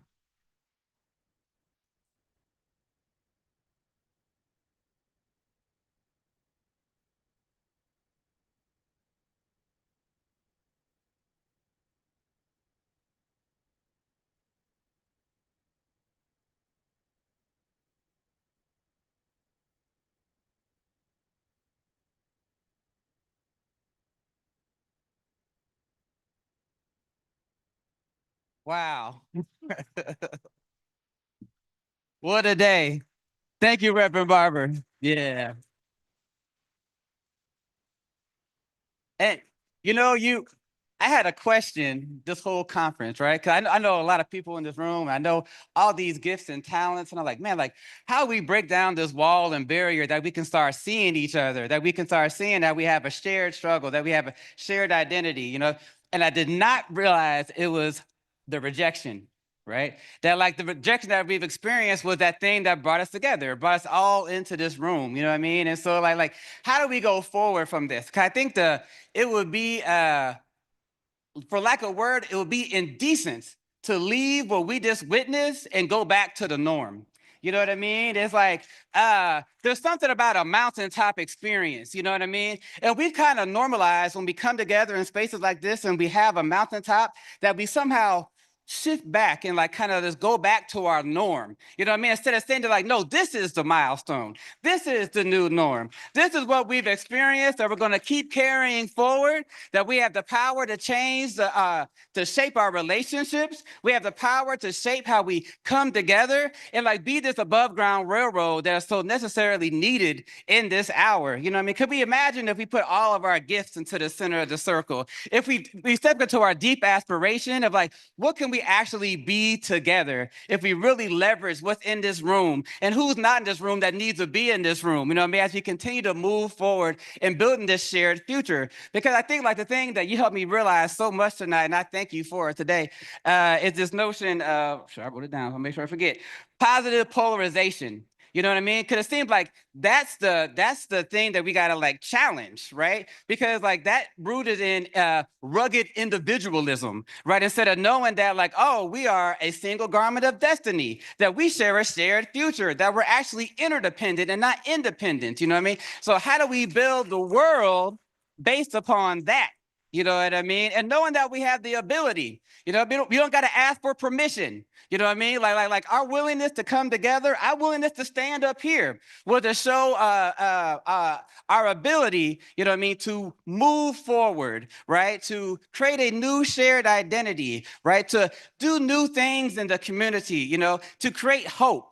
Right? Because I think the thing is like hope story is already rising. Like we're seeing it, witnessing it all over the place. Like there's hope in all these different organizations. There's the hope zone. There's all of these things, you know what I mean? But hope's going to lead us to action, you know what I mean? Because we know that change is possible, And so I think it's like, how do we see our struggles? How do we see the hope that is rising as one story? You know what I mean? This new story that's emerging in the Miami Valley that can shake the nation, that can shake the world, right? As we come together, you know what I mean, and using our talents. And so I just want to thank everybody. And I want to encourage everybody, do not leave here the same way you came in. You know what I mean? I can't say it enough, especially in this hour. You know what I mean? There's like moments before the moment, and then there's the moment. You know what I mean? It's like this is auspicious. You know what I mean? Like this is something that is greater than men and people. You know what I mean? Or human beings, period. You know? And so it's like, how do we move forward? How we continue to build these relationships? How we show up for one another and continue to build our relationships? You know what I mean? That we can harvest the gifts and talents that are so plentiful in our community. So I want to thank everybody for being out here today. I want to thank you for thank the Kettering Foundations, that Dr. Gish, you know, and thank you for this amazing work, you know what I mean? And let's continue to move forward. Forward ever, backward never.